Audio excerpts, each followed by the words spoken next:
It's a cliche that a race isn't over until the checkered flag flies. Yet yesterday really drove home that you've got to get all the way to the finish. Let's see who can last through today's test of endurance as we get ready for the Zenith Racing Series. Hi, I'm Joe Peak, and with me in the booth is Joey Atterbury. Later, we'll be joined by Jonathan Grace and Sloan Polsner down on pit lane. Joey, yesterday's lessons were harsh, but hopefully they've sunk in for all of our competitors. There was a lot to learn yesterday. 7 hours of racing is exactly what we did at Road America, and now we have all of the competitors lined up for another 7 hours here on a beautiful Sunday morning. I can't wait to see what ZRS puts on for us today. And as I had alluded to earlier, we do have our pair down on pit lane. I think we might be going to them in just a second here. In the meantime, wonder if we have a little bit of a piece where we could introduce a little bit of the track with that pair while we've got a chance to wait for them. Now, Road America has seen some of the best cars and some of the best drivers anywhere in the world, and now, for the first time, it sees the Zenith Racing Series. I'm Jonathan Grace, she's Sloan Polsner, and he's Matt Millian, one of the drivers that's going to be running around here this weekend. First of all, what do you like about America's National Park of Speed? I mean, this facility is just so amazing as a driver. It's so grand. You just have this amazing sense of scale with all the trees, how long the lap is, all the straightaways. It's just super fun. It's super fast. It's really beautiful. It makes for great multi-class racing. What would you say is one of your favorite parts of racing this track? Road America is just so fast, and the straights are so long, and it just gives you this sense of like, wow, you're at speed, and it's just amazing. It's just beautiful. I mean, there's no place really like it. It's why we all strive to come back here throughout the year and throughout the summer, especially as it's so green and lush. And it's an awesome place. On the technical side, we have 4 classes this weekend for the first time. That's a few more cars than we might be used to. You'll be in the fastest ZP2 class. What is that going to be like in terms of navigating traffic around a track that's a little over 4 miles long? Yeah, so the dynamic with 4 classes this weekend is definitely going to be different. A lot of straights will hopefully give us time to be able to pass cars with a little less drama, but definitely some big speed differentials between the classes. Less visibility in the prototypes for sure than the GT cars, but should turn out to be a really good event. Speed differences, not too bad. What's your favorite thing about Canada Corner, as we are here at Canada Corner currently? Just how quickly you come up here. It really comes up fast. You got to make sure that you pick a really good brake zone and a really good brake point so that you can be consistent every lap, so that you can shoot up the hill and get back to start finish. You mentioned the hill. That's another feature of Road America, is the elevation change. Just down there, Kettle Bottoms is the lowest part of the track, and you climb the hill to start finish the highest part of the track, more than 160 feet. How does that change how you drive? Yeah, I mean, really the track looks so expansive when you're looking at it on a map, but when you're driving it at speed, everything just comes so much quicker. So visibility just gets limited, especially cresting turn 6, going underneath the bridges, going down Kettle Bottoms into a nice low elevation brake zone where you really have to make sure you're not locking up, especially in the ZP2 cars without ABS. And yeah, just take into account all the little elevation changes that make the lap what it is. And part of the action this weekend is a set of 2 races. We had an endurance race in VIR, but you've got to get it done over 2 different days. It be kind of in the beginning of the season as well. That's got to be a challenge for us. Yeah, for sure. They're just quicker races. I mean, 7 hours is definitely not a quick race, but I think compared to VIR, it's going to feel quick. Yeah, it's just a little bit more urgency to make sure that the car is in the right place throughout the whole race and not just right at the end. So definitely want to be up front and fighting on the lead lap. Thank you so much to Matt for joining us this morning, and we're excited to see you guys on track later today.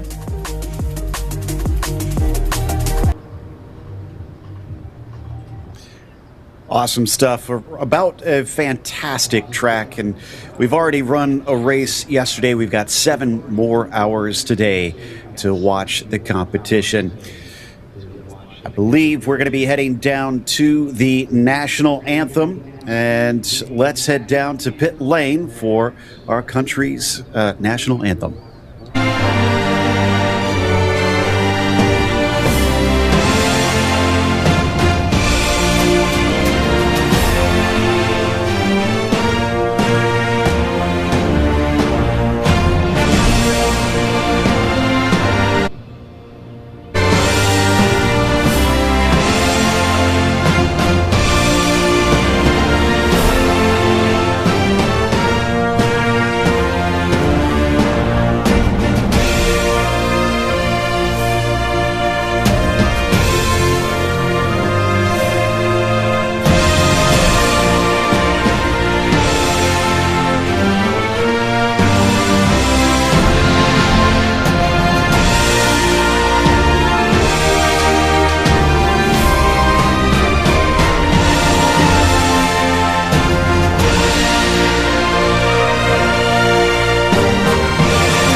4 miles of track is a lot to go over, Joey. Why don't you give us a few of the details of this circuit? America's National Park of Speed, located about an hour north of Milwaukee, 4 miles, 14 turns. I should say just over 4 miles in length, and some monster straightaways to go along with it. Turn number 1, always a good passing opportunity. However, it is a little bit narrow on entry. Turn number 5, another great passing opportunity as well. Then you got the hurry down section down into 7-8. Carousel and the Kink, the most iconic couple of corners that we've got here on this racetrack. Turn number 12, Canada Corner, is as low in elevation as you possibly get. And then turn number 14, one of the trickiest corners that we've got on this racetrack to round out 14 turns at Road America. You can see the cars already lined up on the grid, ready to go. They're going to be sent out shortly here on the circuit.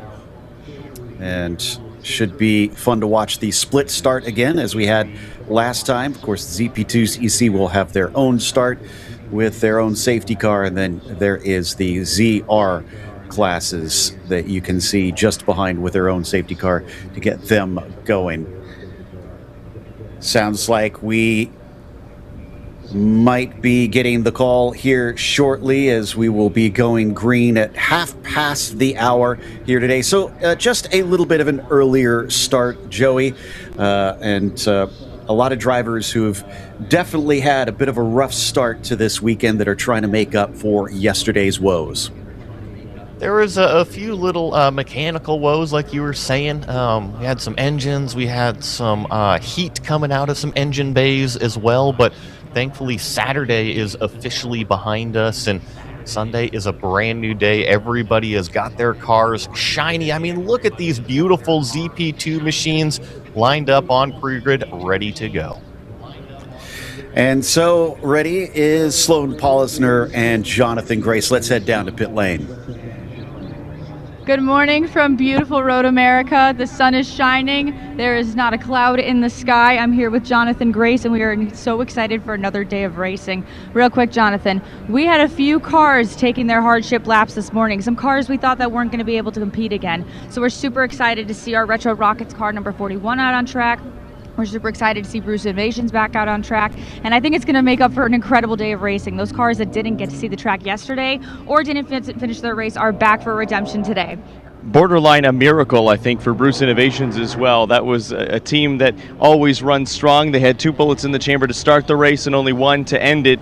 Thermal management issues was the quote that came in the note, and I love to see it. They did their hardship lap this morning. The plan is for them to go and take the green flag after a really dramatic and scary fire. No one was injured. I'm also curious to see how round 3 racing rebounds. Yes, they won with the 4 car, but the 3 and the 5 didn't fare so well. There was a 3rd engine put into that Toyota GT86 in ZR4.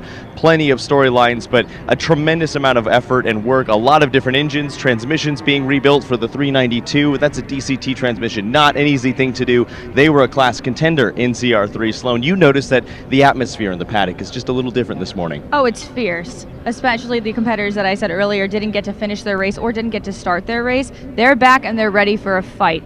The vibes seem really high. Some people are a little tired, but I know that we're in for an incredible show today, and we cannot wait to bring you guys along. All right, let's see how they line up as we watch the cars start to weave to get some heat into the tires. It is Camden Hibbett who is starting this one on the pole. Dakota Dickerson will be to the outside of that front row. Shane Roberts for Roberts Motorsports starts in 3rd. He'll be flanked by Ethan Barker of Nimbus Racing. Round 3 Racing's number 3 car starts from 5th, as Rob Pelosi in the Automatic Racing 908 will start from 6th. We'll see how they do after a bit of a rough ending to last race. Then we have the ZR2 class with Patrick Wilmot starting on the pole. It is Ari Baylog in 2nd in that crew. It is Jorge LaRue starting for AOA Racing in the number 74 in 3rd. AJ Alsup for Retro Rockets will be on 4th on the outside of row 2. Camburn Performance number 178 with Clark Camburn starting them off in the 5th position, will then be flanked by the number 67 of Kyle Herlitzka in the Open Throttle Racing Machine. Medusa Motorsports looking for a better day today. The speed is there. Hunter Yaney will be in the number 40. He'll have in the 8th spot next to him, John Sanfilippo. Then in 9th, it's going to be 9-4 Motorsports with Colin Garrett, and he'll be flanked by Andrew Heffring to round out our ZR2s. Joey. Yeah, and then we've got our pair more classes. This ZR3, the pole sitter is going to be yesterday. Winner 392 Sergio Ramirez, Harrison Motorsports. 177 of Tom O'Gorman going to be starting off in 18th. In 19th is going to be Juan Carlos LaRue Jr. In 20th overall is going to be Ren Messenger, and that AOA racing machine. In 21st is going to be Matt Geddes. Grant Berry is going to be lined off in 22nd place. It's about halfway through our ZR3s. Corey Jenkins and Big Mission Motorsports going to be starting in what is 23rd spot. Abby Lockwood in the number 69 is going to be starting off in 24th for Open Throttle Racing. Down here for our last pair of ZR3s, it's Brian Leary with Open Throttle in 25th, and then Matt Million in the 9-4 Motorsports car. That 96 BMW is going to be rolling off in 26th overall. Aaron Lichty in that number 66 Corvette seemed pretty strong yesterday. We'll see if they can repeat today, starting in pole for the ZR4 classes, 27th overall. Alex Rockwell in 28th. And then over across the page, 29th overall is going to be Andrew Adletta in Powell Racing. Lots of fans watching that Mazda Miata. Jean Diedrichs is going to be starting in 30th. And then Jonathan Holler is the last of our 31 cars that is going to be attacking Road America today.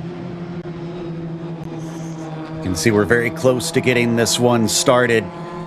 It was a grueling race yesterday.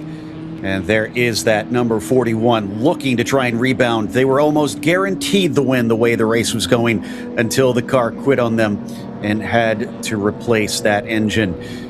So as we wait for the call from the flag stand, the ZP2 class is ready to go here for race 2. And there is the green. We go racing here at Road America, coming down towards turn 1. It's a good start from Camden Hibbett as he tries to continue to take the lead away here in that number 4. But as they fly into the first corner, it looks like it's actually going to be the 77 who is leading instead with Barker.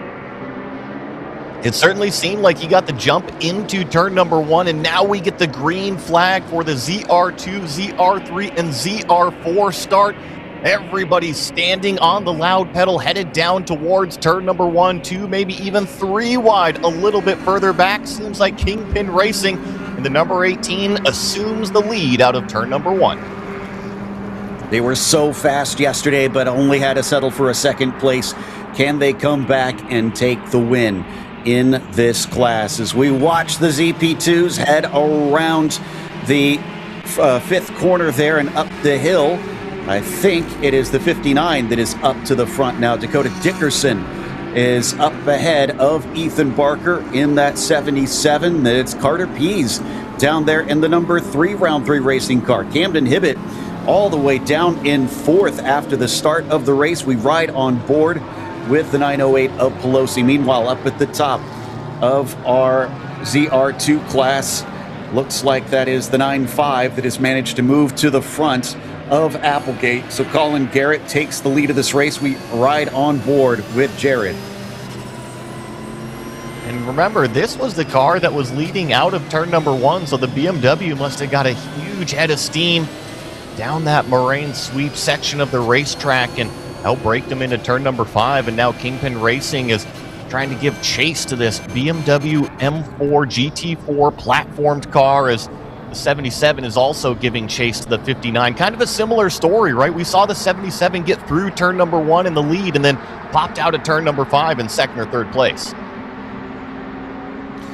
Yeah, certainly looking like, while it is quick on one lap pace, they're struggling a bit to follow that up in the race itself. We complete lap 1 with Dakota Dickerson up on top in that 59. Now, don't be surprised if we see this number 18 peel off into pit lane. I'm seeing they have a penalty for violation of driver change submissions. Actually, I'd say the drive-through. It's not the drive-through that they hand out in this series. They, of course, will deduct a lap, so apologies. Same thing with the 444. Same violation of driver change submission.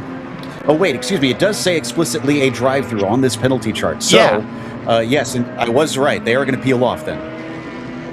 And I was almost assuming that because we've only got one lap into it and they just got a penalty, that might be the more appropriate way to apply it, per se, is just have them come drive through. And I think that'll be the easiest thing, get that over and done with it. And, Joe, there are the cars serving those penalties.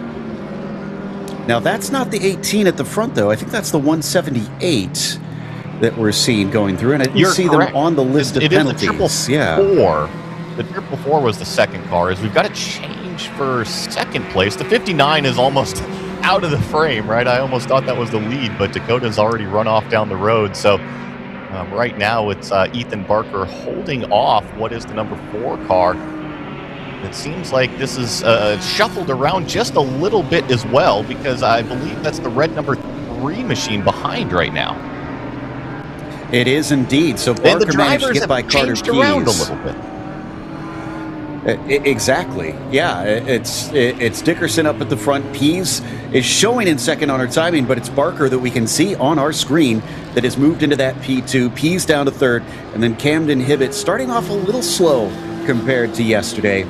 And now finally it updates as they cross that timing line through the kink. But my goodness, the Stratus Racing 59 is wasting no time today. The gap is already up to 3 seconds on lap 2. I had to scratch my head just a little bit, Joe, because I remember Carter yesterday, Carter Pease I'm talking about, was in the number 5 car, the blue car. So I'm just kind of looking at the car. It's red. His name says that he's in the red car. So my brain just still waking up here this morning. I can completely understand. Now, I saw off screen that the 178 was in their pit stall. So I wonder if that wasn't serving a penalty, if they had an issue on that first lap that they're still dealing with. We'll try and track that down in a little bit, but very strange. Still waiting to see whether or not the 18 will come and serve that penalty. I would assume so pretty shortly, because you want to get that out of the way, or else you're going to be in bigger trouble if you don't serve that soon. In the meantime, we watch that battle for P3 between Nimbus and then the 2 round 3 racing cars. Uh-oh, and we got a problem. Is this the 178 car that was just in pit lane? I can't quite make it out, but it certainly looks to be the same kind of colors, right? Yes, it is. I can confirm from our track map, and race control says that it is that car, the 178, that has come to a halt. So yeah, the pieces are coming together, that was more than just a penalty that they were coming in for. Of course, they didn't show up for a penalty, so it appears that there are some more mechanical problems. They experienced plenty on that yesterday. In fact, Jonathan's already tracked it down. Jonathan, what's going on? Saw a couple of cars come in and out of pit lane. First, the 18 made its way through as it for a drive-through, went back out on the tracks. No issue. However, for the 170, Janetta came in, stopped on its marks, and 2. As I asked the team, is this mitigating issue? And we were hearing of a little bit of sputtering inside the car, and then the team also said we might just try something a little bit different today. So I asked them, is this more a problem or strategy? They said both, but clearly the issue is continuing for 178. As was expected, with the car still stopped out on track, they've gone to a code 60 now, so they're going to try and clear that machine. Honestly, very similar start to what we saw yesterday, Joey. There was brief racing to kick it off, and then suddenly they had a code 60 right away. So it's kind of same story, different verse. It is. The one that's maybe a little bit better is that this car doesn't look nearly as crispy or as an emergency situation as what we had yesterday to start out the race. So I will definitely take that, but yeah, it's kind of weird how sometimes the stars align and we've got 2 separate 7-hour races on 2 separate days. However, they start out almost nearly identically, and remember what happened yesterday at this time. We had several cars penalized for the code 60 violation that put them in a deep hole pretty much immediately, 5-10 minutes into this race. Are we going to see the same thing today? Now, I'm hearing that the 109 Roberts machine came in, and I'm seeing a different driver in there now. I'm not sure if that was simply an error before, that they had the wrong driver showing on our timing and scoring, or if they've already changed drivers. That's very sudden early in the race that they've now got Kier in that Roberts Motorsports machine. If so, good timing with the Code 60 to have that happen. I am understanding that there's a lot of cars gearing, or I should say, a lot of teams gearing up right now for the potential of splashing on the fuel and whatnot, just trying to open up some strategy doors for later. We saw a lot of the teams yesterday take this same opportunity. It sounds like Sloan is ready to go for when the drivers come in. Sloan, what's the story? Yeah, just talking to a few teams. I saw them gearing up. I kind of wanted to ask, are you guys going to top off? Are you switching drivers already? You never know what their strategies are going to look like, or if they think if there's a mechanical issue earlier in the race, they want to get it checked out. Code 60s are definitely the perfect time to come in, make sure everything's running well, if they heard anything from the drivers. So we have our 109 team that's just ready. We have our Stratus 59. It looks like the 77 as well is getting ready, and we do see some cars coming into pit lane right now. I'll be keeping a watch to see how many jugs are going in, if it's a splash, if it's a driver change, try and get some information for you guys. But the 59 is coming in right now. Speaking to their mechanics, they said they were just topping off. We've got the 77 entering pit lane right now as well. Still keeping an eye out for the Roberts 109, but other than that, it just looks like our ZP2 class is taking advantage of these pit stops right now. So keep you guys updated on any strategy I find out, but definitely a good time to take a check and see how everything's going before the race really kicks off. And it looks like the 59 already in and out from what we saw on our screen. I see the 908 also rolling, and there goes the 77. Actually, I take that back. The 908 is not pitted yet. In fact, Jonathan is down there now. Yeah, I can see automatic racing. Fuel is going in. The vent can is in. Ready as well. A quick bolt, quite literally, flash engine, tires squeal. He's off and away just to extend mileage as best as possible. Watching to see if we'll get an update on the order when they cross the next timing line, because from what I can tell, not all of our ZP2 cars did pit to try and take advantage of that. So it might be, again, very similar to last time, Joey, where some did and some did not, and that's going to change the strategies ever so slightly in terms of stints. I have got so many post-it notes already written with car numbers, first stint, second stint, third stint, fourth stint.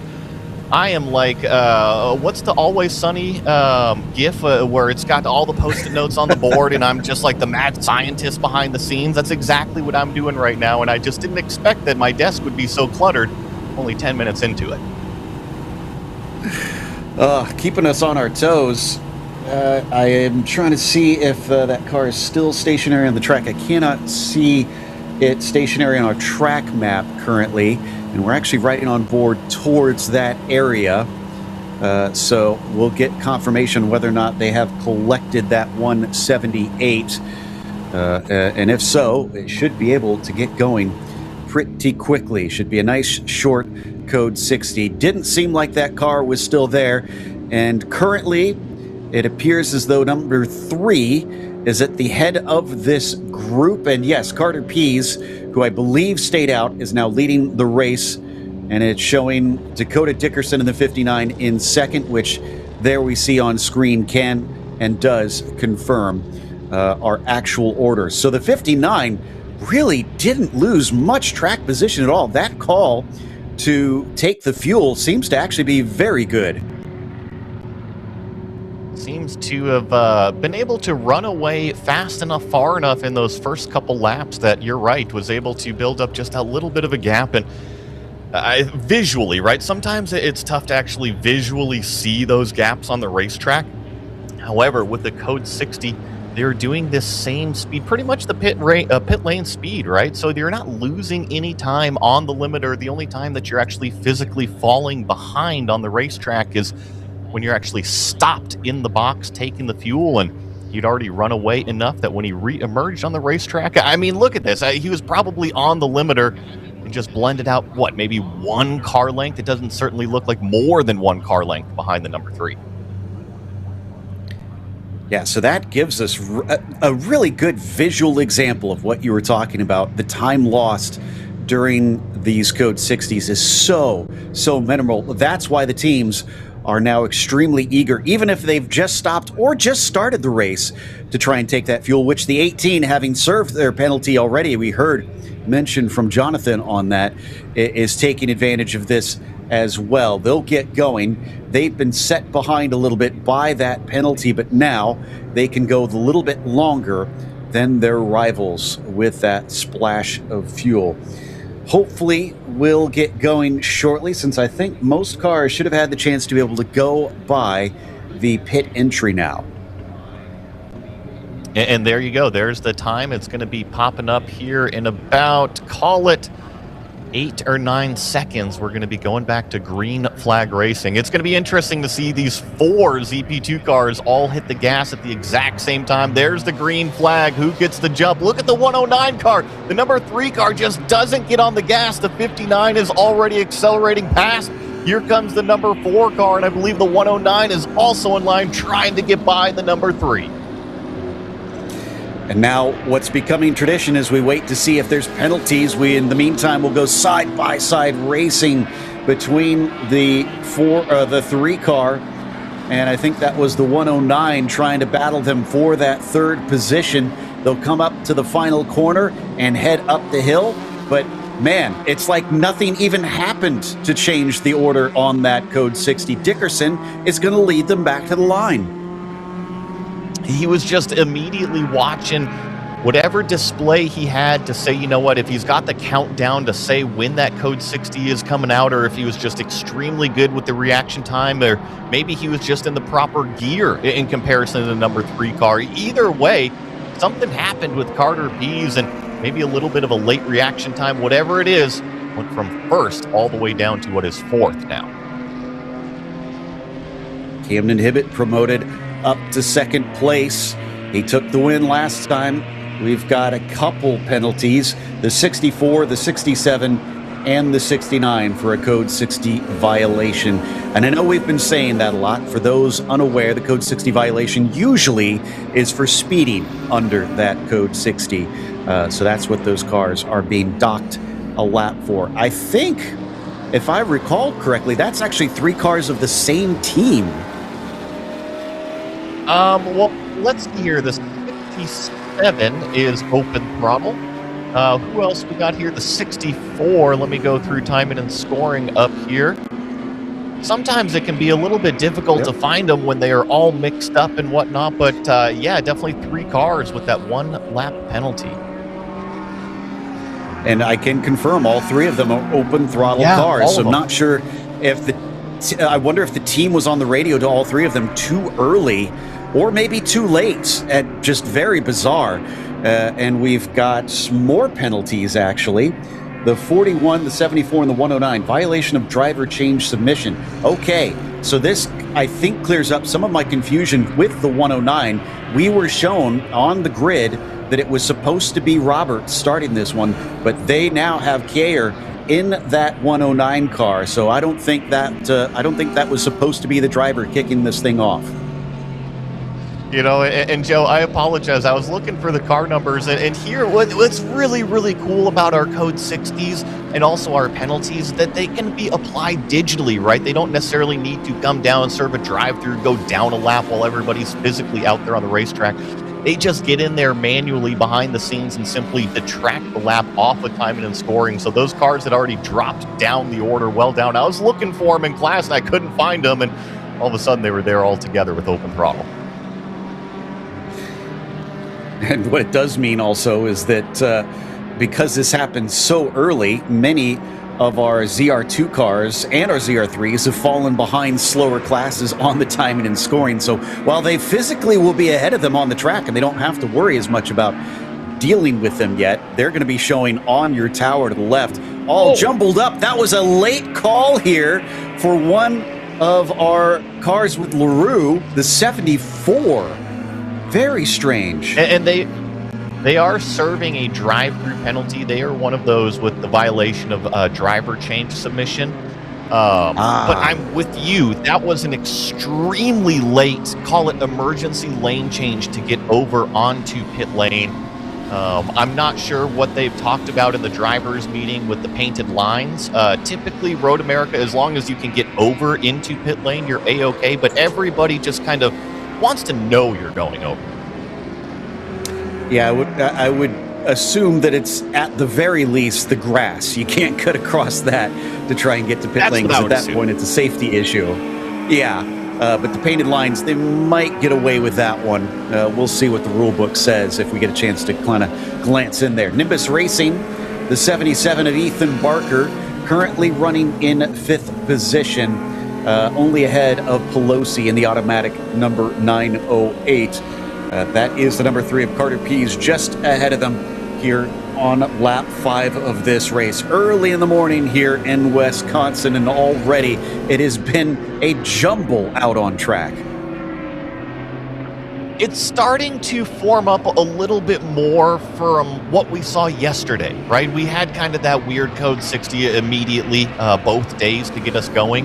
But now that we've kind of settled into it, the 59 is out front. We saw the 59 be, call it, one of the fastest cars yesterday, if not the fastest car all race long, just didn't necessarily have the track position all race long.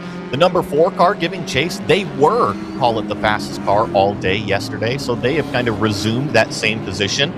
The 109 car had a little bit of adversity, call it, halfway through the race, but showed some really strong race pace, so I think that Roberts Motorsports is looking pretty much exactly where they were yesterday as well. So things are looking a little bit more familiar after you were saying a little bit frazzled early on.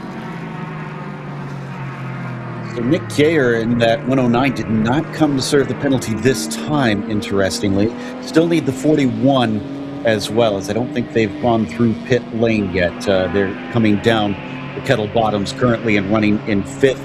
Will Alsup in that Retro Rockets number 41.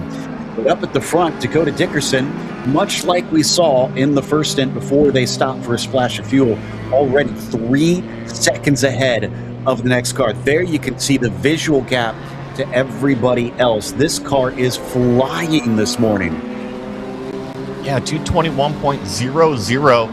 You go through the entire ZP2 class, and there's only, well, I guess there's 2 other cars in the 221s. However, they are a full 9 tenths back, 221.90, 221.96. So that lap out front from the 59, just in free, clean air. And got to remember, the first 15, 20 minutes of these races, these ZP2s might not have to deal with too much multi-class traffic. So, hey, if you could go out there, turn qualifying laps, and not have to worry about abusing the equipment, take advantage of the free track while you got it. 100%. We can see that it looks like Carter Pease has managed to pass Nick. So the 109 slips down to 4th. Ethan Barker hopefully has heard on the radio that he doesn't need to worry about trying to pass that car. It's going to disappear from in front of him shortly. Although the 3, how hard does he try and fight? Because again, that car needs to serve a penalty. Slices down the inside, does Nick, and manages to make the pass initially. Ooh, chops in front of him with barely a few inches between the 2 cars. It is fierce out there right now. Oh my goodness, we're only 20 minutes, just over 20 minutes into this thing, and off the track at turn number 14. I believe that was the number 109 car, just losing a little bit of momentum. No, that was the number 3 car that ran off the track there. So now the 77 almost door banging. Look at how close they are, millimeters between those 2 cars going down the front straightaway, maybe even trying to side draft each other. Deeper on the brakes as the 77. You saw those brake lights flash just a half a second later, and through goes into 4th as Ethan Barker. These 2 do need to fight for the position. It is Nick ahead of them who needs to still serve that penalty. I'm kind of curious how long they have before they get a harshening of that penalty. Harshening, I'm making up words now this morning as we ride on board with the 40, who's actually our leader in the ZR2. He's watching them go side by side once again. down into turn 5 and under braking. It's going to be Carter Pease back ahead once again. This is the battle for 4th, but it'll effectively become the battle for the last step on the podium once we see Nick duck away. Joe, you know how I always like to have my conspiracy theories, right? I always try to kind of put together the dots on the racetrack, and they may not always be right in terms of the real data points and what's actually going on. It's just kind of what I observe. Remember how the 77 on Friday in qualifying? It was wicked fast. It was crazy fast. However, yesterday in the Saturday race, it didn't show the race pace that it certainly had in qualifying.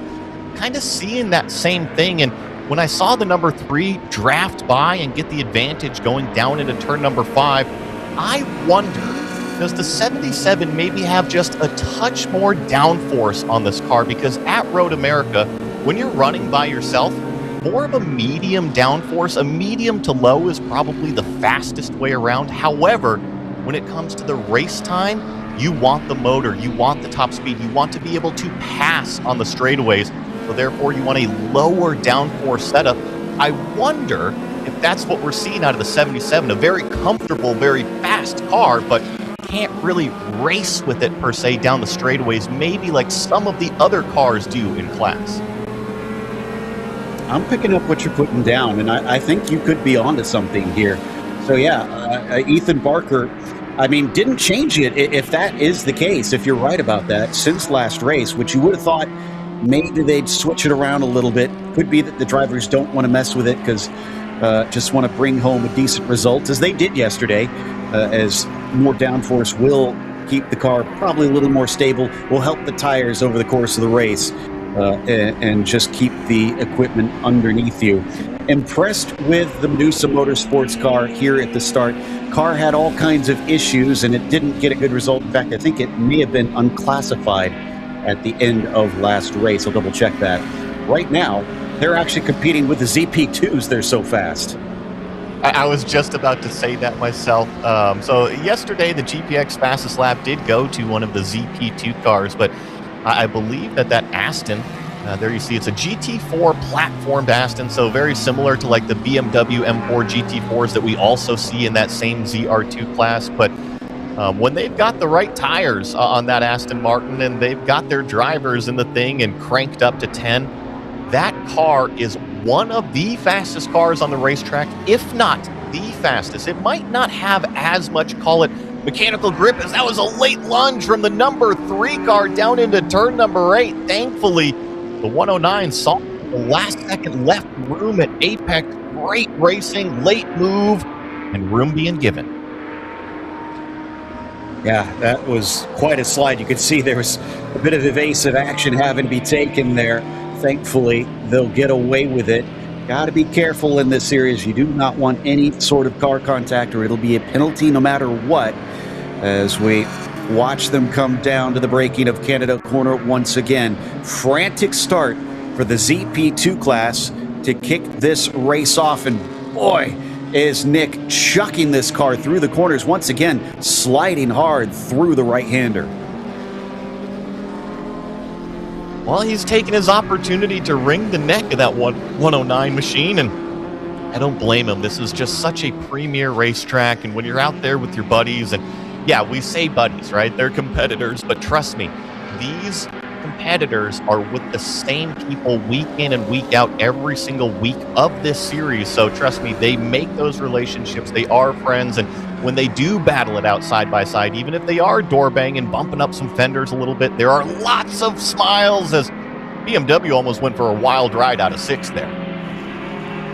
Yeah, you can see the 18 trying to sneak up the inside. More traffic being dealt with here through turn 1. We got a glance of the 177. Tom O'Gorman leads in the ZR3 class, and then Lichty in the 66 for Paragon Performance, your lead down in the ZR4. I haven't really covered them as much because there's been so much action in the ZP2s to kick things off, and still you see Hunter Yaney just getting in and amongst the ZP2 cars up at the front. In fact, as they crossed the timing and scoring line, they were classified 3rd overall there. Yeah, so I was kind of briefly mentioning it yesterday. I believe that the actual lap times were no longer displayed at the end, but that number 40 car, I believe, turned a 2:18 yesterday in the race in the 7 hours. So in terms of the overall pace that Aston Martin has, potentially up to 3 seconds faster, and it's simply because so much more top speed. We see these ZP2 cars absolutely fly through the corners. However, they kind of reach their terminal top end with the air pushing on them about 130, maybe 140 miles an hour. If they get into a draft train, you might get lucky, get a few more mile an hour, especially if the straightaway is really long. However, the GT4 platformed cars, they have more like 500 horsepower underneath the hood. They're a much bigger car. They need to push a lot more air. However, the engine underneath them is certainly capable of doing so. More like 150 plus miles an hour in top speed in those cars. You can see they've got to be a bit careful here as the 59 is going to slip up the inside of the GT car and be able to take the track position. But this is Dakota Dickerson, our overall leader, so they are lapping that car. It was a nervous moment, right? I think that he was claiming that he was trying to stick on the left side of the racetrack, and that production car, the Ginetta, was just trying to stay out of the way. So it's two drivers trying to do the right thing, and sometimes they can trip over each other, trying to be too nice to each other sometimes. Definitely not a concern for the 59 right now. I don't think he's worried too much about other people's races. He's trying to stretch this lead away as much as possible, especially because Camden Hibbett has run him back down. This also feels somewhat familiar to yesterday because Dakota Dickerson was quite fast, and then suddenly Camden Hibbett became the quicker car a little bit later in the stint. So it seems like maybe as the car gets up to temperature, gets up to speed, that it is the 59 is the quicker initially, and the 4 really comes into its own, now becoming a threat, having gathered back 3 seconds down to 3/10. I'm going to put a different version out there. I think that the 59 car had clean windshield, and Dakota could go out there and just simply turn laps. We saw how good he is behind the wheel. Ran away from everybody, and now that they have finally hit that multi-class traffic, being much more tentative. I mean, we just saw last lap, he completely got out of the gas to get around the 178 car in an acceleration phase going uphill. So I think that the 59, just getting through these first couple stints while maintaining a race pace, is the 177. I misspoke yesterday. I thought it was the 392, but this was actually the class car that won ZR3 yesterday with Tom O'Gorman behind the wheel, but is a little bit early for a stop today.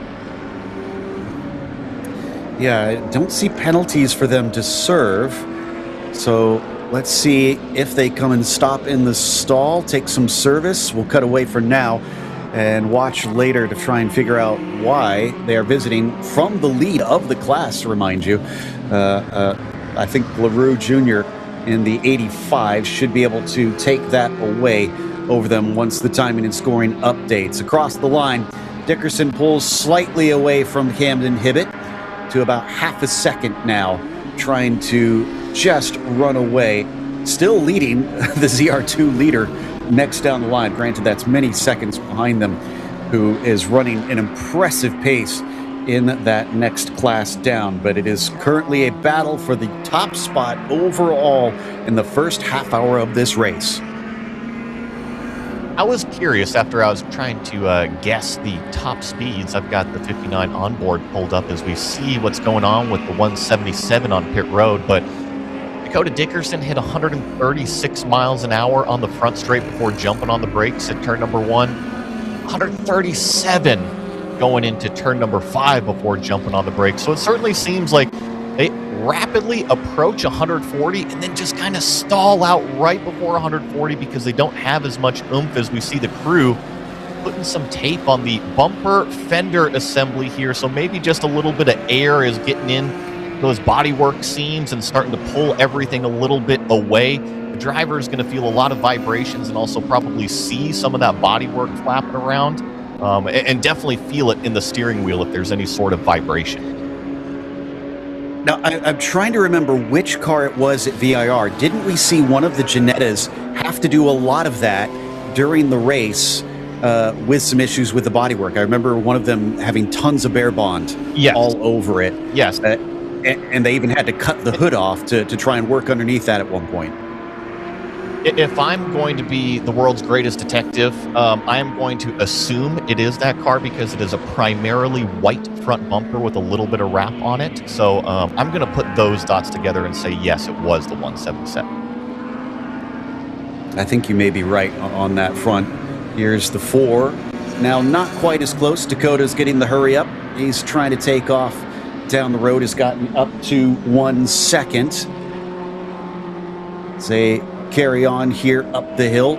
Very much all on their lonesome for now, but they're starting to catch up to a few of our other cars. The 14, the 41, and the 96 are going to be the next that they're approaching, maybe within the next 2 or 3 laps amongst our GT cars. The 96 of 9-4 Motorsports with Matt Million behind the wheel has inherited the lead, so they must have overtaken LaRue Jr. and the AOA BMW for that ZR3 class lead, now that the 177 has come back out on track, 6th in class. New fast lap purple on the board for a ZR2 class leader. That is Hunter Yeany out there in that number 40 for Medusa Motorsports. Just laid down a 2:19. Pretty impressive out of a production-based race car. Now, though, it is a GT4 platform car, so specifically built for racing, but compare it to a lot of these other cars out here, like little GP2 Sabeco cars that are in this class, oh my goodness, they are so fast in comparison to a production-based car, and that Aston Martin is moving. Yeah, in fact, I think that is quicker than the fastest lap we saw yesterday in those ZP2s, because I think it was a 2:21 that we saw set the fastest lap. Yeah, so wow, just amazing how they're running out there. As we check in on the battle between the 109 and the 77, Nick has fallen back behind Ethan Barker. Now, have we seen the 109 serve their penalty yet? Because I wouldn't think they'd be this close to the 77 if they had. I do not see how they would have served the penalty and still only have the minimal interval gaps that I see on timing and scoring. Now, one thing that can be done is that the team can go ahead and argue with race control, right? They can kind of go back and forth with race control and say, hey, no, we submitted it then and you guys missed it, or whatever the case may be. And we don't have that information, so it could certainly be something like that. But you're right, they have not served the penalty yet. I do not know if it's still lingering over their head. So I guess the racing equivalent of filing a complaint to the court and delaying 100%, what 100%. could be a harsh one. Yeah.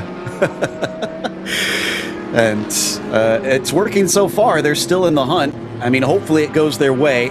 Often it's not ideal to complain and buck back at race control, but if you feel like you've got a solid case, maybe it is worth it in theirs. A big thanks to Jonathan letting us know that the GT86 car had an exhaust problem, and I hope this is not severe problems for the 41, which has just come down pit lane.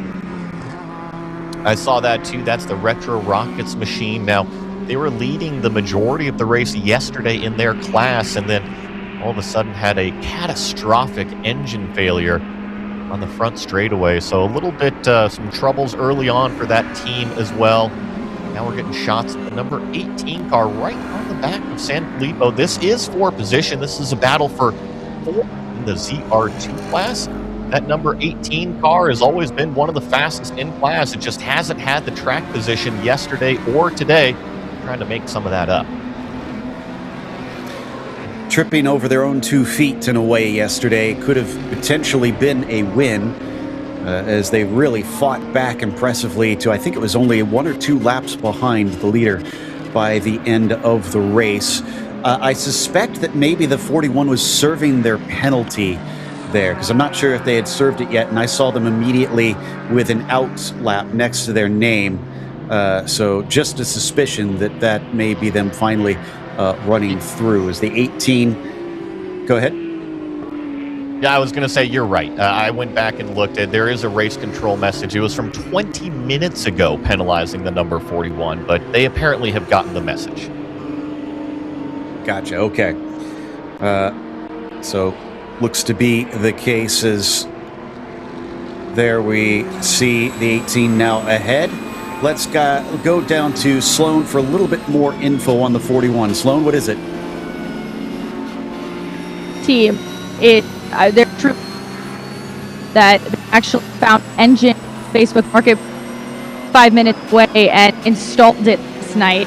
So, you know, I think that they're just doing their best to test everything out, making sure everything is safe. But it's huge props to the team for swapping out that they found so last minute.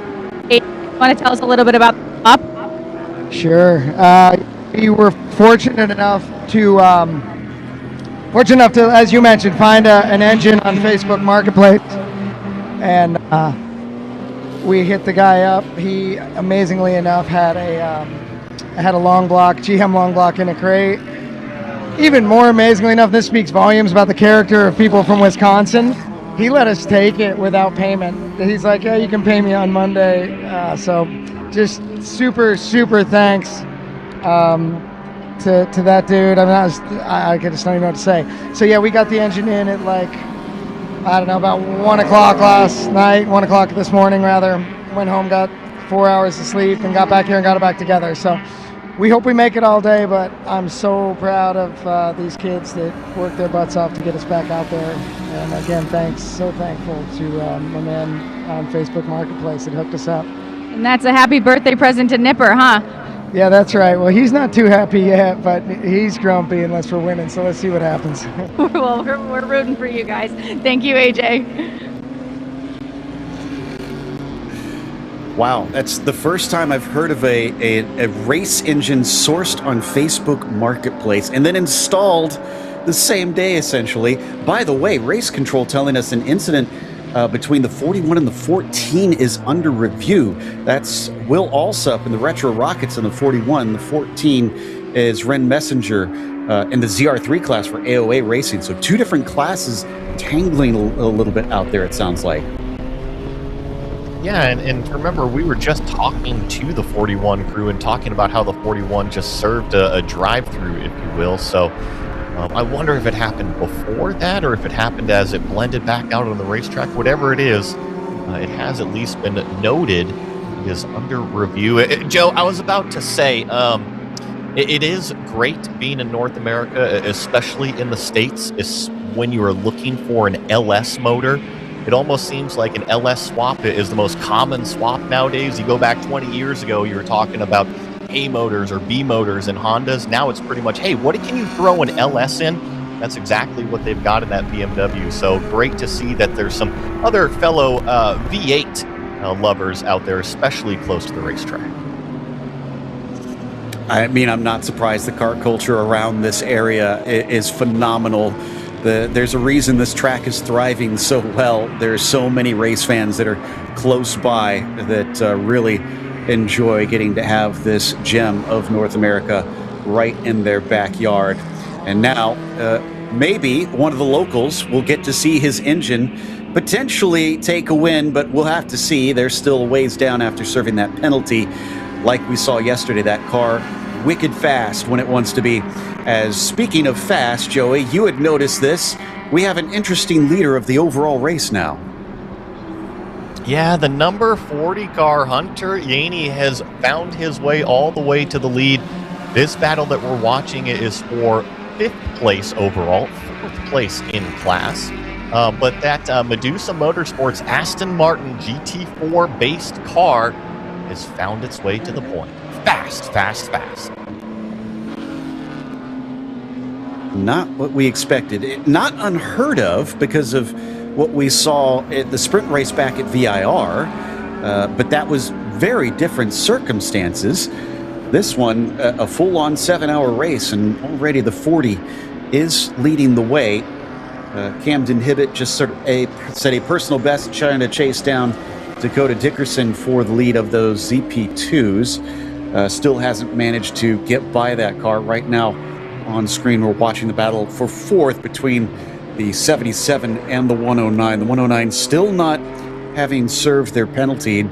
You were talking about the time, 20 minutes we know at least you're given before anything needs to happen, because haven't heard anything further from race control on this car and why they haven't served that penalty. I would safely assume that if they have not served it yet, I would assume that they have had a conversation and they are A-OK out there on the racetrack. Typically, when race control doesn't like what a team is going to be doing, they can simply take them off of the timing and scoring, and that will certainly get the message across. But that hasn't happened. The 109 certainly seems to be plenty content out there. Yeah, and I do see the 134 is behind the wall. I think that's a bit of an older message, but Big Mission Motorsports, who also had lots of trouble yesterday, especially with the 777 car, seem to have run into more problems. And of course, the 305 we mentioned has been dealing with their exhaust issues. Otherwise, we've got 25 cars that are on the track right now. Battle for the CP2 lead remains ever so tight, nose to tail, between the 59 and the 4 car.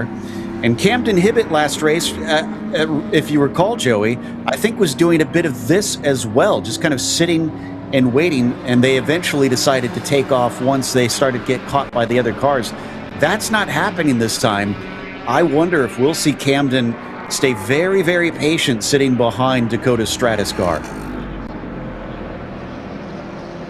It's an interesting theory, right? Because yesterday it seemed like the 4 car had the track position, so they were more kind of dictating what was going on, and now they're following the 59. You see the message from race control, no action. They reviewed that incident between the 41 and 14 and said, it's okay, just a little bit of a racing deal, keep on trucking along. So back to our point about the ZP2s. I don't know. I feel like Stratus Racing is exactly where they want to be. If they feel like they're getting too much pressure from the number 4, it'll be interesting to see, hey, do they give Dakota Dickerson the hurry up and say, we got to get a move on? I just have always seen that this driver in the 59 has been so calm, cool, and collected. He doesn't put too much of the car on the exit curbs, too much of the car on the apex curbs. He just seems to be doing laps out there. So I think that Stratus Racing right now, very comfortable with their track position.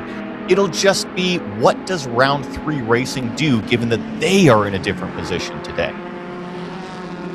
And Dakota knows how to deal with pressure. We have to remember, this is a driver who took back-to-back titles in North America, the F4 US title in 2018, and then the F3 Americas in 2019. So coming from an open-wheeler background, clearly he can lead from the front and really deal with this well, although will he be leading from the front, because you saw a little peek to the inside to try and take that away down into turn 3. Also, Hunter Yaney has maybe been given a 1-lap penalty. They are suddenly showing down in 6th. I see that as well. Yeah, so they have been taken off of that lead lap to 17 laps and now been put down to 16 laps to show the ZP2 class is still out there in front. The number 40 car still doing 220s in comparison to 221s from the 59 and the 4. So I don't know, maybe we'll get a message here to explain that one. Yeah, no word from race control yet, but also a bit strange to see them docked. They're still leading, though, we should point out. So they're ahead of the 74 of LaRue in the AOA car, as well as Colin Garrett still chasing them. Yeah, if they would they have already managed to get a full lap over everybody else? So maybe there was some weirdness happening somewhere around that they weren't supposed to be shown as ahead of that car. You got to remember that the ZP2 cars came down pit road under that code 60. I doubt that the 40 car took that opportunity to. So And just plain and simple, the GT4 cars are so fast. You know, they are well capable of turning lap times under 220 as long as they've got the right tire on underneath them. I think that's the biggest dictating point. But yeah, you're right. And now actually that Medusa car is dropping further down the ZR2 class order. They're now showing third. Looks like it's pulling into pit lane as well. Yes.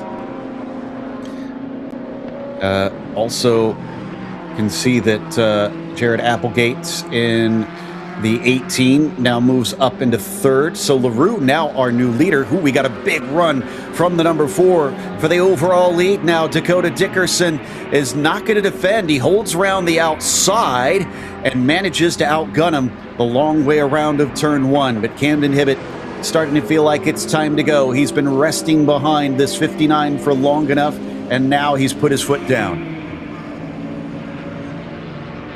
See about the slipstream here. Look at the top speed down in the bottom left, up into 5th gear. Gonna click it up into 6th. Let's see how much the slipstream really pulls us towards that 59. Now you see him starting to close, but maybe not quite close enough to make that big lunge down into turn number 5. And you got to remember, too, that Dakota Dickerson knows exactly where the limit is. Oh, a little bit of kick of the dust up from a car in front of him going out into turn number 6. But what I was going to get ready to say is that if you're going to outbrake the 59, you better be able to be next to him because you know they are going to take it as deep as possible. We're also hearing that there may be a transponder issue for the 40, so that could explain why they are dropping down the order. But yeah, things getting a little bit tight here, and that may have been either the 12 or the 18 up in front of this battle for the lead that had a little bit of an off. There we can see some pit service in the meantime while they've got that number 40 car here on the lane. A lot of speed, but apparently no luck today for this Aston Martin as the jug of fuel empties into its container. Also I see the 109 now showing is on an out lap, so I wonder if they have finally served that penalty. Oh yeah, that's a good catch, and just kind of with the intervals and everything, it certainly seems like that would be the reason for them coming down. Oh, car 177, they are being called into pit road to fix that machine. Remember, we saw that, Janetta. They were putting some tape on the front end. I wonder if it just wasn't quite enough. So race control not happy with their solution on that one. Like you'd said, this has been a bit of a continuing problem, unfortunately, and now the 40 comes back out right with this battle for the lead at the apex exactly when they both want it. They'll be able to sweep around the outside. No change of the order between the two, but things have suddenly gone quite haywire here amongst the top runners in this ZP2 class. The 177 Tom O'Gorman has come down into pit lane. Cameron Performance may have had a good day yesterday, but that good day has now left them. It is busy just behind this battle as well. I see that the 77 is right on the back of the number 3 car. They're passing some other ZR2 machines.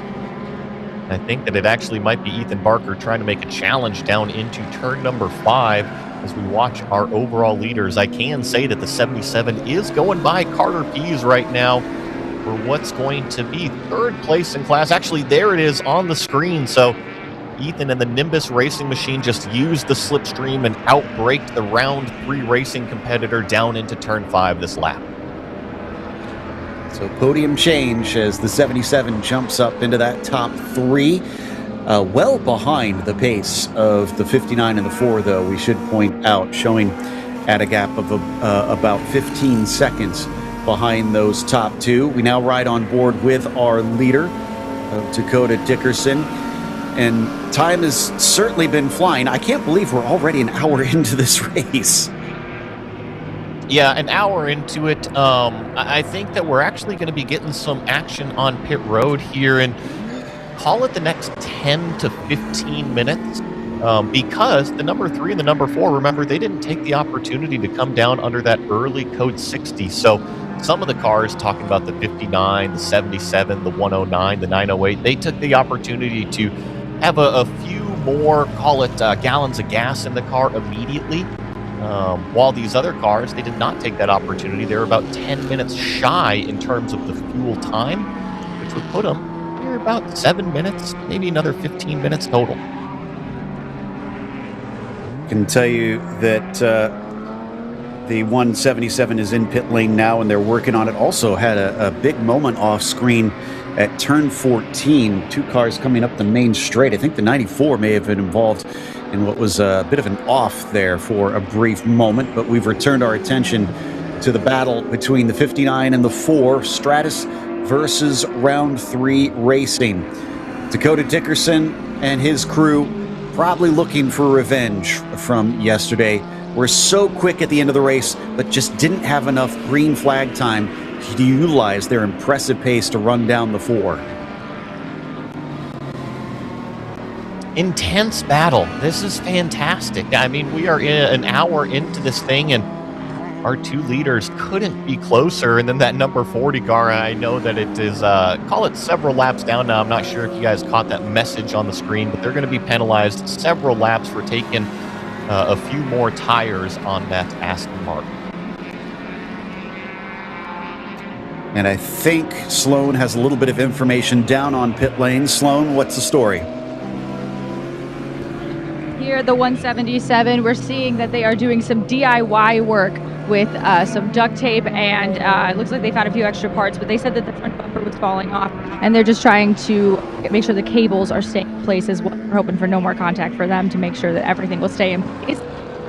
It's working really hard. Extra parts in the truck. They are working on getting this.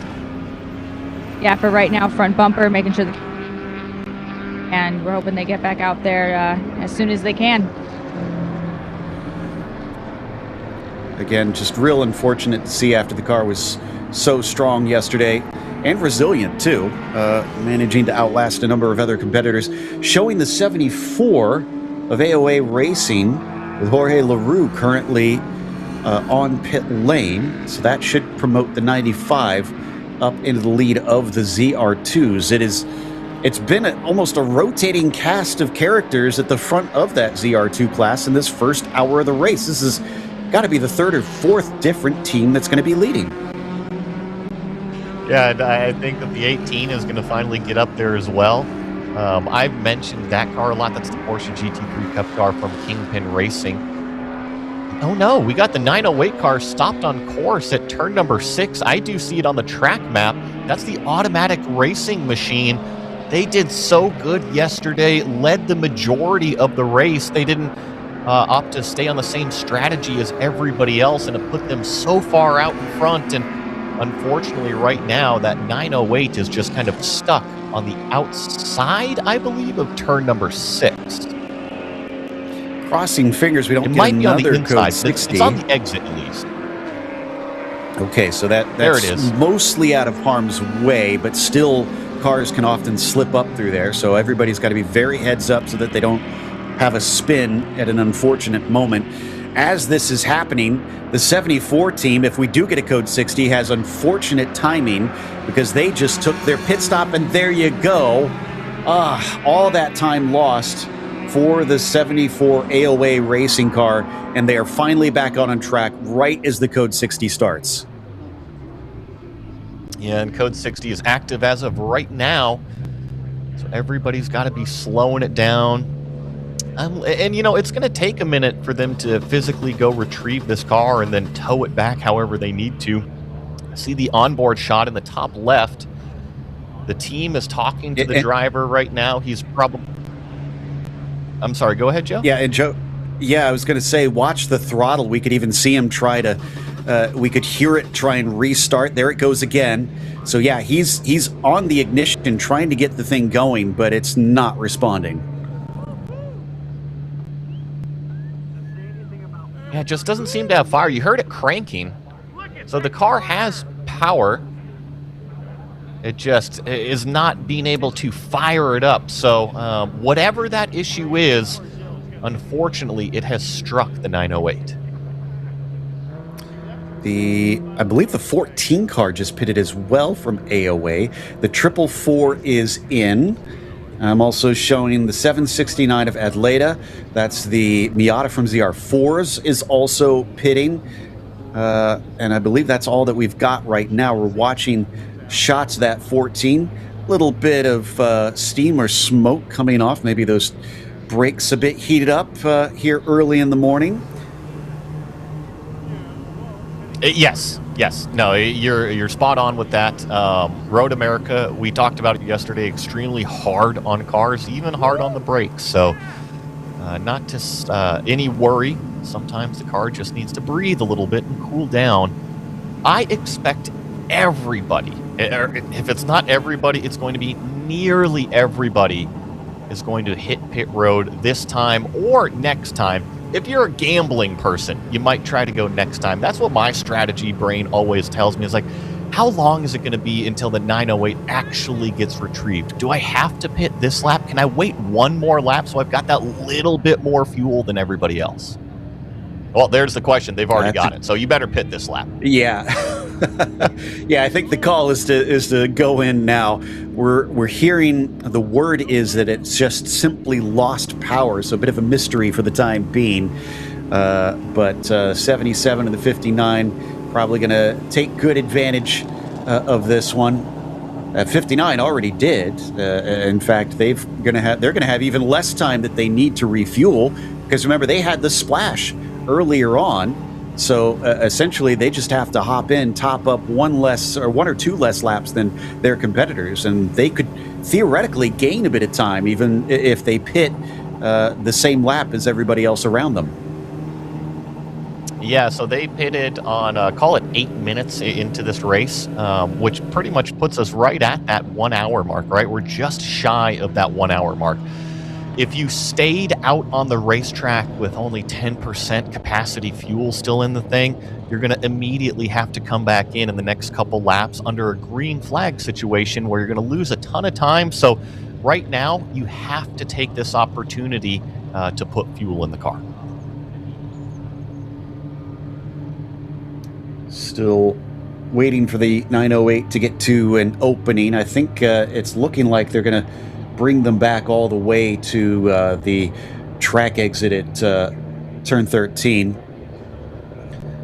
because that is where you can be taken right back to the paddock without being on track. So I can tell you, and you can see there's a lot of cars out there getting service done. Interesting to see the 41 having something done to the rear right of the car as fuel goes into the 4. Yeah, and I understand that Sloan is down on pit road. Sloan, what do you have for us? It seems pretty busy.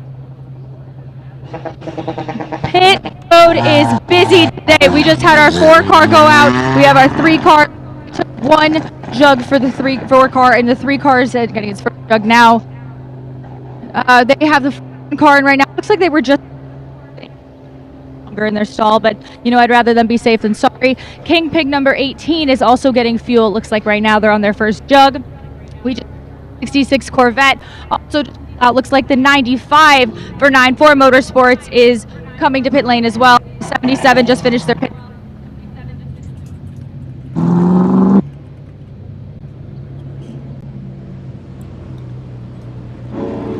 Round 3 Racing also making their stops as well. Both the 4 car, your winner for yesterday, came in for fuel clean as a whistle from that Round 3 Racing crew. Ended up double stacking with the 3 car that had issues yesterday, cut their program short after mission accomplished for them. They're off and away as well. I also saw the 59 come back into pit lane. We mentioned earlier, speaking with Gavin Vaughn, the timing of this Code 60 seems to be working a treat for Nimbus. Strategy called it yesterday. A little bit better for them today because they missed it by only half a lap just 24 hours ago. A lot of cars showing on their out lap, so those pit stops effectively done. 908 showing is off track. I believe they may wait, based on history so far, for all cars to have a chance to go by pit entry before they remove this Code 60. And that should have been everybody at least getting one chance to go by here soon. I'm pretty sure the 178 and the 96, I think the last two cars we're waiting to see pass the start-finish line here. So likely to get that code 60 removed after the first hour, now officially done in this race. And then I'll give you the update on who is in what order on those classes once they all cross a timing line. We get an update as to who came out where in terms of the pit stops. This is making the strategist earn their money this weekend, Joey. There's been a lot of code 60s at various interesting times during their stint, so I think everybody on the team has got to be basically at the ready at all moments. Always on your toes. You never know when the code 60 is going to happen, and you have to make the right call all the time.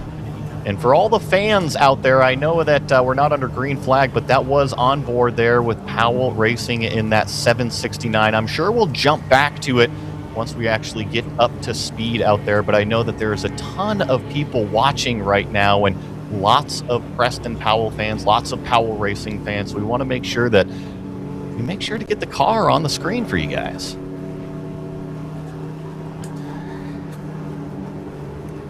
So as we ride on board with Dakota Dickerson, obviously still dealing with a little lap traffic in a way, but right now it's not a problem. Just as soon as he starts to be allowed to accelerate away, he's going to blast around this 444 Bruce Innovation and probably try to use it to his advantage to see if he can stretch away from Camden Hibbett and use it as a buffer between, because once they're fully up to speed, that 444 car could become a real nuisance for whatever car gets stuck behind it. Now just patiently waiting, right? I know that race control wants to make sure that everybody has the same opportunity when it comes to the strategy. So I think that we should be coming up to the end of this code 60 here, probably pretty momentarily. The 908 I don't see is anywhere on course. They have already brought it back to the paddock, so Automatic Racing is going to get to work on that machine, try to figure out exactly what went wrong. You drive over so many aggressive curbs here at Road America, lots of exit curbs that can just really rattle the car. Not surprised if something electronic, maybe a connector, whatever it may be, has rattled itself loose somewhere.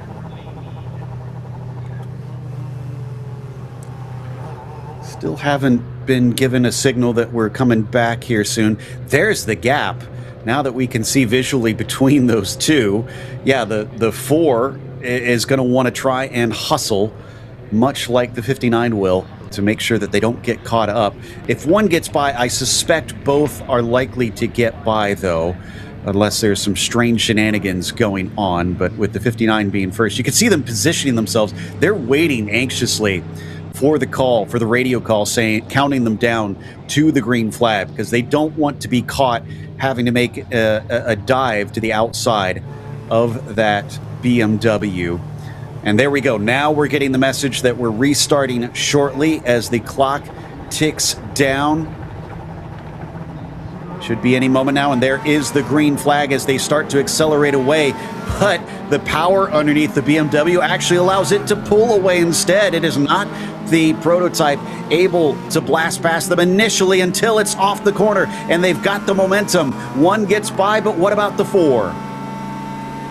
I would assume that the 4 is tucked up right behind the 59. There it is. But look at the BMW. This is the speed difference. The ZP2 car so fast through the corners, and now Dakota Dickerson just trying to smell a little bit of the draft. The BMW early on the brakes, and Dakota has to go around the car. That was some quick reactions. Nicely done. That should help Camden Hibbett in trying to keep up with Dakota Dickerson. We saw a few attacks before we slowed down for that code 60. So no doubt the pace is there for the round 3 racing car. Now the question is, will he find an opportunity to actually make that pass stick?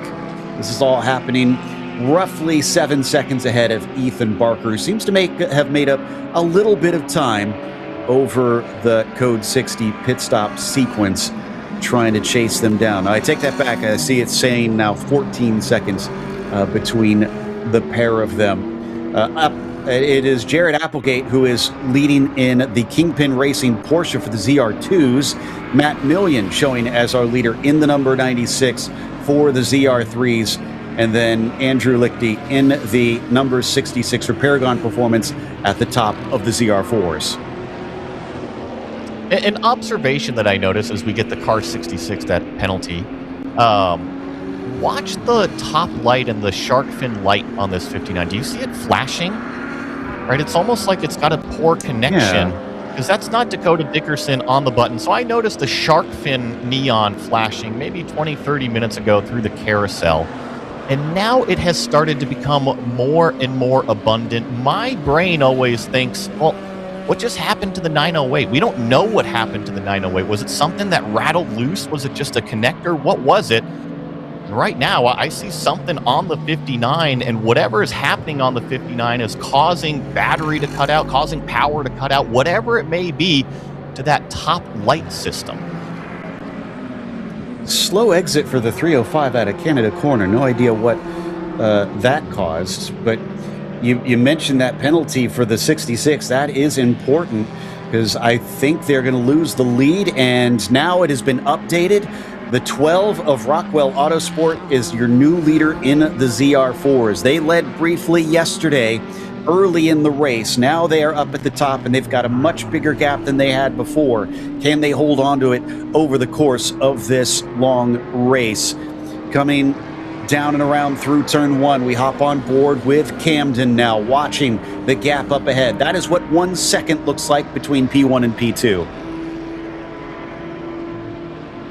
Trying to stick on the back of the Stratus racing machine sometimes is a little bit more difficult than other times. I think Dakota is definitely on a mission right now. When I look at my track map, I don't see anybody in terms of traffic all the way up until turn number 6 right now.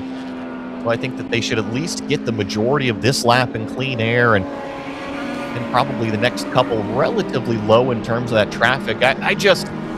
I'm not worried about that light system, right? We're only an hour and 10 minutes into it. It's just, is it going to potentially trickle down, snowball effect into something else? That's what's always in the back of the head. Anything that is not performing as it should, I think is understandably a concern, at least for the crew, unless they know more than we do about what could be possibly causing that. So I'm with you that, it is a little bit disconcerting that we've continued to see that happen. In fact, even from way up in the drone, you could see it flashing here as it's been doing that for at least, I want to say, the last 15 minutes or so.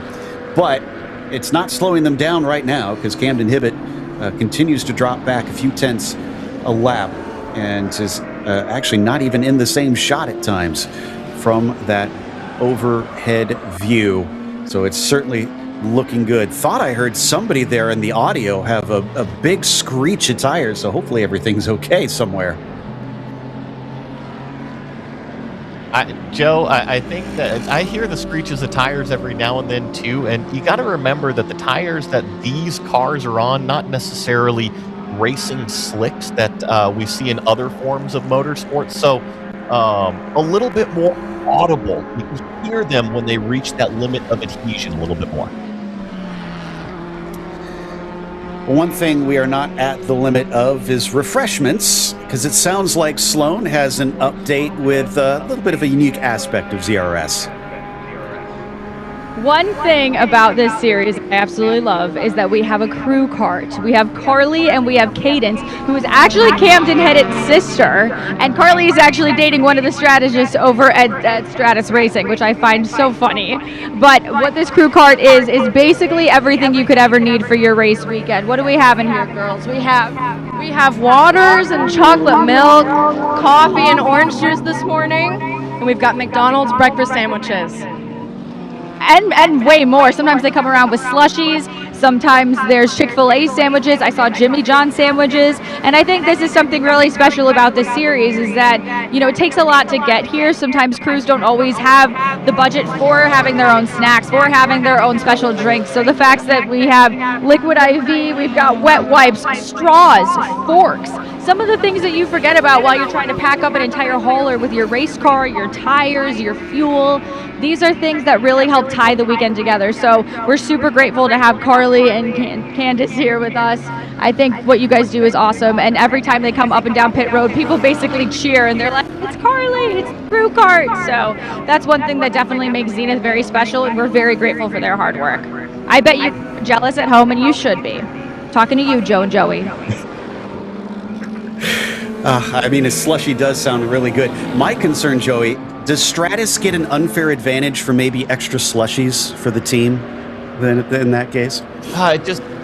Well, I mean, does the slushy machine cause a brain freeze? Because if you have too much slushy, it's definitely going to freeze up that strategist brain. So maybe we'll have to have Sloan go and test, make sure that it's a brain freeze-less slushy machine. Gotcha. By the way, the 21 also getting a one-lap penalty. That's NRG Racing. So I believe they've been pushed down to 6th place in their class after that one. Haven't seen the 177 back out on track. I hope they're still not experiencing more problems. In fact, yeah, there we saw them in the shot as we've been watching this battle between the two BMWs. AOA Racing. This is familiar after yesterday between the 14 and the 85. This is for second in the ZR3 class. Yeah, running pretty wide there in turn number 1, as well as the 14 of Messenger. Just trying to keep up with his teammate. And I was actually just still on the slushy topic over here, Joe, because I saw that Jonathan was over with Automatic Racing. We've covered the slushy machine over at Automatic Racing previously, so it sounds like there might be a slushy machine battle, like a flavor battle going on. Who's got the better flavors when it comes to that slushy machine? That sounds like a good segment to me for a future race between the two teams. We'll see what happens. Is now not only do we have this battle for P2 on track as one of them kicks up a little bit of dirt, they're being interrupted by the battle for the overall lead between Dickerson and Hibbett. There is the 66 currently running in 3rd, trying to play catch up after their penalty, being overtaken by another one of our BMWs. And then I think that was the Roberts Motorsports 109, who's still running in 5th right now, but they had to come and serve a drive-through a little bit earlier, so that's why they are down in 5th. Meanwhile, we come back to the top 2. The 59 still ahead by just over a second. Looks maybe a bit closer than that since the last timing line. Wonder if some of that battle they had to fight through allowed Hibbett to catch up, and indeed it did. It went from 1.5 seconds to now half a second. Only see the 67 in front of them. That is the Open Throttle Racing ZR2 entry. You're going up the hill directly in front of the 59 there. So wonder if they'll get through it before turn number 14 or up to maybe use a little bit of the slipstream. It's all about the momentum in these ZP2 cars. So what Dakota's going to try to do, it doesn't always work out, but he's going to try to enter the corner. So that way when he gets to the exit, he is already on the gas. He doesn't want to have to lift off of the gas on the exit. And this is the problem with it. If you don't time it right, that 3rd car can certainly get a run. Now Dakota's going to opt to sit back in the slipstream of that BMW. Kind of saved his lifeline right there on the front straightaway. Boy, did it. Just about got overtaken, but the added speed, you could see the difference physically between the pair of them. By the way, if you're wondering what happened to the 95 car, they were on a testing session for today's race, so that was expected. They do not anticipate getting back out on track from here on out. So one less of our ZR2 cars competing for now as we follow this battle down into turn 5. Once again, back into the clear air. A whole lot of track ahead of them that has no cars to worry about, and the battle returns to mano a mano.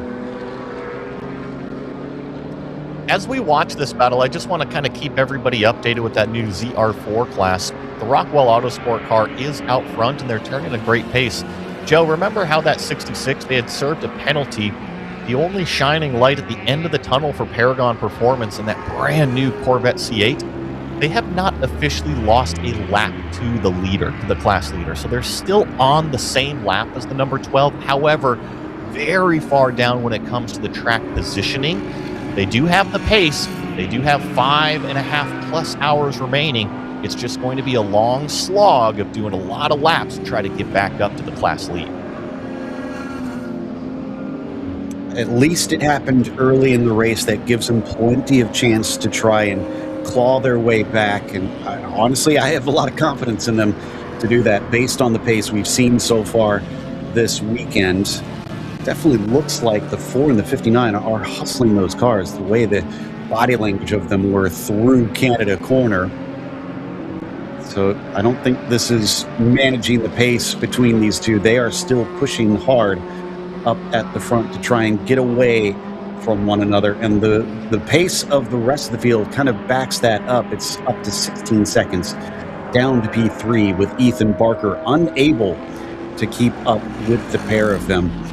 As we keep saying, though, there's a lot that can happen in this race. We saw so many unexpected events yesterday. So that 77 Nimbus Racing team does need to keep in it just in case something gives them a shot at getting back in the hunt.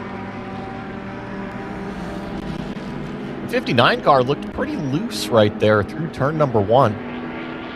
Dickerson was able to gather it up right in the middle of the corner and get the nice launch off of the exit, which is always important. But you had made the comment of could hear some of the tires, and I think it was coming from that turn 12 camera.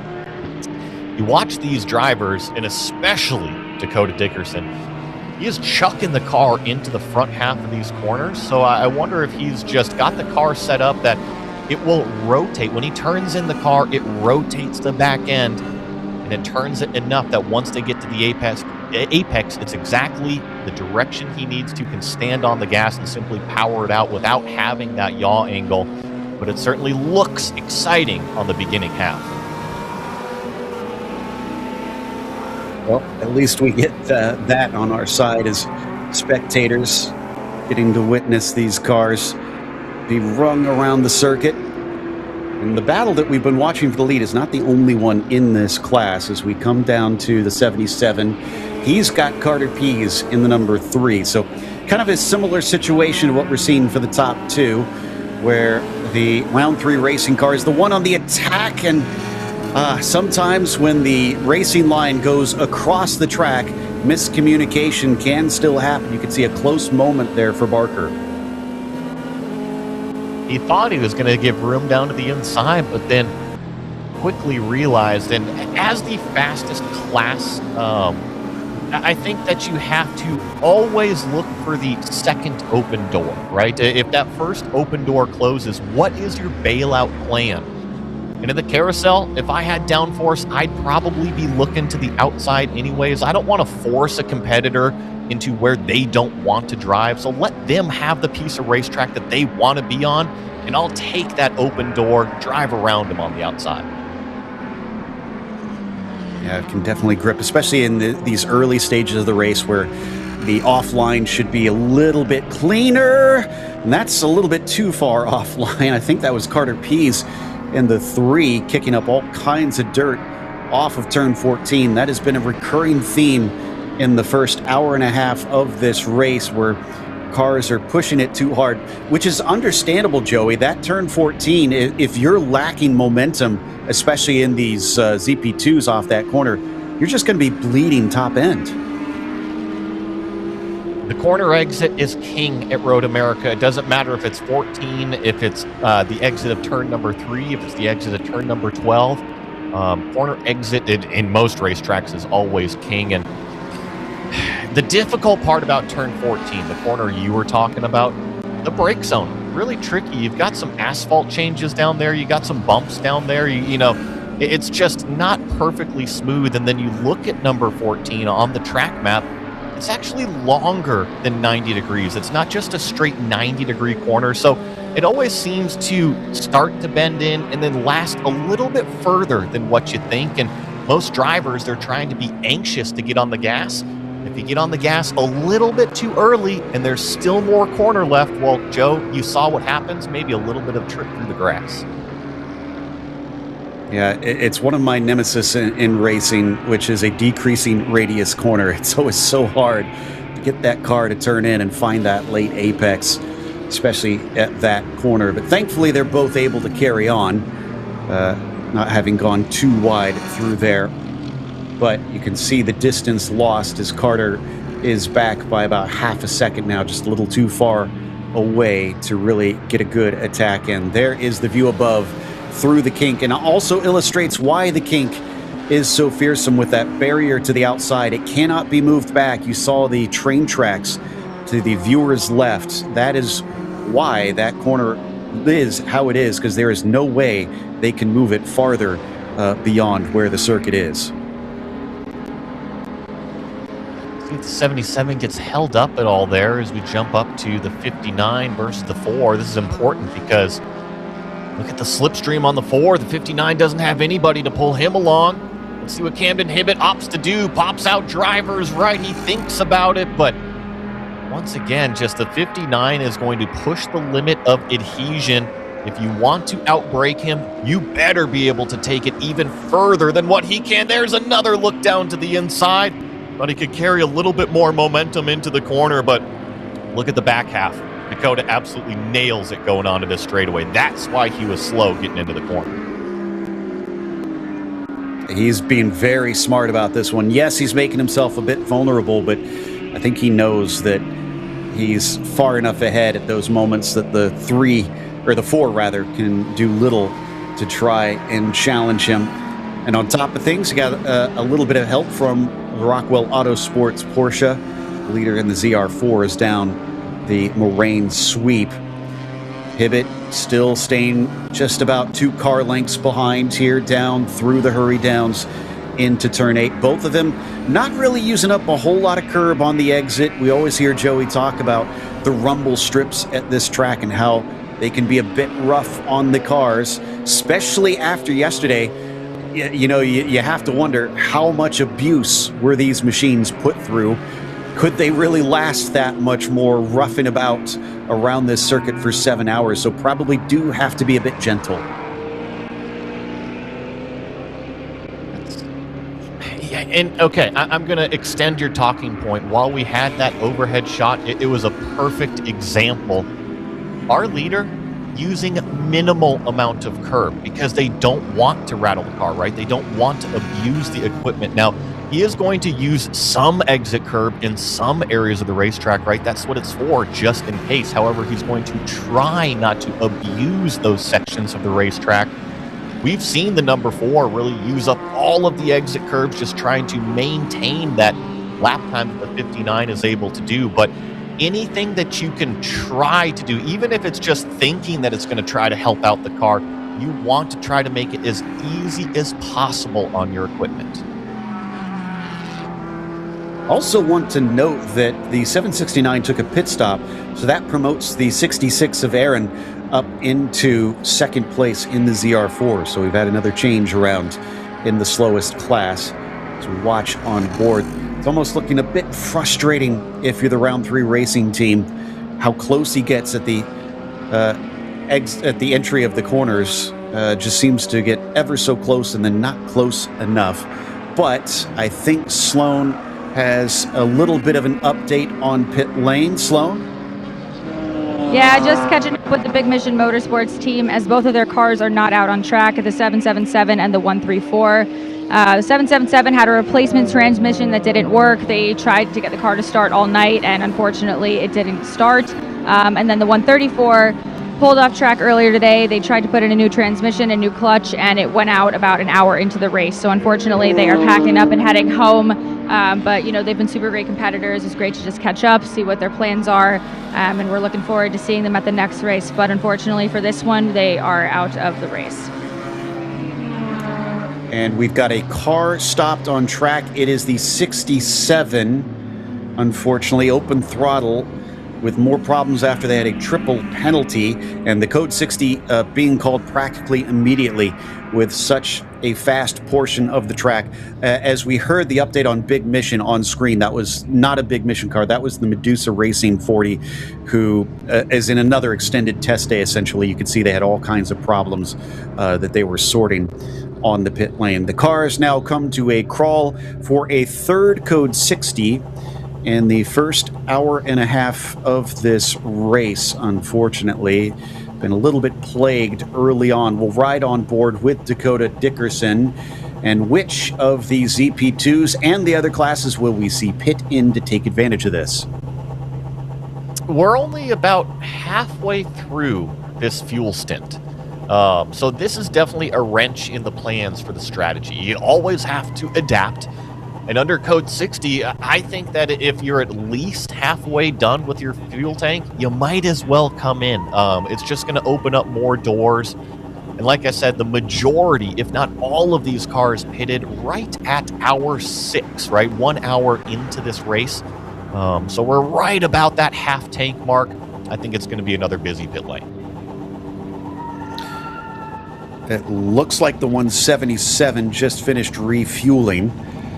So they're taking advantage of this one, but you can see how long it does take for the teams to get around. We've been riding on board with this 59 essentially since before the kink, and they're still only now getting their way up and over turn 13, haven't reached the pit entry. Didn't think to check as we were riding on board. My attention was elsewhere, whether or not they've got the safety crews already trying to load up that open throttle racing car. But hopefully, unless there's more problems going on, should be what seems to be a relatively easy cleanup. Okay, so this is going to be interesting. I wonder if we can maybe stick with the 59 just until they get to the pit stall, or at least close to it. I saw Dakota Dickerson put his visor down. Usually when a driver puts his visor down, it means he's getting ready to do something. I wonder if there's going to be a driver change going on with the 59. Ooh, good call on that one, yeah. This might be a bit early, but, I mean, could be as good a time as any. Maybe doesn't want to be stuck in for 2.5 hours here instead of an hour and a half for this car as he slowly works his way down towards his stall. You could already see off to his side the 66 was in his. Let's go to Sloan for the call on the pit stops. All right, 59 has just gotten into pit lane. They're on their first jug right now. Looks like with 77 crews also getting ready. They're going to put in Gavin Vaughn, I'm so sorry. So one jug is done for 59. We're still looking to see how much they're going to take. Oh, look it, they took a jug and a quarter for the next time. Now it looks like we have maybe a driver change going on, or they're checking what's going on inside the cockpit. 2 crew members have opened the doors and are taking a look inside. Not too sure what's going on yet, but doors have shut and it looks like he's clear to leave pit lane. So no driver change yet for the 59. We do have the 77, and it looks like we do have round 3 coming in as well, which I'll toss to Jonathan. But for 77, the Gavin is going in. We have Ethan Barth adding out. They're on one jug so far. Looks like it's going smooth. We love that. A really quick, beautiful driver change for them. One jug still going in. Jonathan, what do you see down there on your end? Round 3 racing stops on its marks with the number 3 car, the red. Already the number 4, yesterday's winner with Camden Hibbett installed. The young fisherman had done a nice job of reeling in the 59. He stays installed. One jug of fuel for the 4 car, one jug of fuel only for the 3 car as well. Perhaps trying to extend that fuel mileage in anticipation of more Code 60s. We heard from Sloan on the 77 up. It passes me now and rejoins just behind the 3, but the 4 had already rejoined the racetrack. I can see going past me is the 96 BMW as well. Fascinating that we did not see Dakota Dickerson get out after Joey was saying he looks like he might be preparing for that, but they were working on something. And actually, as we continue to watch on screen, he's still fiddling with whatever the team was trying to mess with inside the cockpit. There's something that is dangling from the top. I'm kind of curious if we could send Sloan or Jonathan down to the team to figure out what they worked on as well as find out if there's any news about the flashing of the lights on the shark fin of the car, because that's been concerning Joey and I for a lot of time. But they're able to return to the track, not in the lead. I think that is the critical aspect of this one. The 4 is going to be up at the front once we go back to Green Flag Racing. They have been looking for that track position for quite some time. Now they've finally gotten it through strategy. And yes, so now that we've crossed over the timing lines, the 4 is in first. The 59 team of Stratus has been demoted into second. The 77 remains in third, with Carter Pease in the number 3 car in fourth. A few other teams did take pit stops. The 94 team, San Filippo, currently in that car. Looks like LaRue Sr. in the 74 also now taking service. Let's go to Sloan. She's been able to track down info from the 59 team. Just caught up with Jason Alder, who was one of the team members who's looking into the cockpit. He said that with the lights flickering, they just switched their wiring to try and program it so the flickering would stop. But there's no big issue, just trying to reroute it somewhere. We might be looking at a driver swap sometime soon, but for right now, the flicker, they're not worried about it. Just tried to rewire it, and it should be resolved. If not, they'll come back in. But for now, we're looking at it being fixed for the meantime. So we'll keep you updated, keep you on your toes, like we always do. So team not super concerned, it sounds like. Concerned enough that they were willing to do some work there, Joey. But big thing, I think, to take out of that is Dickerson losing the lead to Hibbett with that longer stop and staying in the car. Interesting there. So, we'll just have to see how it plays out later in the strategy, because I was mentioning it's only halfway through this fuel stint. So if you're going to stay in the car, it's going to extend further than probably what they raced in the car yesterday. Just have to keep an eye on it. But yeah, that promotes the number 4 up front. This is what I can officially call the fan favorite car for everybody out there watching on the stream. This is the 769, the Powell Racing Machine. You see the message from Race Control. We're going to be getting going back Green Flag Racing, and there is the green flag. So everybody's standing on the gas, including this beastly Miata going up through the gears. And I know there was some discussion about what that thing needs to be nicknamed. Some were calling it the Skull Bandit. I think the green, I've decided, Joey, is more of a Skittles color, which I think will appeal to you. Oh. Well, I know. I do like my Skittles. I'm thinking it's more of a margarita-colored Miata. Ooh, okay. Yes, the Margarita Miata. There we go. I am on board with that one as we get up to speed. Go ahead. No, I'm just saying, I love it. Yeah, I could always go for a good margarita. Yeah. All right, but as we watch them fly down the back straightaway out of the kink, we'll start to see how this one shapes out. Can Hibbett hold on to that race lead ahead of Dickerson? Was definitely farther ahead than we saw Dakota on Camden over that last stint. Remember, it stayed within a second and a half pretty much the entire time before, just right in the tire tracks of the 59. This time, though, I'm seeing a gap of about 6 seconds, 4 seconds, actually, excuse me, between Dakota and Camden. So if the 59's got some pace, they'll want to try and use it to take that up, as we see the 769 get overtaken by a couple of the quicker classes down the main straight. So I grew up racing at Miata. That's where my racing career started. And I gotta say that it's certainly a Frankenstein Miata out there, just looking at it from the exterior, but it had a huge digital dash in there. Definitely got some pretty cool upgrades. So yeah, 769, just to let everybody know where they're running right now. Third in that ZR4 class currently.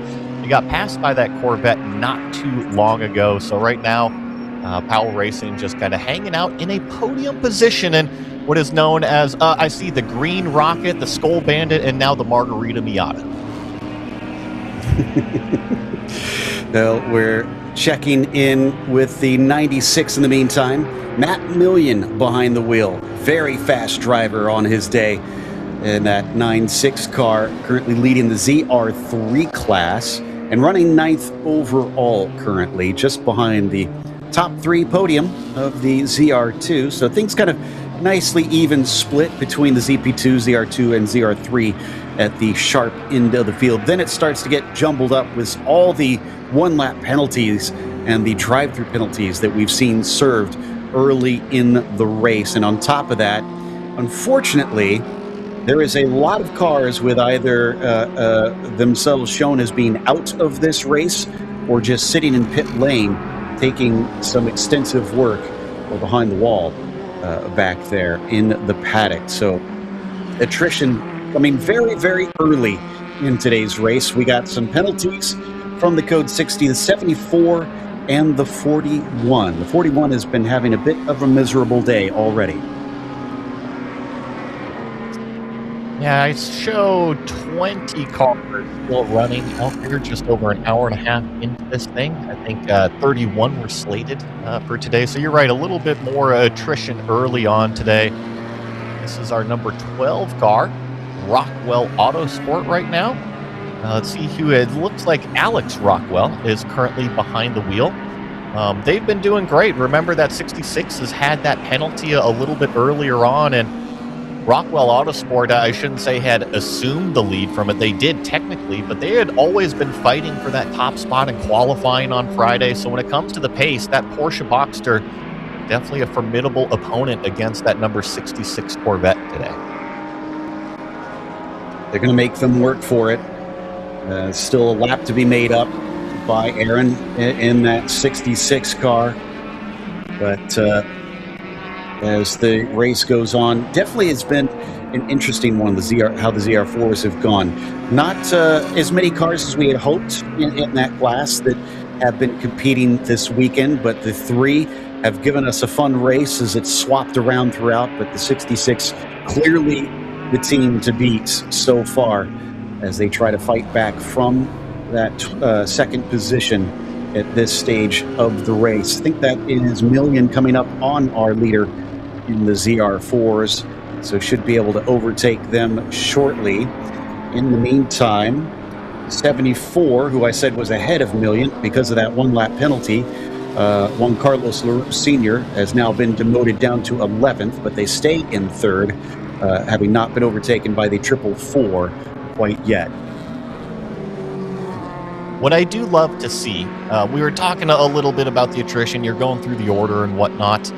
I look at our ZP2 class, right? Our top premier class, our prototype class, and first through fifth, which is the cars that are running, are all on the same lap. They're all on lap number 34. Camden Hibbett just clicked over to lap number 35 because he officially crossed the start-finish line. But if you want a chance to win one of these races, you have to stay on the lead lap, as we see the 96 go by the 12. That is not for position at all. But you need to stay alive in these races. You can't just be, call it treading water, barely breathing. You need to be in position in order to get up there and actually play for the win at the end of the race. And so far, we've got 5 of those cars all on the same lead lap. Which we'd love to see. And as we carry on with this one, 3 code 60s in on the first hour and a half or so of this race. Been a little bit of a slow start on things. We kind of expected, the cars having been through the ringer, that we would get a few of those problems. This is the 444. Now, this is also not for position. The Bruce Innovations car going to allow one of our Ginettas to sneak on through. I think that is the 178 of Clark Campern that just went on by. They're running 7th in that ZR2 class. So they are within the same class, but the Campern Performance car is definitely on the back foot, still running lap 27, while the car of Bill Choice here on screen is on lap 32. I see some more nicknames of that 769 Miata out there. I heard it might even be called the Snot Rocket back at home in the garage. Joe, what do you think about that one? Less delicious, I will say, than some of the other ideas we've been throwing about. Also, good news for our Toyota fans. The 305 GT86 is back on track now. Technically, they left the track for a little bit because I'm seeing that they had an off course somewhere. But the good news is that they are carrying on. Granted, they're well down the order. They're only on lap 20 of this race. So glad to see the Toyota team get out there and able to get some running in. They basically retired after the first lap yesterday. Good to get more track time, like you were saying, and especially if you're at Road America, you never want to be at the racetrack and not physically be able to be on it. So whatever these teams, whatever the crews can do to make sure the cars are out there, they're going to make sure that that prep level happens before they get there. And if they run into any problems, they're going to see if they can fix them out there. And one of the cool parts about the Zenith Racing Series is that very, very friendly paddock, right? And especially under non-race times, I have a feeling that if there's an issue with the car and you don't have the parts and a fellow competitor might have the parts, you can go over there, and certainly everybody wants to have a bigger party on the racetrack. And so the more cars you get out there, the happier everybody is. After all, we're all here for the same purpose, to have fun. I think back to yesterday when the 392 had their problems on pit lane and the car was stuck. We heard Sloan and Jonathan tell us that Retro Rockets sent mechanics down to go help them get the car going. So yeah, there's definitely a camaraderie in the paddock here at Zenith Racing Series, which you love to see. Everybody wants to see lots of competition out on track. Even if you don't win the day, you're still there to enjoy. In fact, Sloan has a little bit more info on what it's like down on pit lane. Sloan? Yeah, I think one of the most interesting things is that a lot of these teams have raced with each other outside of this series itself. A lot of them have known each other for years, and so they all want each other to do well, despite the fact that we're racing for one thing, which is to get on the podium, get the most points that we can. But we've heard from a number of teams that when they have had issues, buddies are coming over saying, hey, what's going on? Is there any way that we can help? What can we do? Can we lend a spare part? Can we lend you a door and we'll just charge you later? Or we won't charge you at all. A case of beer will be just fine. But I do have to say that this paddock is incredibly friendly. It seems like it's been really great competition. I think the way that things have been handled when there is an incident, when there is something that is a little fuzzy in some areas, it gets worked out very quickly, very smoothly, and teams have been super happy with the way it's been running in general. So I will say that the vibes in the paddock have always been really great. I have never really sensed any tension from walking up and down here, even when things are a little crazy on track. But I really I can say boots on the ground, people are really nice, really wonderful. I like hanging out with them, and I'm not even competing with them. I'm just cheering for them, and it's really nice, and I think they're my buddies. So definitely buddy vibes down here, which is what we love. That's fantastic. By the way, Joey, just noticed that Alex Rockwell set a personal best out there in the ZR4s. So they are hustling. They're trying to do what they can now that they have got the race lead, and they're not resting on their laurels. Love to see that from the Porsche Boxster. Yeah, and I mean, a very competitive lap time. I remember on Friday that they were duking it out with that Corvette in class. So the last lap from Rockwell, 236.6. You compare that to the Corvette that is kind of, in air quotes, dominated the weekend, and they had just turned to 236 as well. They crossed the line almost immediately as this talking point came up and turned to 235.5. So I do feel that the performance still sways in favor of the Corvette. They were able to keep it clean yesterday. A little bit of a different story here today.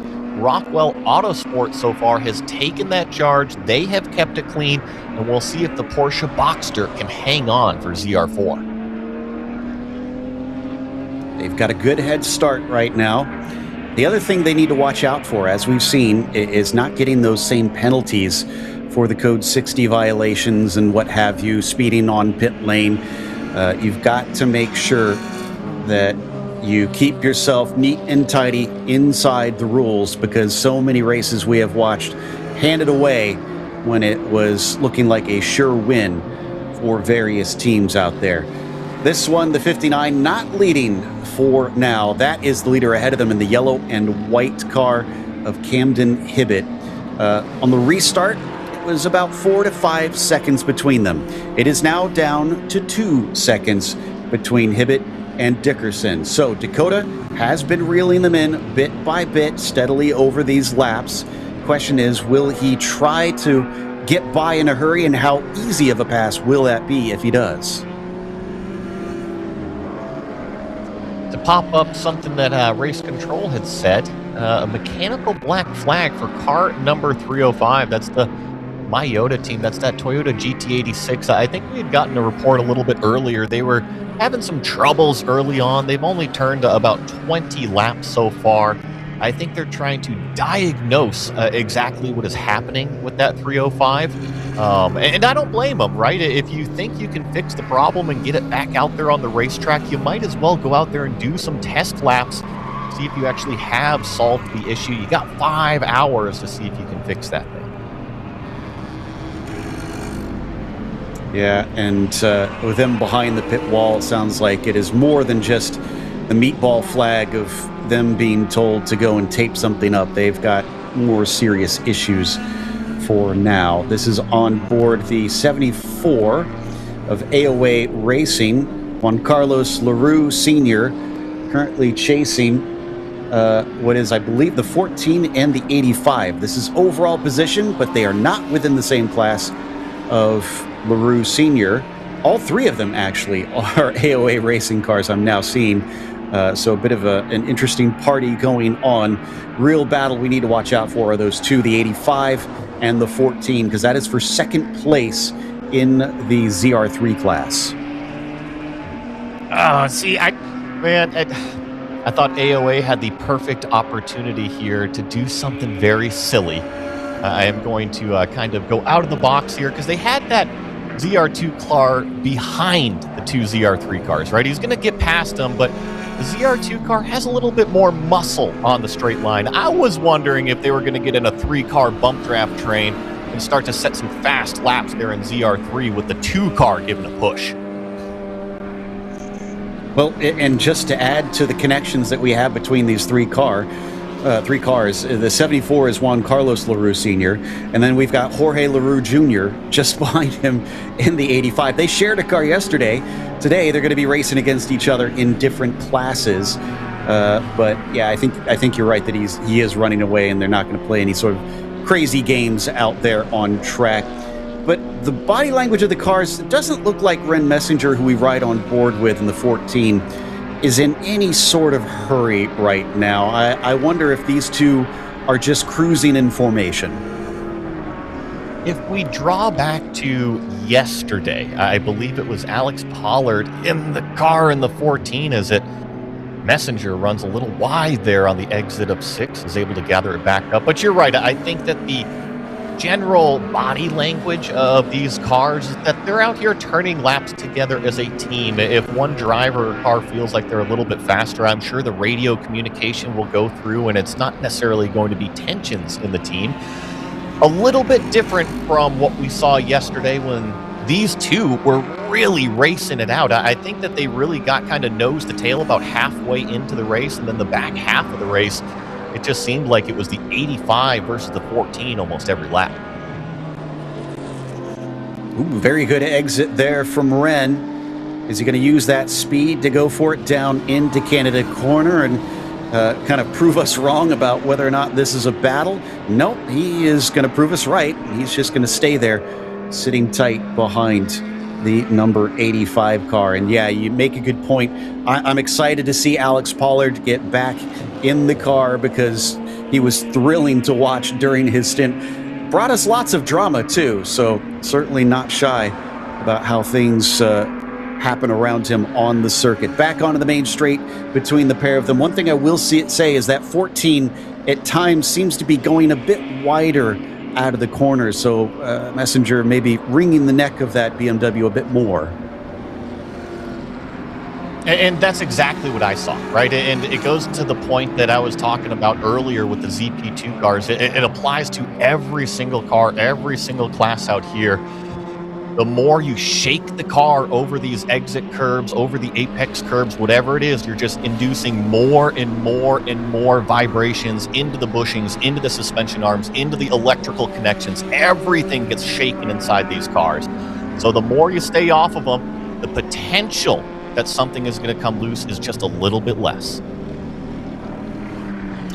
Let's head down to Sloan. She's caught up with one of our drivers on pit lane.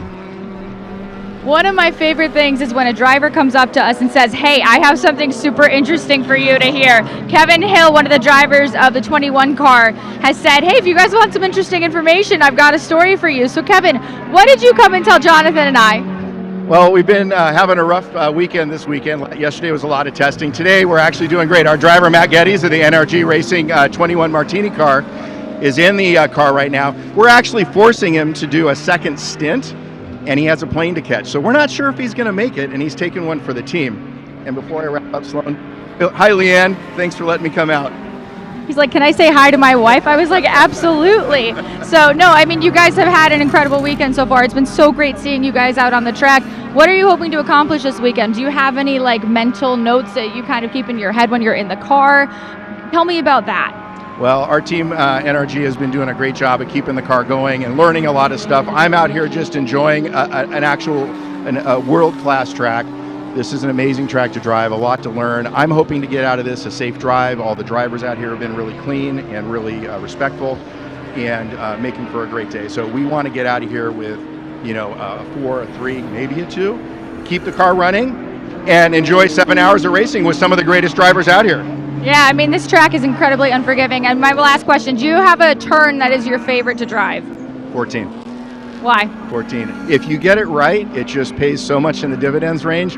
If you get it wrong, you're just cursing yourself for the whole time you're in the front straight. All you drivers, you know what I'm talking about. Yeah, I guess that's like the mental note that goes through your head is you're just cursing yourself out. Well, thank you for your time, Kevin. We're excited to see how this ends up for you, and I hope your driver misses its flight. Thank you so much. Appreciate it. I know he'll appreciate it. Yeah, of course. Back to you guys.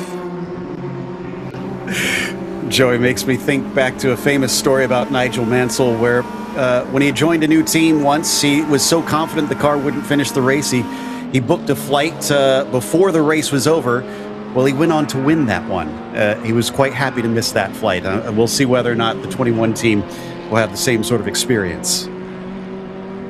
I think that's an absolutely acceptable way to miss a flight, is that if you are drenched with champagne and need a new change of clothes before you can go sit with other people right next to you in a big old tube in the sky. Going to be a little bit sticky sitting on the plane like that. Hopefully they get a chance to rinse off before. But as we come back once again to our leaders, it's now been cut down to less than a second between Dakota and Camden. Nearly 5 seconds has been trimmed down lap by lap, and it certainly seems to be in favor of the 59. Was the 305 we're hearing might be getting back onto circuit. I think that's an old message because I'm showing them in pit lane right now, so we'll try and get an update on if that is just old news on our side. But top two reverse to how they were yesterday. Yeah, that's that Toyota car. That's that Toyota GT86 that I was just talking about maybe a handful of minutes ago. They had gotten back out on the track. They had just gotten a black flag, so they were forced to go back behind the wall. And now it seems like they have done some more work on that 305 and have returned it back to the racetrack. And I actually understand that Jonathan has a little bit more information on this team in the 305. What do you have for us, Jonathan? Well, part of endurance racing is just that, enduring. And Toyota, John, I think you've been doing just that. If you look at the pile of parts and engines behind me, you're on your Boxer 4-cylinder, significantly modified at that for this weekend alone. I remember when we caught up, when everyone was loading in, you didn't even have an engine hoist to change out the second engine. Talk us through some of the work that went as you guys were burning the midnight oil last night and some of what's been happening today. Yeah, it's been 2 days of pretty interesting times for us.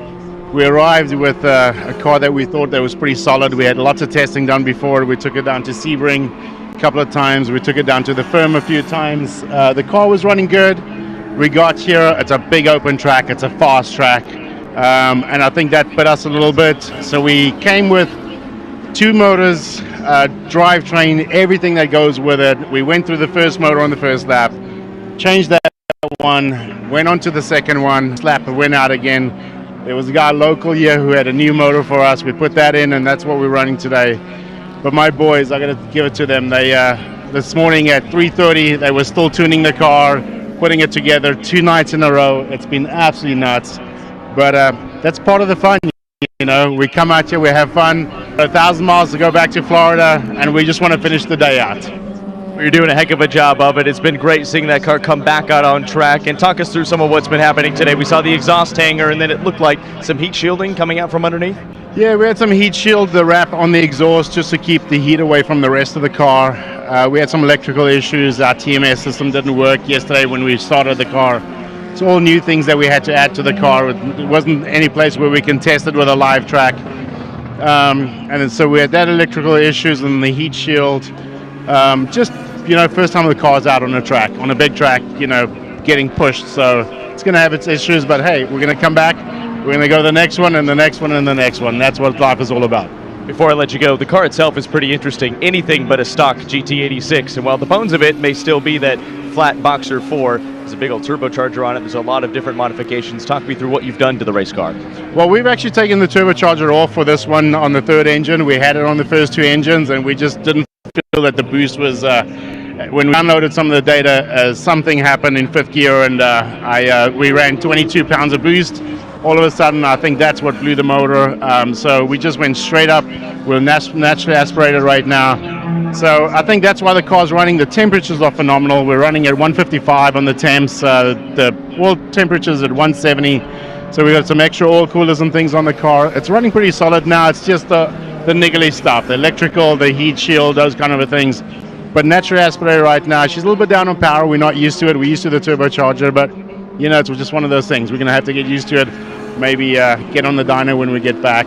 Maybe get a new FA28 engine or 24 engine and see what that brings us. Well, it's been singing the last couple times it's gone by. Best of luck, John, with the rest of the day. Thank you very much. Thanks, guys. Take care.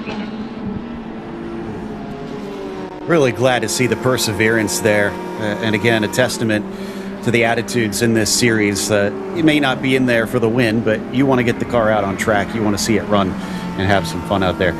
John Sanfilippo, as you may have seen on our notices from Race Control, has been having an interesting one. 2 offs within, I think, just 1 lap. Once at turn 9, once at turn 1. That's the 9-4 Motorsports car that has now fallen from 2nd to 3rd. There it is on screen. So it's the bright orange BMW here, and I'm not sure. Yeah, it's going to pull straight off of the racetrack. And John, I'm not sure if it actually like had any spins or anything, but just historically in 2026, this 94 machine has had a few little electrical issues where we've seen the car kind of slow down on the racetrack and then definitely have to kind of recycle it. What I think might be a little frustrating on this one is they pulled it off of the racing surface, but it's still on the racetrack when you've got the cut through just 20 feet in front of you. If you can't get this thing refired, it's going to force us to throw a code 60. There it goes. At least it seems like it's getting refired, and just be careful about that right there. You don't want to drive through the gravel and get stuck yourself. Thought that maybe with how it was pointed, they would just drive it down into the paddock, but yeah, he's trying his best to get it going. Can't choose which way he wants to turn, though, as those front wheels have been steering back and forth. Now, finally aiming towards the track, and John has got the car running, finds a bit of clearing to safely rejoin. But after what was looking like a pretty solid 2nd place as it stood partway through this race, they've fallen all the way to 3rd, maybe even 4th, depending on if Bill Choice and the 444 team has already gone through, and it looks like they have not, so they will stay in this 3rd place for the time being. In the meantime, we have missed a pass for the lead. Dakota Dickerson is already ahead of Camden Hibbett. See about the slipstream. The 59 has just been following the 4, slowly stalking the 4 for several laps now. Number 4 car have an answer in the slipstream. Pops out driver's right. Can he get up to the door by the time they get into the brake zone? Neck and neck when they turn into the corner. Door to door as they come out. It certainly seems like the number 4 car is going to have the inside line going into what is turn number 3 at the racetrack. Going to be a drag race coming out of here once again. Extremely respectful racing. And Joe, we're about to see who has more top speed. Absolutely we are. The 4 pulling a nose ahead, but he's going to be on the outside coming down to turn 5. Looks like the 59 is starting to come back at him. It isn't a completely straight run as they do go through a couple kinks. They get oh so close to touching one another. They're going to continue to go wheel to wheel down through turn 5. Beautiful job by both of them to share the road out here on this track as they duel for the top spot overall, still side by side through turn 6. That is tough to do on an off-camber corner down through the very fast turn 7. They're losing a lot of time, but they've got plenty behind them to P3, so they can afford to fight like this. Neither is willing to give way, and as they hit turn 8, we are now 8 turns into this lap without either car giving up. Finally, it looks like the 4 is back in front. This is what every racing driver wants when they go out there and hit the racetrack. They want to be able to pass. They want to be able to repass, do over-unders. They want to race side by side, door to door with their competitors because that's exactly what we love doing. We love pushing each other. And when everybody leaves racing room on the racetrack, it is smiles all around. And guess what? That was just round number 1. They're about to line up for round number 2. Yeah, and Aaron is trying his best to stay out of their way. He doesn't want to get involved in this. He has his own race to run, and they're both able to get by just in time. Sadly for the 94 team, but not surprising. They've taken it behind the wall to try and assess what the problem is. That will absolutely allow the Bruce Innovations team to promote themselves onto the ZR2 podium as we continue to watch the battle for the lead. So, based on what we saw there, Joey, do you think either of them does have a top-end advantage, less downforce maybe? No, I don't think so. They were pretty neck and neck going the entire distance, just right next to each other, right? And there wasn't any side drafting or any kind of silly posturing or anything like that. And by the time they got to the brake zone, you saw that they were pretty much splitter to splitter as they hit that brake pedal pressure. I just think that the number 4 car barely left enough room at some of those apexes, and Dakota was very, very grateful of that. I think that the 59 car maybe had a few wider entries, but that's what all this is about. It's a learning process. We're only 2 hours into the 7-hour race, so these drivers, they want to be aggressive with each other. They want to pass each other, but they don't want to be overly aggressive, and they kind of have to work up to that. See what each driver is comfortable with. Everybody is a little bit different on how much pressure or how much you can run side by side. Does look like he's actually stretching it out a little bit. I thought this would continue to be a pretty close fight between them based on the fact that it has gone back and forth now a couple times.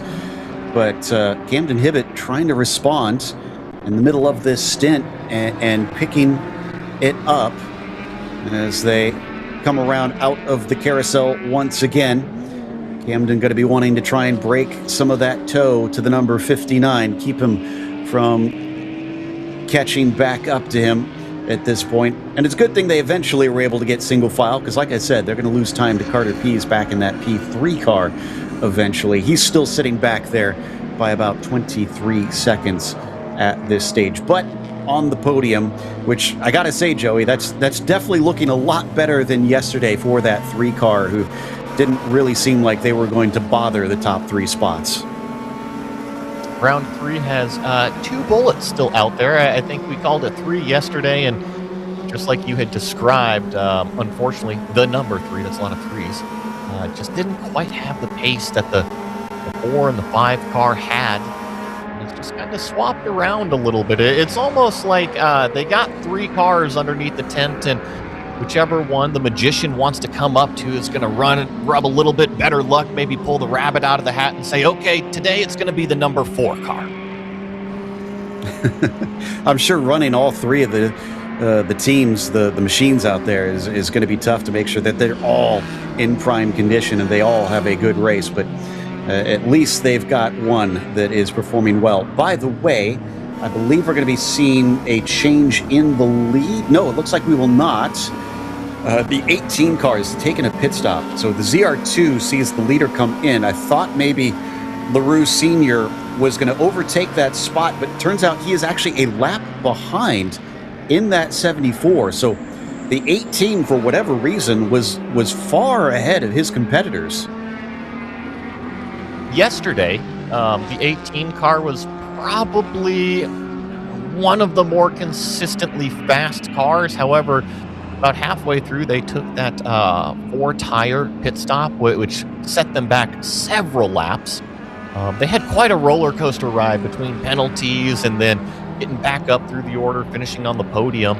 But you're right, the 18 is still in pit lane. I'm actually watching it over here. It's got about a minute 50, almost 2 minutes stationary, or they are even thinking about going again. This is a long pit stop for them, Joe. Maybe the driver is still getting buckled in from what I see.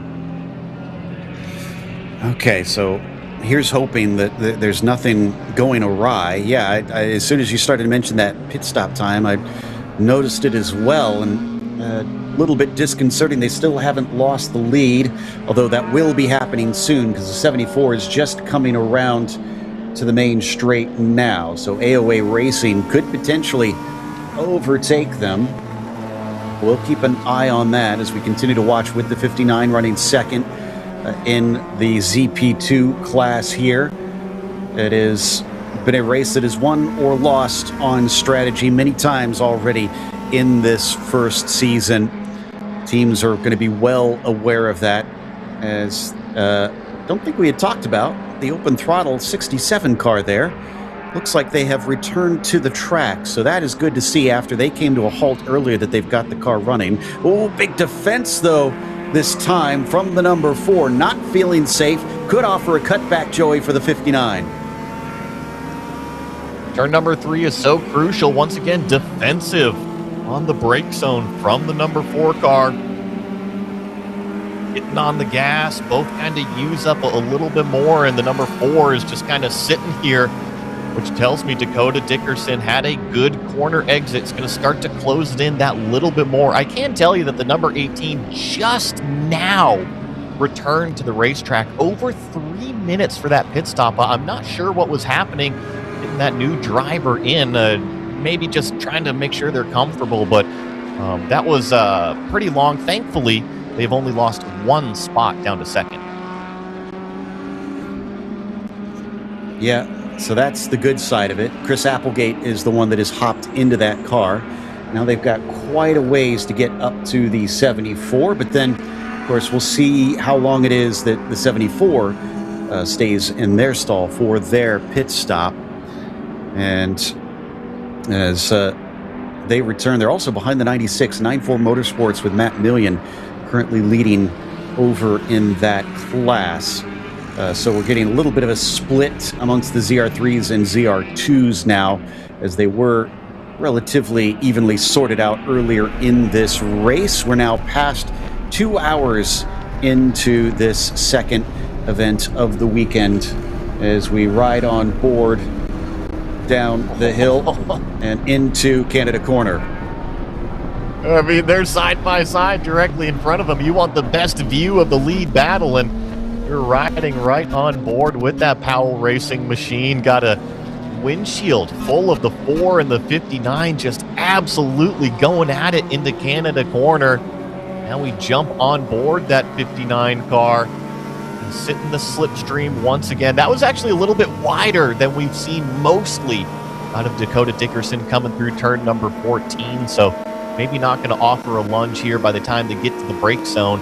Maybe looking more down towards turn number 4 or 5, I mean. Yeah, the battle has already kicked up once again here within this past lap. Will it start to erupt once more. They'll head down to turn 3. Like you've often said, the 59 seems to really get the corner exits. This could be where he finds a bit more to attack. It would make sense considering he got the run down into Canada Corner as they flash past us under the Sargento Bridge. He is looking relatively close, but I don't know if it's going to be close enough. We'll watch for the run into turn 5. He shows himself in the mirrors, but then comes back to the racing line. Don't think that was a legitimate attempt, but Dakota still trying to get Camden to watch behind him. A little tidbit I just kind of want to put in the back of the brains for everybody that's out there watching. I wonder if these teams might try a little bit of an undercut. We typically don't see that type of strategy too much here in ZRS because they're not changing tires, right? It's not like they have all of a sudden this huge plethora of grip that they didn't have before. However, if you feel like you're just getting held up a tenth or two a lap, like maybe the 59 is, and not getting too much of a benefit of lift and coast fuel save, it could be that opportunity. Pit 2 laps early and maybe just 2 laps clean out the windshield will leapfrog you that position. But just an opportunity, knowing the stops are coming up probably in the next 20 minutes or so.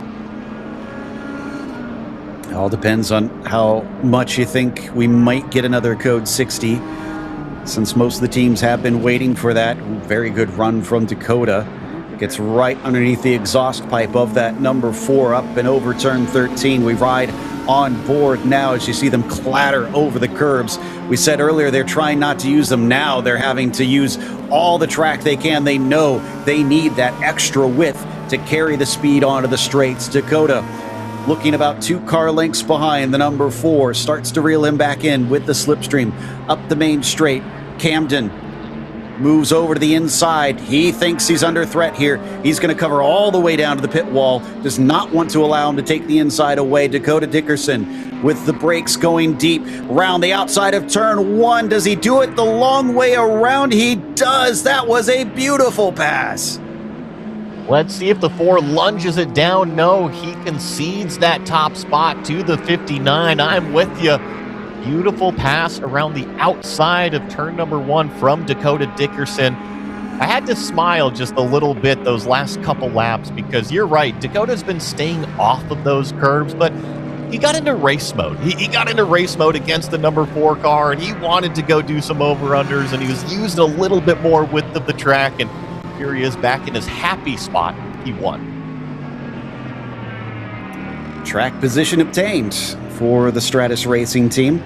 85, by the way, took their pit stop. You could see it there for a brief moment on the left-hand side of the screen. Just under 2 minutes. That looks like a standard fuel stop for AOA Racing. They'll fall down to 3rd, and the 14 jumps up into 2nd. The AOA Racing team having a very good time this weekend in that ZR3 class. Well, 14, I think, just about to hand it back because they are now in the pits as well.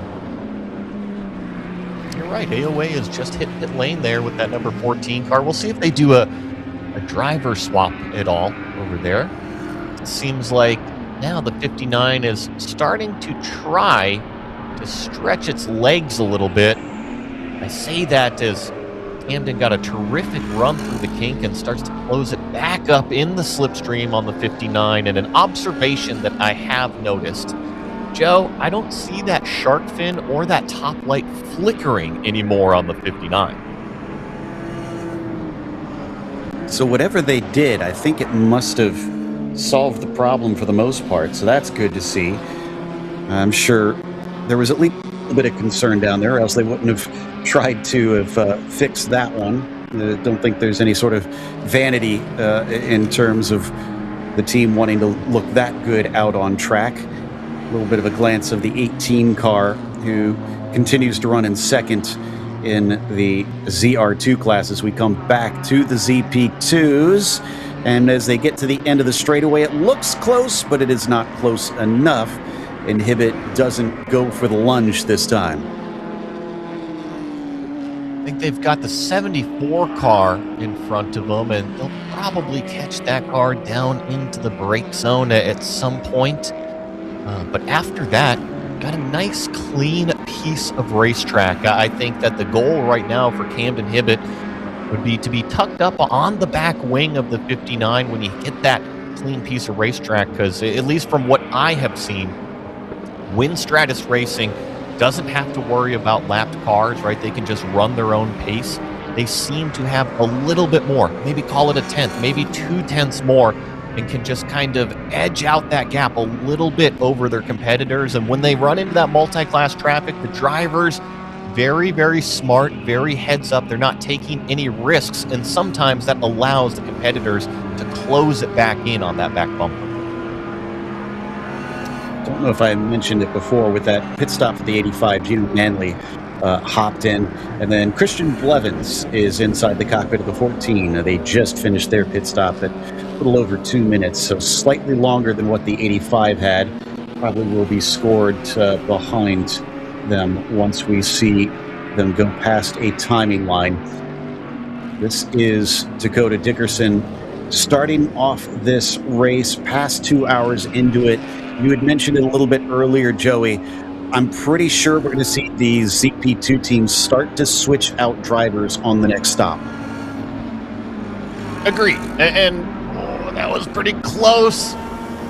Oh my goodness, I'll get to that here. I think that Dickerson was trying to carry the momentum, and now he's going to get balked again. I believe this is the 74 car. And there goes the number 4. Camden Hibbett took advantage of Stratus Racing, getting involved with the ZR2 car. And now let's see where that sedan, where that BMW chooses to place the slipstream. I think that's going to pull the lane, and now it's going back in favor of the 59. It absolutely is. In fact, I think that is a complete repeat of what we saw earlier in this race between them. That the outside, as long as that ZR2 car stays there, is certainly going to help the car with the slipstream. A little bit wide as the dirty air coming off the 59 forces the 4 car to have to use the runoff at turn 1. And they'll have to still battle with this car, Joey, because you saw on the front straight, it started to run away with that extra grunt underneath the hood. So they still aren't able to be clear. This might erupt again. Into the brake zone, and once again, just that BMW, like you said, so much grunt underneath the hood of it. Was able to run away down these super long straightaways that we've got here at Road America. Of course, every racetrack is different, right? When we were at Sonoma or Barber, there's pretty much no way one of these ZR2 cars, given the weight that they have, could outrun a ZP2 car. But given how long and how many straightaways we've got here at this racetrack, it just changes the dynamic of the racing. Certainly makes it a little bit annoying if you're in these prototype cars. They're so much faster in the corners. This is where they should finally, hopefully, get ahead. But will they stay ahead by the end of the straight? Because if you're those ZR2 cars, you don't want to have to lift too much. Oh no, he's going to just outrun them all the way into the kink. They're going to be quick around the outside, cuts across. That was brave from Dakota Dickerson that driver would hold to the inside. Sometimes you just have to give a little bit of faith and a little bit of trust and be a little bit more aggressive. That's what the 59 was able to do. Plus, use just that little bit of aerodynamic grip around the outside of the carousel. That's what put him into that position. And then you're right, through the kink, it was maybe unnecessarily close from the number 74 trying to force an issue. If anything, I think that's probably where I would be looking. The gap so much larger than what we saw before between these two, and that is thanks to Dakota Dickerson taking a few risks up there. So I think he has got the bit between his teeth. And since this has settled down and we are getting towards lunchtime, I don't know about you, Joey. I'm starting to get a little bit hungry over here. What about Sloan and Jonathan? Are you guys getting hungry down there? I think we are. Luckily, Road America is probably unique in tracks in the U.S. and really in the world in the fact that the food you can get here is such a fixture. One of the highlights for me has always been Parker John's, a famous barbecue spot. There's a ton of different options you can get. You can come in, you can get a lot of great food, you can cool off like I am with a Pepsi. Ryan here has cooked up some amazing wings for us and a Carolina sandwich. Tell us what we're looking at. Yeah, hey man, we got some pulled pork here with coleslaw, fried onion rings on our ciabatta bun. It's delicious. We smoke it here at the track for 13 plus hours. And then we got our smoked wings. We smoke here, smoke here for 3 hours. They come with fries. And it's really, really good. So you have to come give it a try. So I'm going to know if I'm going to be able to finish that on my own. I do have my Pepsi to cool off, but Sloan, I think, has a pretty creative solution to cool off as well. Or you can get some ice cream. I highly recommend the Twist. It might be 10:45 in the morning, but I'm a big fan of the ice cream. Thanks for that, guys. I mean, ice cream and racetracks go together, depending on who you ask. In the meantime, we have a code 60, and we're still trying to find who is stopped. Joey, have you managed to spot? I think it was debris. Yeah, that's a whole door that door? they just picked up on the exit. Yes, correct. That's a whole door on the exit of Canada Corner. I think that's the number 12 car. That's the, oh no, if it is the number 12 car, that's Rockwell Autosport. Now the car isn't there. We're just watching the door, right? So I would assume that the 12 car does not have a driver door right now. And they are showing is still out on track. It looks like a left-hand door, if I'm seeing correctly. So that is driver's side. I'm pretty sure that's a safety concern. I don't think they're going to allow that car to keep running. Now, that's an interesting one. I think that every sanctioning body is going to have a slightly different rule set when it comes to that. Back in the day, I'm going to go back to personal experience, back racing in Grand Am just before the GT4 days. We had some pretty big wrecks in that series, and there were some doors ripped off of those cars, and they allowed those cars to continue on because they had the NASCAR door bars plus the window nets. Now, they don't allow cars anymore to continue on with no doors. I just think it is up to each sanctioning body and what their rule set is going to be. Certainly, again, one of the unexpected twists of this weekend. We've been getting some of the more interesting pauses, and we've already had our fair share of unexpected ones. Car 40 getting back on course after, I assume, a little bit more work being done on the car. I think back to VIR, Joey, where we got stopped for coyotes and then geese out on track. So now we've got door missing from car as our latest stoppage to add. Yeah, I don't know. What wildlife would we have up in Road America in terms of relationship to what we saw over at VIR? Here's the number 12 car. Before we get to that comedic point, let's check out the new airflow design on the left side of the 12, and we found where the missing door is from. I'll take door number 1, and unfortunately no prizes for getting it right. And we'll see whether or not that car comes on in. They're approaching the pit entry soon. This is actually directly in front of our leader, Dakota Dickerson. And that's the other thing I wonder. I would love to know if there was any cars close behind that also witnessed that and what the reaction was seeing that big of a piece literally fly off the car. Well, I think based off of where it was on the racetrack, it probably was starting to open up for at least a lap or two. And then, gotta remember, Canada Corner is a right-hander. Safety truck was on the exit there picking up the door. So I hope, Joe, that maybe it just ran over the exit curb rumbles and just simply shook off and fell off of the car way out driver's left. I mean, that's you also have to remember, a lot of these carbon doors, if it is a carbon door, they're literally held on by pins. They're not even bolted in. So if the door physically moves vertical upwards enough, it can just slot out of that hole and the door just falls off. That's a good point. So that could be to blame. Yeah, I was kind of wondering that. Didn't even think about the fact that they're probably pretty easy to remove on purpose, especially for races such as this. They are bringing it in. I do not see an extra door at the ready, but let's go to Jonathan, who's there to watch the action. Good news, there is in fact a spare door, and the original door in record time has been delivered to the number 12 ZR4 car. That Porsche Boxster is in. It has taken on 1 tank of fuel so far. Mechanics crew is now putting a 2nd tank of fuel in the front end. Assistance going on in the front of the car, and now the team is just deciding which of the 2 doors to put on. There's the originally stickered number 112 with the official Zenith sticker, and the team has actually retrofitted in record time again a secondary option with the backup door. It's not a carbon door, it's a more production-based door, actually even still with the factory door handle on it, and that beautiful blue and neon green and black wrap. The team is now installing the 3rd tank of fuel, and still waiting. I'm impressed actually how quickly that original door that was left out on track was able to get back. The team has handled this calmly, and they're still waiting. And now we should see that it is going to be the backup door. It goes out over the wall. Officials give the okay, and the team will look to install it. That is the driver's side door. Catch can comes out from underneath the car. 3 tanks of fuel have gone in. Door is closed. The lights are on. Driver is given the signal to fire the engine. A little bit of bear bond now being installed on the rear of the car just to keep that door nice and fastened. 1 more strip of tape, so 2 strips of tape.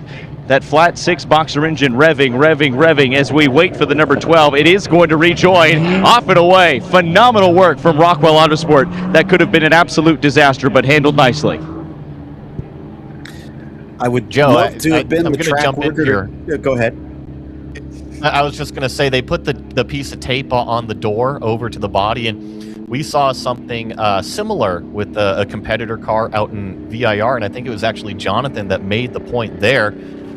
You got to be ready for that pit stop. You got to be ready for a driver change, because if that door is now taped shut, you have to have a way to open that door. So hopefully they just have a cutter or a straight edge or something ready to go when it comes time to swap that driver out and actually have to open the door. I mean, honestly, that was my thought as well. So you make a great point that the team's going to have to try for, 4.5 hours to always be at the ready for that and be ready to re-tape it up. My point, not quite as serious, because I would love to have been the track worker that approached the team and said, "Excuse me, sir, I think you dropped your wallet. Hand that one over and go on your merry way." But we've got the code 60 over. I imagine they're just waiting for the teams to go by the pit entry, and then they will be able to release them. Let's go back down to Jonathan, who's got more on the story. Well, Joe, you were saying you would love to have been a fly on the wall. Luckily enough, I was. One of the USAC officials pointed behind, and she was saying, "Look behind you, I have your door." And Rockwell said, "What?" And they turned around. She says, "No, we have your door. It's back already." So it's pretty much exactly how it happened. Luckily, Rockwell had the spare door at the ready already, but that gave them 2 options for how they wanted to proceed with their Boxster. Did look like there was a bit of conversation happening as we were watching live while Jonathan was calling that they were trying to figure out which is the more ideal, which may have delayed it slightly, but thankfully under code 60 they didn't lose nearly as much time. And in fact, that number 12 car, it looks like is still leading this race. If they can come away with the win, that will be a story and a half that they've managed to win, even despite losing a door at one stage. I'm going to laugh if it was close to their fuel window as well. Like, hey, you know what? Throw the door out there. Let's go ahead and cause this code 60. Let's fill it up with fuel. And you know what? They're going to get the door back to us by the time we're in here anyway, so it'll work out perfect. I mean, we talked yesterday about how the racing gods can be, and that is one of the most unusual twists I think I have seen in my career calling racing. They've somehow timed all that pretty darn well. Like you said, I don't know how close they were in the stint, but I'm pretty sure that was relatively far into their stint. So it all kind of shook out for them as we go back to green flag racing. And I'm showing that during the pit stop for our ZP2s, we were so focused on that ZR4 car in their pit stop. We had the 59, the 4, the 3, and the 77 all pit. And I'm pretty sure all 4 of them also changed drivers. Well, Joe, we've been talking about how great it was for Rockwell Autosport to be able to recover from that little oopsie daisy out there, but I have some bad news for them. There were several cars hit with a code 60 violation. That is a 1-lap penalty, and one of them is the number 12 Rockwell Autosport car. And I'm pretty sure that's going to mean that if they are not overtaken by the 66, they are actually. It was just applied, and they are now in second behind the 66. So it was the same penalty, I believe, that put that 66 a lap down. What goes around comes around, unfortunately, and they have suffered for it. We return to second place in the ZR2s, where Chris Applegate is actually now chasing for the lead. Jorge LaRue in the number 74 is the car you see directly ahead. Porsche versus BMW on the racetrack. We've seen LaRue really get racy with a lot of the other cars out there, especially with the ZP2. So I expect this to be a nice fight here. We saw it was the 59 versus the 4 and ZP2 a little bit earlier. Well, this time it's going to be the 74 versus the 18 in our next fastest class, the ZR2s. I'm looking forward to this one because we watched some impressive stuff from that 18 Porsche last race, but we didn't really get to see much in the way of wheel-to-wheel racing, as they were mostly just trying to claw laps back and get themselves onto the lead lap. Now they're going to be fighting for the lead. What has Chris got for this number 74? Is he going to be aggressive, or with 4.5 hours left to go, will he afford the patience that time allows him to try and take a safe opportunity? We'll find out. I think that racers always are going to want to race. I thought that the number 18 was actually going to start to close it in a little bit more on the 74 here this lap, but sector number 1 tells us differently. 3/10 to the good for the BMW in front of the Porsche. And look at this shot right here. I don't even see the 74 in frame anymore. AOA Racing has got that BMW tuned up here on Sunday, and it is flying. So, proven wrong here, as the AOA team really on the ball at the moment, although they've got a little lap traffic in the form of the 12 of Rockwell Autosports. And as they approach that corner, they've got a few cars around them. There's the 18 now, hoping that this will give them a chance to catch some of those 2.5 seconds back up. We hop back on board with our leader. Should be able to get this Porsche Boxster down the straight with ease. In fact, before they even get to turn 14, but that means a compromised line, and now they could be losing time down the straight. I just think that he was able to clear those couple of cars down there in Canada Corner, down there in 12 and 13. And look, the 18 didn't even get by him until the front straightaway. So that last lap time, I'm showing at least a half a second in favor of the BMW. And really, I go back and look at sector number 2, gained a huge amount of time. So maybe just a little bit more aggressive passing the other, call it ZR3 cars. And now that they've got a clean windshield, let's see what the sector number 1 times are. See if that BMW still continues to stretch its legs. Yeah, the kink, it was 2.5 seconds. It's down to 1.2 when they crossed the start-finish line. Next marker is here just before turn 5, so we will find out soon the difference between them. And the first sector for LaRue, a 41.8. But for Applegate, a 43.0. So it swings massively back in favor of the 74. Yeah, a second plus there in sector number 1 alone. Just trying to get by those, like I said, those couple of other slower cars. And I also don't blame the drivers that are being a little bit more cautious than what they need to. I would much rather have a safer pass done, accomplished, and in the rearview mirror than tell my driver to put it in an unnecessary situation or put it in maybe above the driver's head that they don't feel comfortable going in and passing some of those cars the way that you need them to. Let's go down to Jonathan on pit lane. He's got some news. Jonathan, what's up? Well, we've got a for you. One of the treats of the first couple hours of the race was the battle between you, Dakota Dickerson, in the 59, and you, Camden Hibbett, in your round 3 racing machine. We've got you both. I'll start with you, Dakota. What was that battle like for you? Because we had a whale of a time watching it from out here. Yeah, it was awesome. It was super intense, really respectable.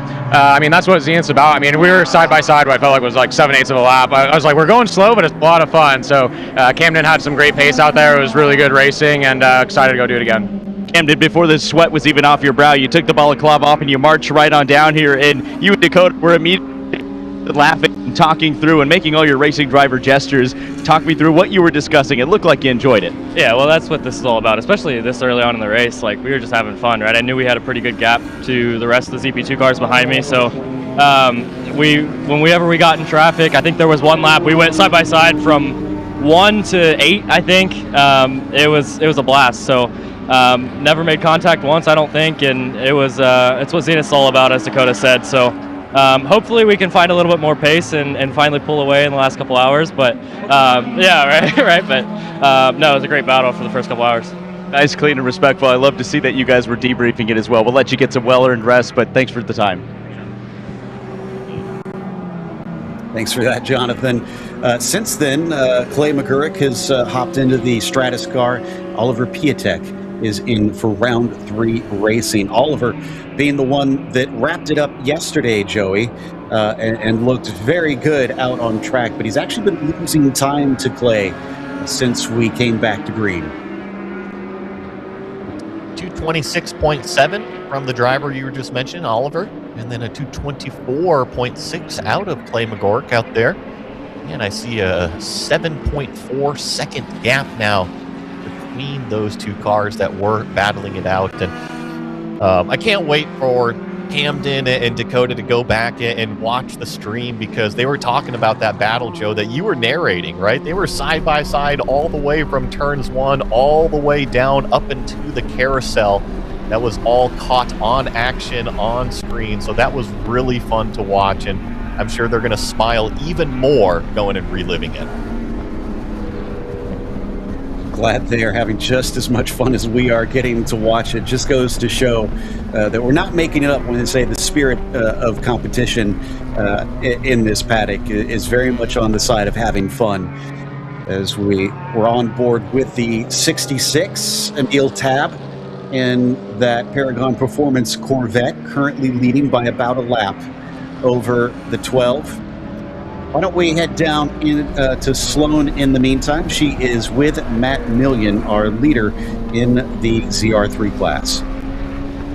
Here down in the paddock with Matt Million, the man who's been talked about a lot in the last few races, but not mentioned a lot this race, no offense or anything. But you did just climb out of the 96 car leading in the ZR3 class. Can you tell me what it was like out on track? A lot of fun. It's really neat getting to play with the ZR3 field this weekend with 9-4 Motorsports and trying to get a good baseline on the class, have some fun this weekend. That M240 is a blast to drive, and yeah, 2.5 hours just flew by up front, just clicking off laps, trying to find a little pace here and there, trying to conserve some fuel, but Colin Garrett's back in the car now, and we're going to try to run it to the end.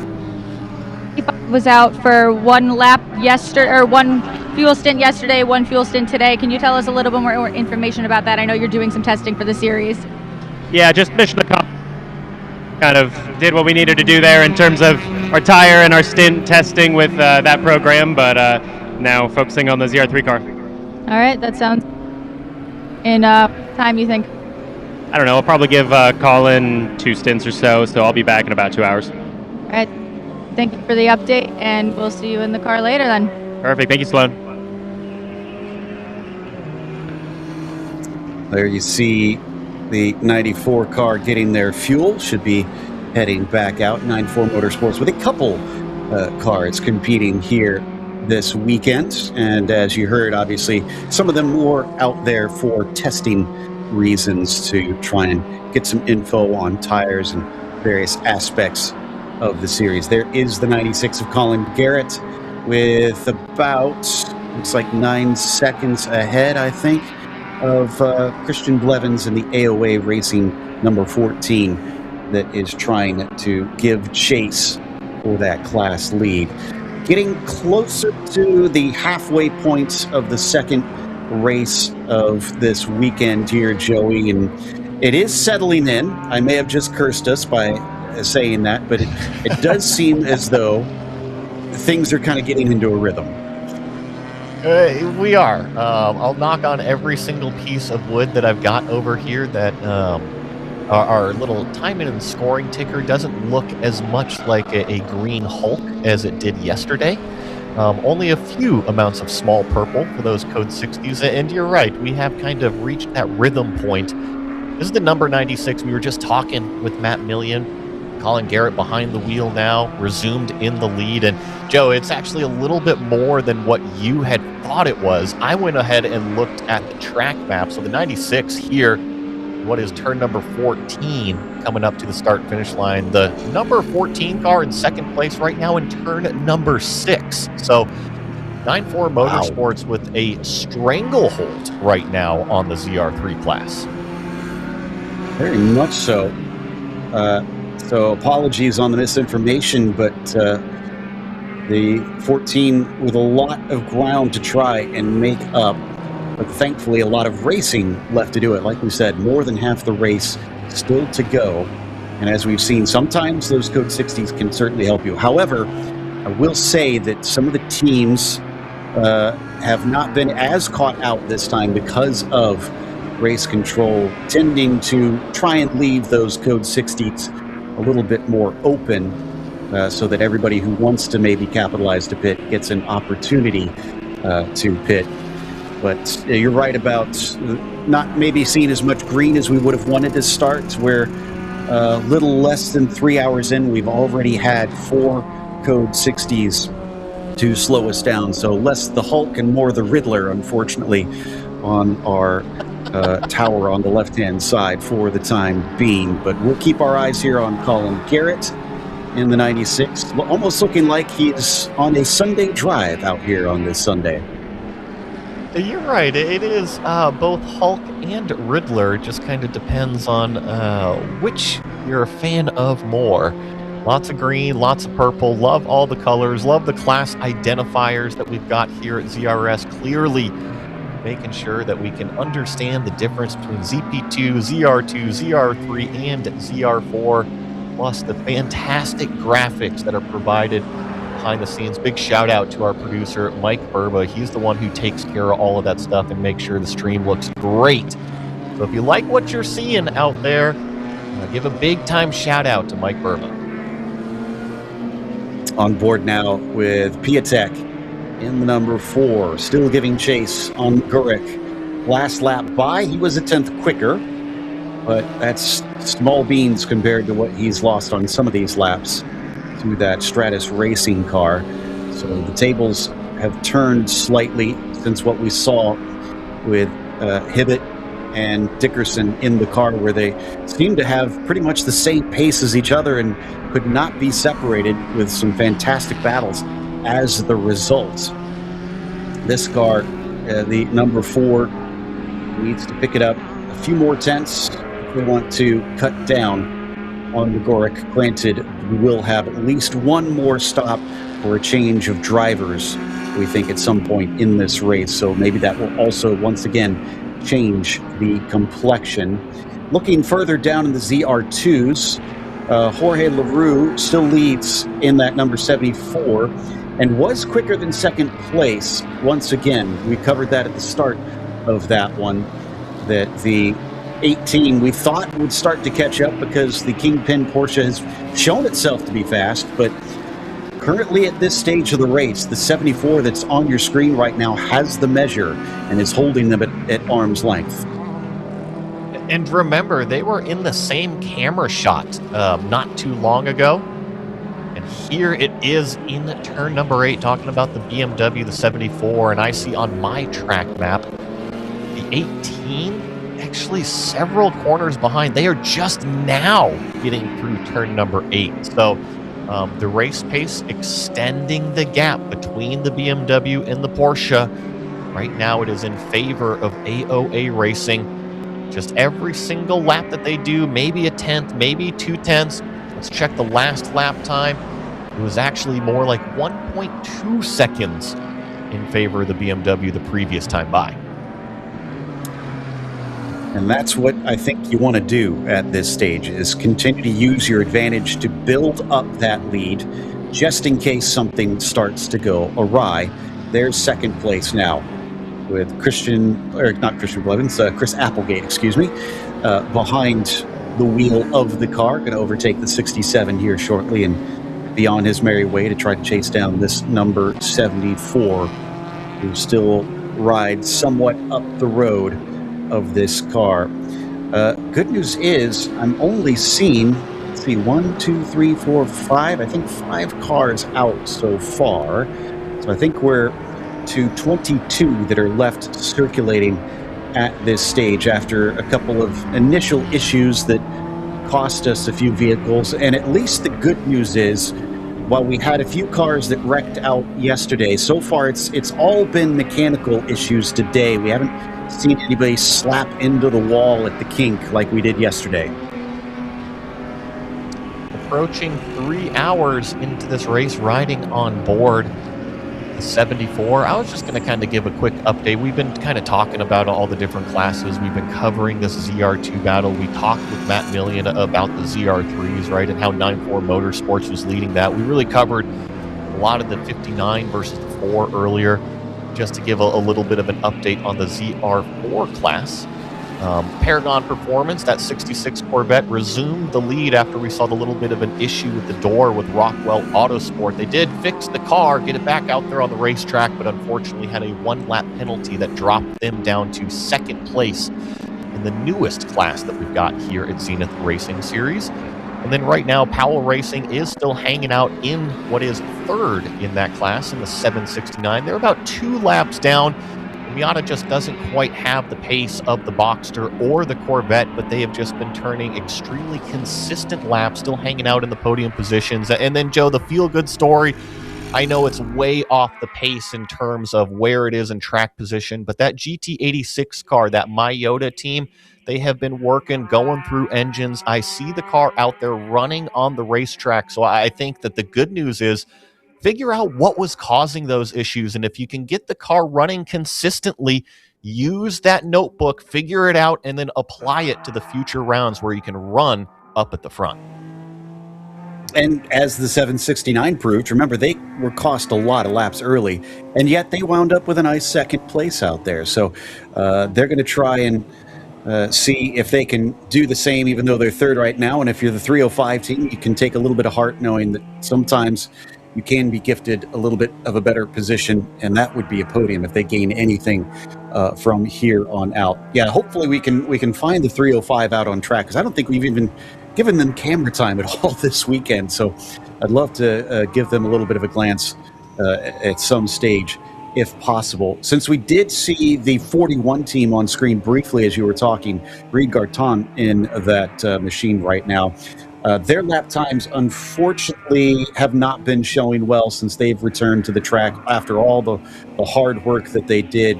They're well off the pace, sadly, and are just kind of cruising around in fourth place. So if you're expecting them to start catching back up to the podium spots in ZR2, the sad news is it's looking unlikely right now. I think I see that the 94 is back down into pit lane. I know that they have been having several issues with that car. It shows that they're about 10 laps down off of the class lead. I think Sloan is actually down there with a little bit more information on that car. Yeah, just talking to the team briefly, they're saying it was a misfiring issue, kind of yes and no. Main thing seems to be misfiring. If there's anything else that's going on, they're going to run the car back out there, do a few more laps, see what the problem may be. But why it did just come in just now was because it was misfiring, just addressing that issue. So when we get some more information, I will let you guys know, but I hope it's smooth sailing for them moving forward. Indeed, same. Looking for them to try and get back out on track, get whatever positions they can. Still running in sixth. Those around them have had similarly rough days. The 67 of Open Throttle, Abby Lockwood behind the wheel. Remember, their car came to a stop at one point. 178, very beginning of the race. Anthony Pacelli for the Cambrian Performance has hopped in, also came to a halt. And then we've seen the 40 of Medusa Motorsport, basically on a testing run today, just to go through a few things. They're still running in the 8th position. Clay McGurrick, though, is out front after picking up the car from his teammate Dakota Dickerson in the lead and stays in the lead at this stage in the race. Piatek has got it back down to a 1.8 second gap, so it's getting closer than what it was before. Piatek finding his feet now. It was up at, north of 6 seconds. So the round 3 racing car, the yellow machine, the number 4, once again proving that it has got some very, very good race pace. Clay has done a fantastic job. I think that he's pretty much the model of consistency when it comes to the lap times, 224.1 that last time by. And so what it's allowing him to do is set these very, very strong, consistent lap times. And the less mistakes you make, it's just forcing everybody else to perform the same way. Guess what? If the number 4 car slips up in number 12, that's time lost to the number 59 up here. So I think that Clay is doing a fantastic job. Just running the race pace out front has actually extended that gap from 1.8 up to 2.5 seconds there in sector number 2. All right, so someone's let him know that yellow and white car is, in fact, the round 3 racing machine. He's got to try and get his foot down if possible and pull away from there, make themselves a little bit more safe. We saw how tight of a battle it could be all the way to the finish. There you saw the 94 and I think the 40 nose to tail coming into pit lane for some more service between the pair of them. Back on board with Piatek once again. This gap over Carter Pease is a decent-sized one, looking to be somewhere in the realm of about 41 seconds down to the number 3 car. Still on the podium, just unfortunately not anywhere nearly close to the top 2 in class. I mentioned consistency is a 224 point out of the 59, 224.5 this lap out of the 59. The only unfortunate news that the driver is going to hear, the car behind a 223.4, so a little bit faster, really had to get to the inside of the number 21 car before turn number 6 there. I think you see the urgency that Clay is dealing with inside the cockpit right now. He knows that number 4 is starting to close it in, maybe has gotten that radio call and just is aware as now the 4 is flashing the lights. Yep, I think he's trying to take advantage of this lap traffic where possible. That 21 car, we heard from Kevin Hill down on pit lane earlier. He is in that NRG racing machine and is running 4th currently, just outside the podium, but a lot of laps down from Gino Manley in the 85. Again, still needs a lot of luck to go their way to work their way onto the podium. But despite trying to be aggressive through the traffic, there you see what the gap is. Oh, could have a good opportunity here. One of the Ginettas staying to driver's right. In fact, he knew that was the race for the lead. That looked like a big lift from that car, letting them through. Very generous. That's exactly what the 4 wanted to see, right? We knew the 59 was going to clear him, and the way the 4 is driving with the urgency, really didn't want to get held up by a ZR-classed car there in turn number 12. So thankfully was able to carry the momentum from entry all the way through exit. And that applies all the way up the hill here. But once again, the 59 just chugging away consistent lap times, 224.0. Yeah, I think that's going to be their biggest strength, 24.2 for Piatek, so slightly slower. That is great news for the Stratus Racing team up on the box. They're keeping that number 4 car just far enough behind, at least for now. Not going to be any more traffic for a bit. Next car up the road is going to be the 96 of Garrett leading the ZR3s. Then they've got the 67, the 177, and the 66. And that's when it starts to hit more of the GT cars that they'll have to try and navigate. But for the time being, it is down to raw pace between the pair of them. First sector, actually 4/10 in favor of round 3 racing. So maybe this is more about dealing with some of that lap traffic. Let's watch once they get to sector 2, as this once again going to start to close. And I'm looking once again at the attitude of these race cars. I just think that what I observe is a little bit more urgency out of this number 4 car using the track width. Let's see about the exit right here. Not too much, only the right sides up over the rumbles there, but I had noticed the 59 very, very neat and tidy, at least on the most aggressive sections of this racetrack. So I just feel like the number 4, maybe a little bit more urgency to try to get that lap time, try to close up the gap and regain the lead. Second sector, 54.2 for Stratus Racing, 53.7. That's another half second. He's starting to flash the headlights at Magoric. He wants to try and get this position right back. Piatek is going to come around for the full lap time, but already it's shaping up to almost a second faster in the first 2/3 of the lap. The 59 needs a good exit here onto the main straight. Looked a little bit off the apex potentially as we rode on board with Oliver, and that may hurt him where he needs the top speed coming down the main straight. What's the times look like? It's exactly what I was mentioning, though. Well, once again, extremely consistent out of Magoric out front at 223.9, so just a tenth of a second faster than what he turned the last lap. The problem, 222.7. That is a fast lap time in this fuel stint. That is the fastest car on the racetrack that we are now riding on board with. Turn number 3 right here is always so crucial to get the exit. Both of the cars using up the extra exit curbing, trying to stand on the gas as soon as they can. He's got a good run here, and as they come down the moraine sweep, the slipstream's going to start to take effect. Moves to the inside slightly. It was way too far back, I think, for a serious dive down at turn 5, and will sit and wait patiently from there. It was quite a gap, as Joey mentioned, almost 6 seconds between them at one stage when this stint started, and now it is down to only 0.2 of a second when they last crossed the timing beam. Magoric is going to have to watch the mirrors because it seems like round 3 racing has kicked it up a notch.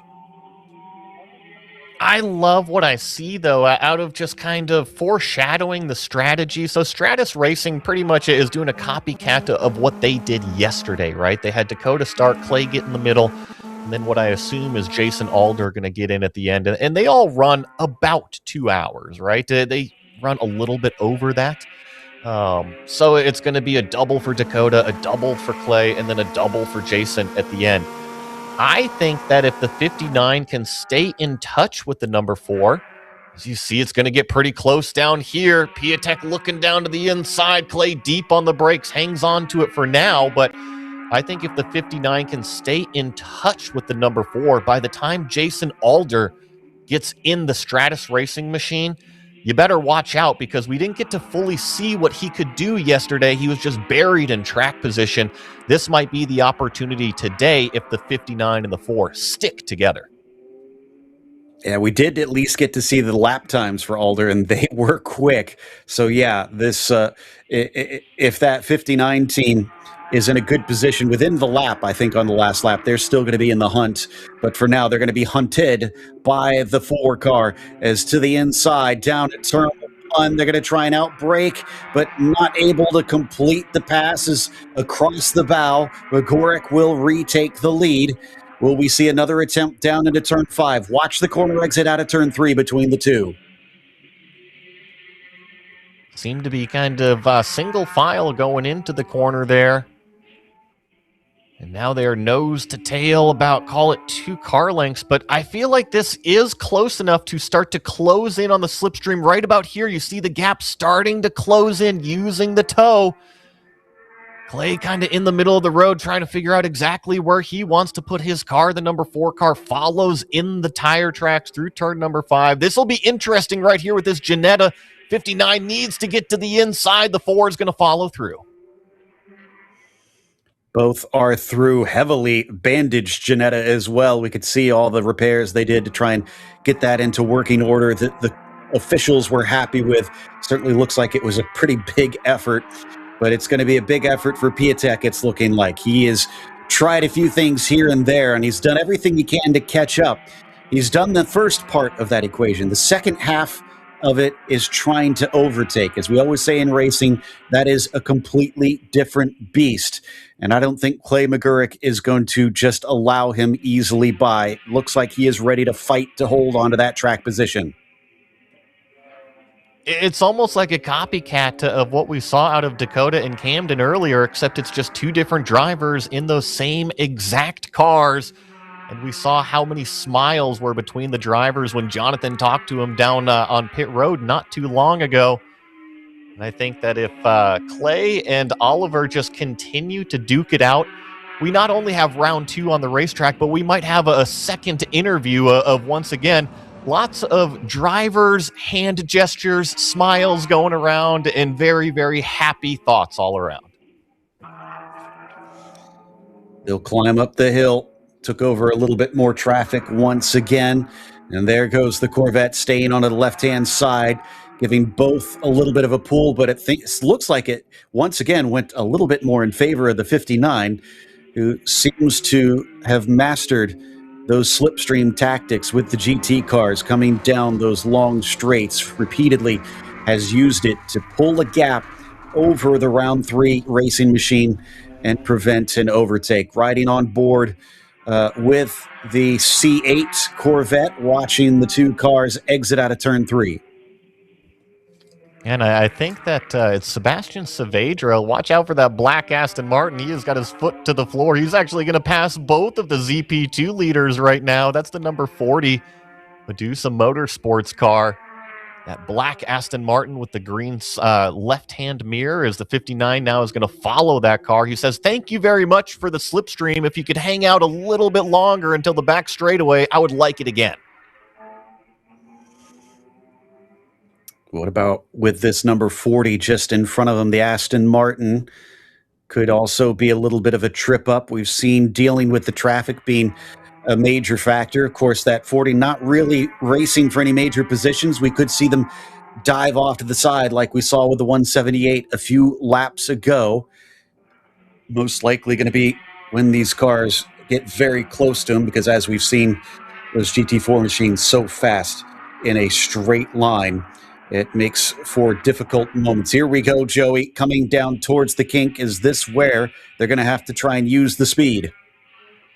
Well, so they're going to have more rolling speed, but watch this Aston Martin just use the horsepower on the top end section.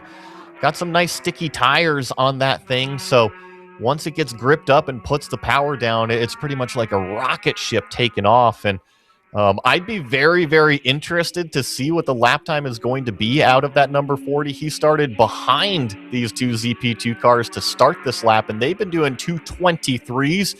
We all know how good Sebastian Saavedra is behind the wheel of a race car. Let's check out this lap time as he hits start finish.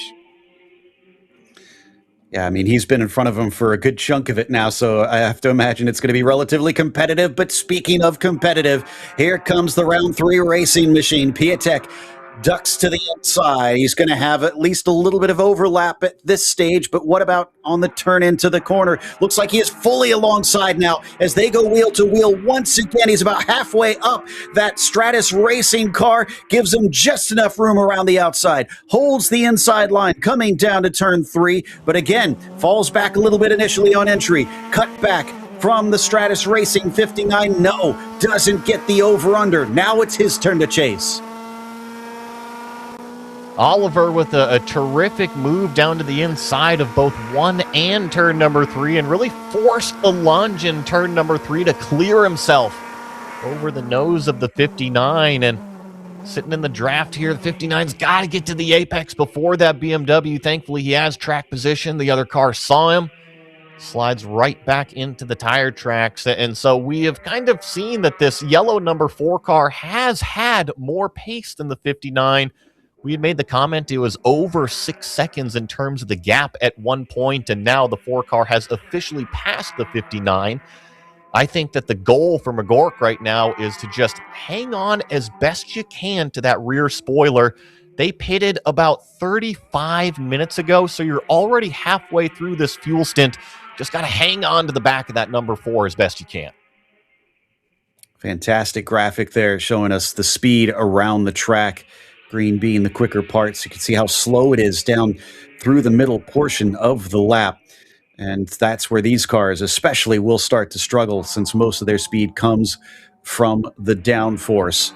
As they work their way towards Canada Corner, don't think there's going to be a rebuttal from the 59, at least at this turn. Maybe onto the main straight. Let's watch Clay out of turn 14 as we hop on board with him, looking for how quickly he can get the throttle down. Already over 100 miles an hour over turn 13.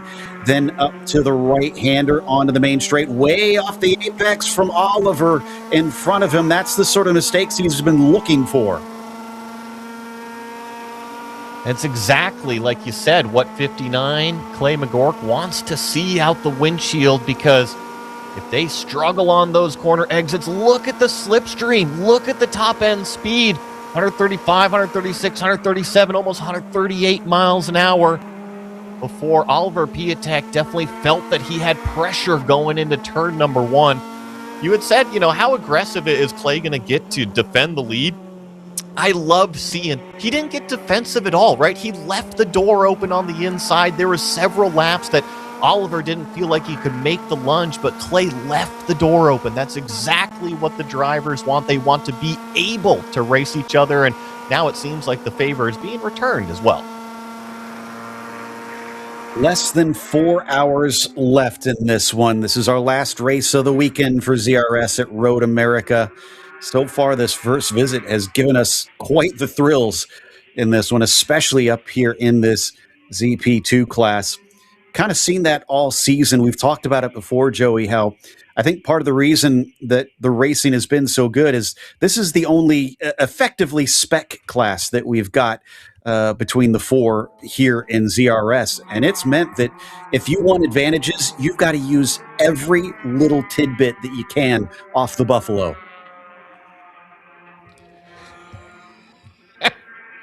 I'm sorry, you broke me right there with the end of that. You're right. The ZP2s, the most in air quotes spec class, because they're all using the same chassis, right? They're all using the Sebeco chassis out there. While the ZR2, ZR3, ZR4, it's still all based off of horsepower to weight, but you're right. They don't start with the same box of tubes and bodywork, if you will. What was the saying? You don't want to take too much off of the Buffalo's back? Is that how you closed it? Well, you use every part of the Buffalo, and I think that kind of applies here. That, and all the teams essentially, if they want an advantage, it's going to be difficult to find. Yes, we've seen car setup. Obviously, driver has a big factor in it, but these top teams, I mean, the talent that they've found, we've often talked about it, how we've got so many rising stars that are young drivers coming up with championships and wins in lower series in the upcoming open wheel series, various places. So they're all kind of maximizing the talent. The drivers know how to do it. Now it's up to the teams to try and figure out tenths around a lap out here to try and be quicker than one another. Clay hanging on the back end.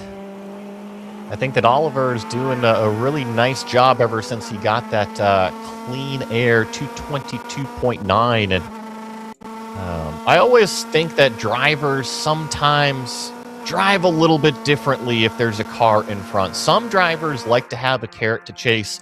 Some drivers like to have a completely clean windshield so they're not obstructed, right? They can focus on their brake marker, their turn-in points when they need to get on throttle without having to worry about anything in the mirror, out the windshield, whatever it may be. Now, the 59 car has picked up the pace ever since the 4 got by. We had been making the comments that McGork was turning 224s, extremely consistent 224s. The last few times by, chasing the number 4 car down into the 223s, 223.5 from Stratus Racing. So they are doing exactly what they need to do. Yes, the gap has grown up to about 1 second, but they're still both in frame. Heading down towards the kink now. A little bit of traffic in front of them. I think that might be the 41 who holds off to the left-hand side, and this allows Piatek to sneak on past. That is not the 41, apologies, that they are overtaking at this point and under braking. They are going to finally fully get past. That's the 85 of Gino Manley. I think they just overtook coming towards Canada Corner. Also, just see the 94, one of the recent cars that they managed to have to put behind them once again. That car still running, but unfortunately many laps down from the ZR2 leaders at this point. Oh, off to the right-hand side with a bit of a weave for our two leaders, trying to figure out where those slower classes are going to place themselves. Doesn't really change the order, but a bit of excitement in the excitement with these two. Still just staying right on the back, doing a fantastic job inside these cars. We know that they are not necessarily easy to drive, right? They are low slung. They make a good amount of downforce, but they don't necessarily have the stickiest tires underneath them. So it really puts it into the driver's hands to be able to, call it, chuck the car into some of these corners like we saw earlier, maybe have a little bit more rear brake than what you're comfortable with to really turn the car in based off of the grip level, and then use that same angle to power the car through the corner. So these drivers, even though it looks like they are on rails and the cars are just immediately hooked up, they are the ones inside the cockpit providing those inputs. Otherwise, they can certainly get away from them really quick.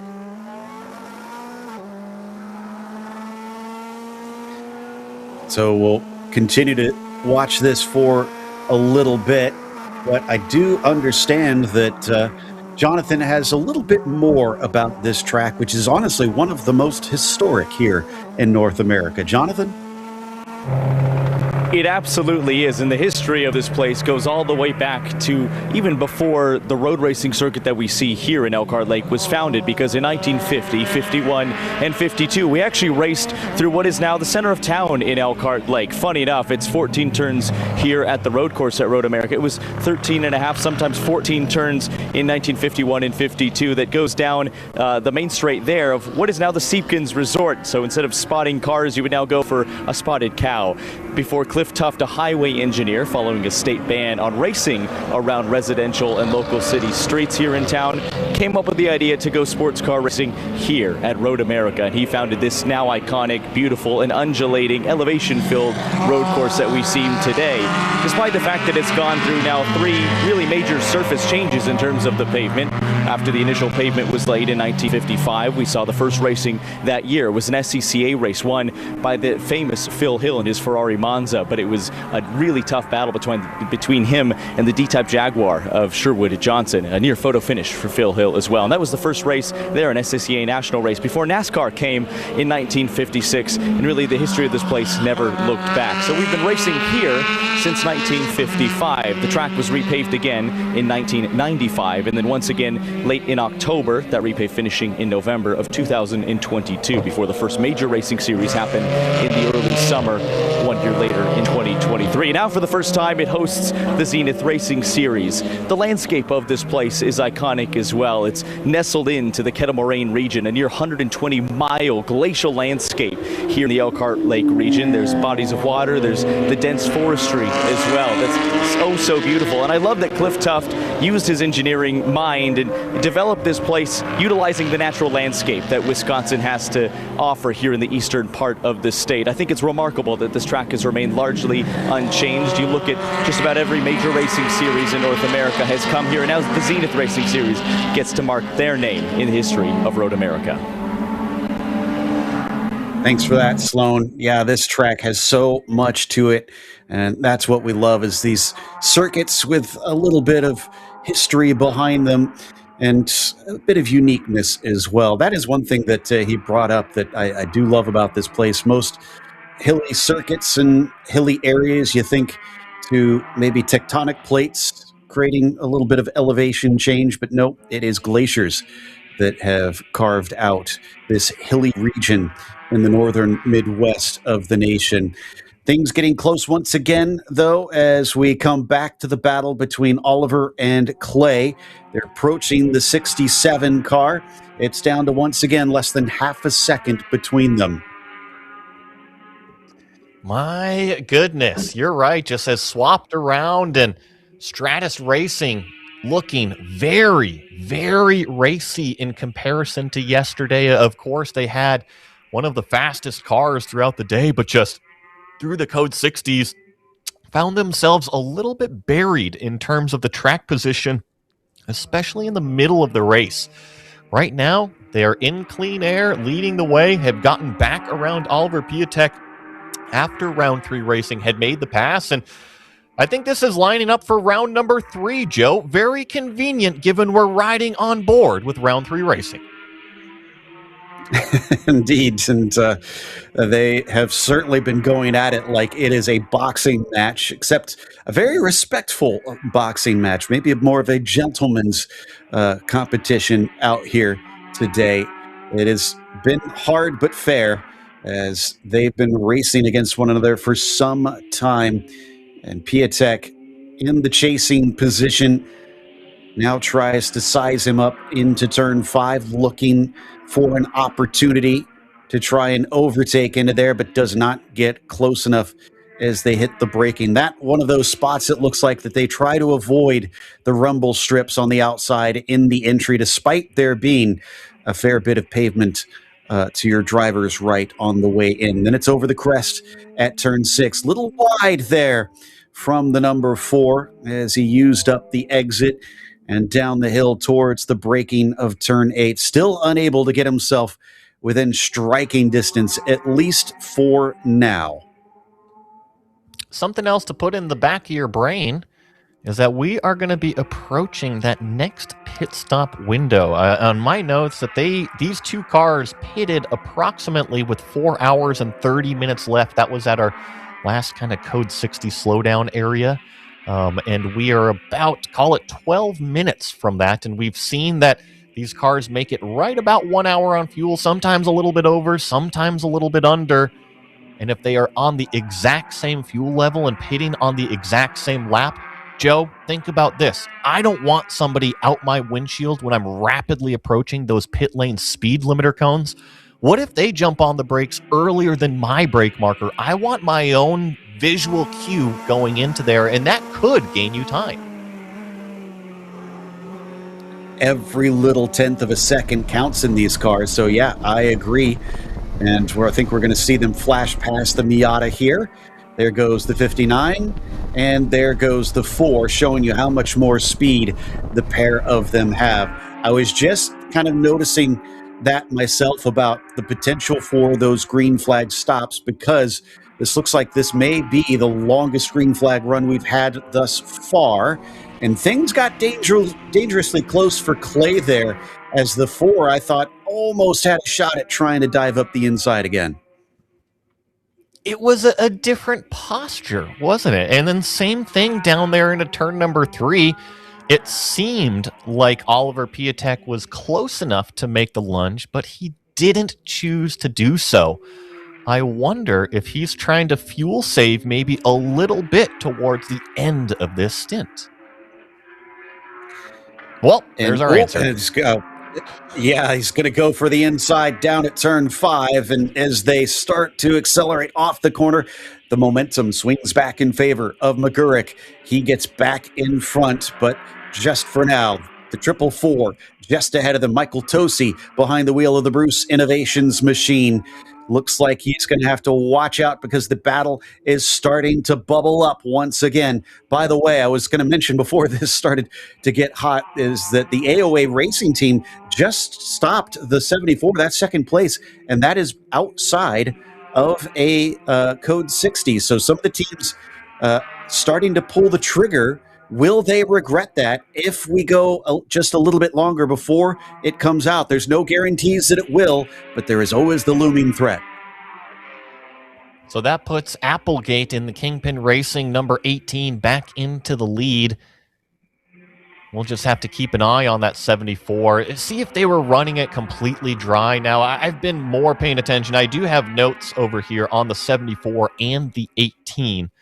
However, their strategies are a little bit different than what we've seen out of the ZP2s. Similar enough to follow along, but different enough to kind of cause some question marks, and especially with the distance between the drivers in terms of the lap times. This is going to be unfortunate for the 4.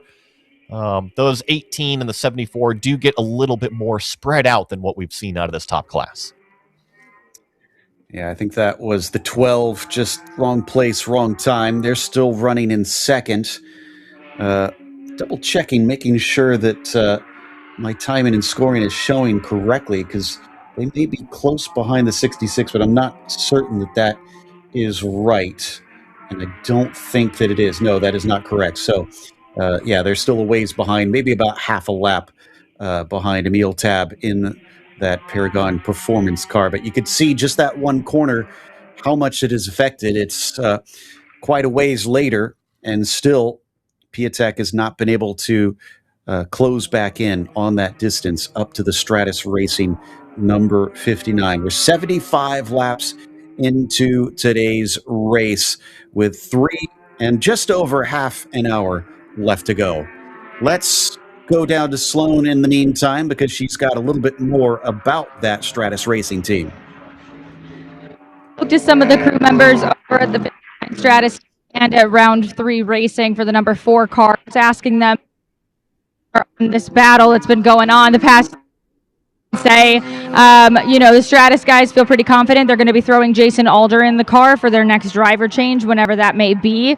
Jason, we know, has the pace. We know he has the skills to get it done, as he's done many times before. Oliver Piatek in the car right now. I believe Thomas will be climbing into whenever they choose to do that pit stop as well. So we're definitely in to have a really good race between the two, but we'll see what happens. I wasn't able to get too much information on them. I do know for the next stop that Oliver's windshield needs to be cleaned. Thomas said he might go over the wall to help out with that. We love the teamwork, but that's all they're giving me right now. So we'll have to stay tuned for some drama, some good racing, and see who's going to take it to the end. Yeah, we saw yesterday during some of the onboards as we check out. I actually think it was dirtier yesterday from what we saw, especially towards the end of the race. But it is getting a little bit grimy out there. All kinds of wildlife. Did you see that? I'm sorry to interrupt you. There was a car stopped. Drivers left there at turn number 13, Joe. I believe it might be the 18 car that I see on timing and scoring, but our leaders just absolutely flew by that section and just saw one of the cars. And the 18 is that Kingpin Racing Porsche GT3 Cup car, and I can tell you it was parked pretty much perpendicular out there. It seems like they have continued to move along, but a little bit of a nervous moment. I'm guessing if they were perpendicular that was a spin for them, but they're showing as still leading the 74. In fact, they're leading by half the track currently, so they are still safe. They're still up at the front, but you don't want any more mistakes like that. I have seen cars absolutely destroyed by the rise of Bill Mitchell Bend when they spin off to the concrete and smack it.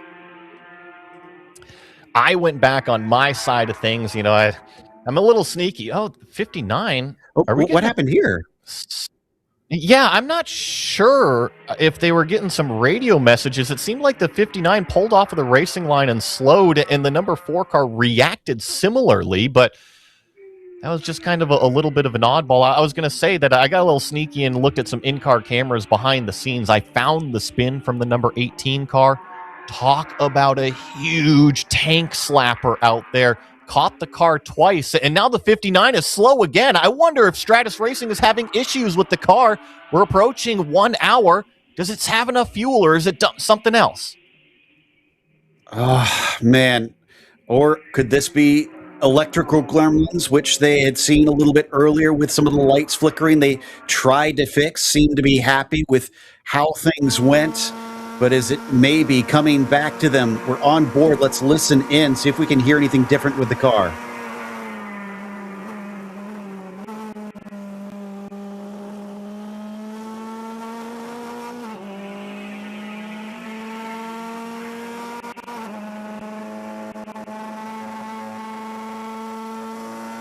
I don't hear anything, but Joe, did you see those yellow warning lights pop up coming through turn number 13? Same thing through turn number 14 on the dash. I wonder if that's a low pressure fuel alarm. Here comes the 59 into pit lane.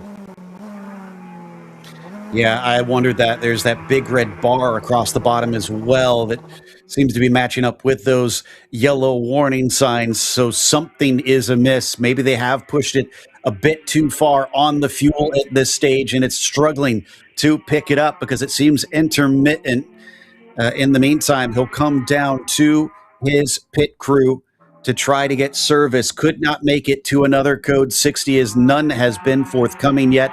They'll be the first of the two to pit as they hit their stall. Now starting to work on the car as the jug gets hooked up. Other teammates is actually talking to the driver, it appears. And I think it looks like that Sloan is on the scene down there at the pits. Let's head to her to get her view on the situation. Yeah, it looks like they're on their second jug right now. They took half of the first one. Second one's going in. It does look like that there is something going on. Third jug is going in. It seems like they're not using all of the jugs, though. Maybe like three of two, half of it or less. But I'm not entirely sure what the talking was about. Car is now out, pulling out of pit lane. Looks like it was a good stop. I'll try to get some information on what was being talked about in the car. But just from what I heard, it was fuel that they were coming in for. You know, they have those strategies of doing a quick splash, staying out, trying to see how long they can go. But I do know that there might be a driver swap coming in sometime soon, but just, rest assured this was fuel, and if there's any other bigger issues, I will report on it when I get it. So Clay stays in the car. He returns in third place. Carter Pease temporarily up to P2 still owes us a pit stop. We'll go by the 67 on the right-hand side, or at least attempt to go by the 67 before they potentially start to pull on them. In the meantime, this has certainly been an interesting development here. I kind of figured they would practically start to come in at the same time, if I'm honest, Joe. I figured that they would pretty much be on the same strategy.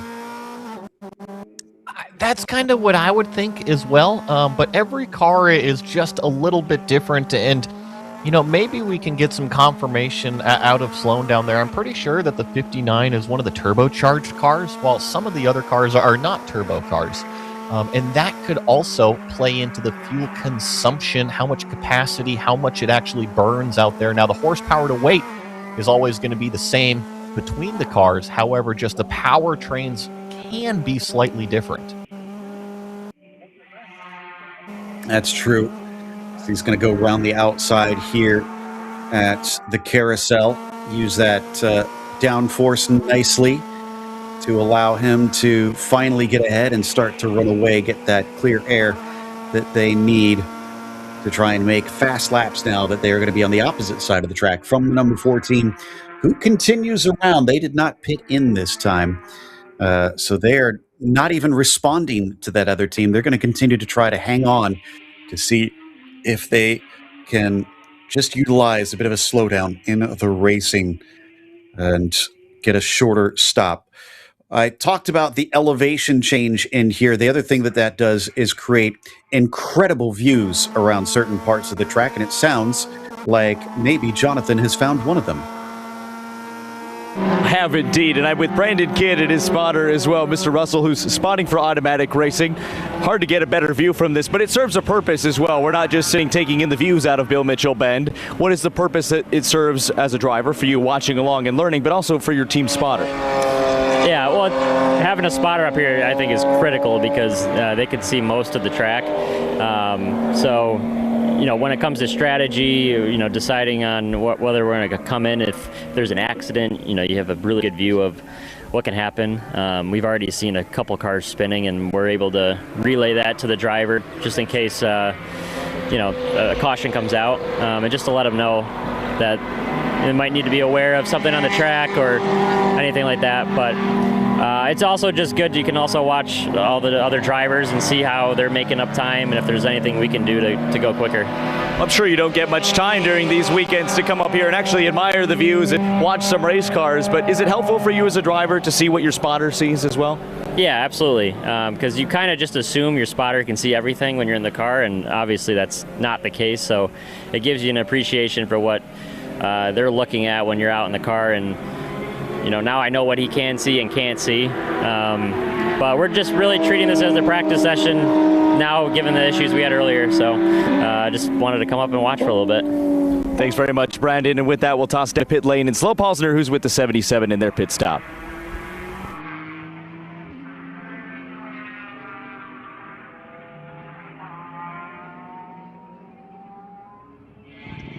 Thought we 77 had just slowed pulled down out there. of pit lane. There it is. Looks like they took 2 jugs, 2 halves, and now they're on their way again. So another good splash for them, just like the 59 car too. So we'll see where Stratus and Nimbus both come in again. Well, looks like the 18 is in.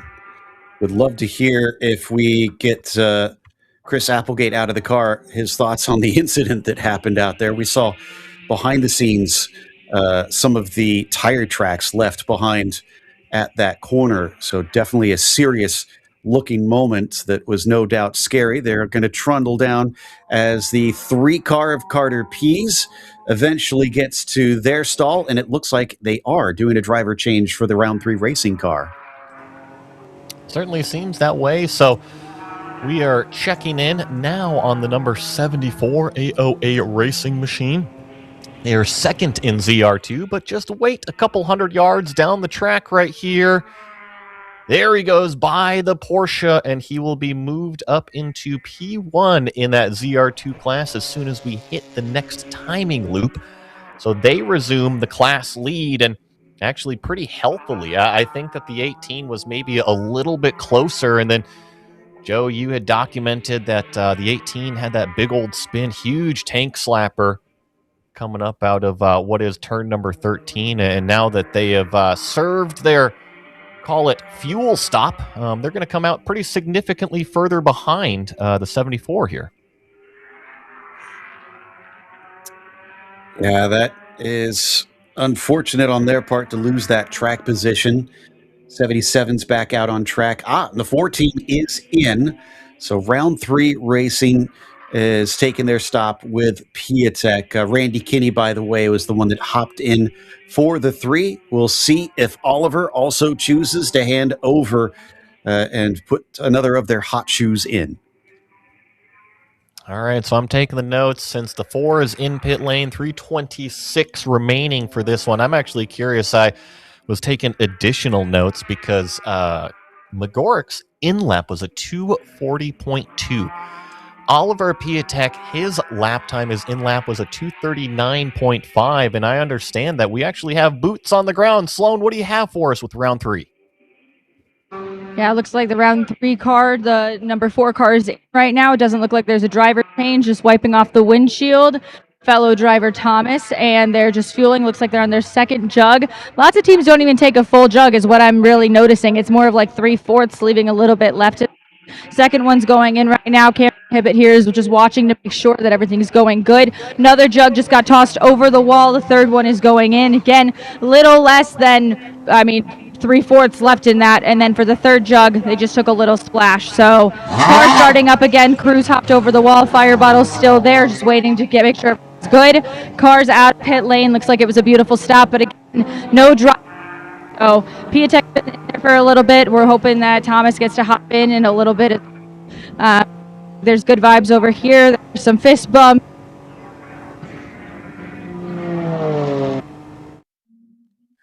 Thanks for that, Sloan. It sounds like a successful stop for round 3 racing, and now we're just going to kind of have to pay attention to where they rejoin back out onto the racetrack, because it was the 59 versus the 4, and from what I see right now, the 59 has leapfrogged the 4. Because remember, they had a little bit of a fuel issue, or what I'm assuming was a fuel issue and a little bit of a bobble.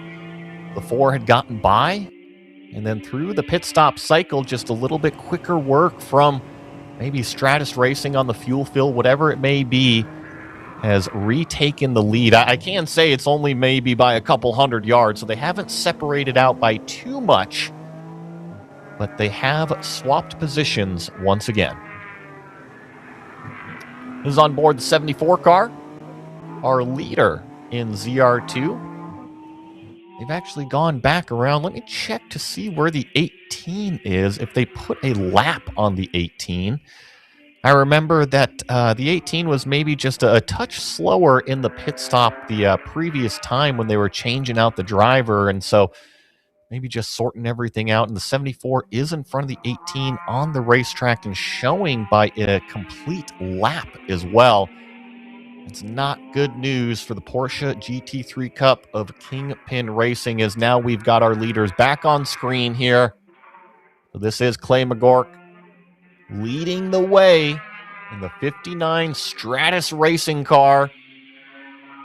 Oliver Piatek in the round 3 racing machine. It is the yellow round 3 car. They've got a yellow car, red car, and a blue car. The yellow car is the 4, the red car is the 3, and the blue car is the 5. And right now, the fastest of the bunch, same thing with yesterday, has been the number 4, currently with Oliver Piatek behind the wheel. So we'll ride on board with Clay McGork here for maybe a couple of corners.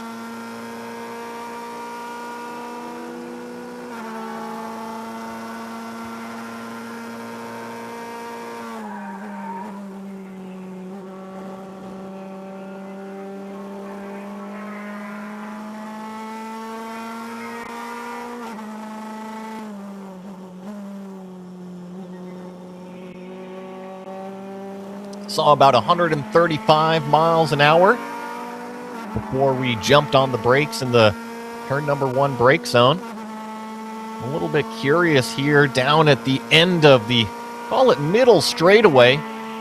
See what we get up to.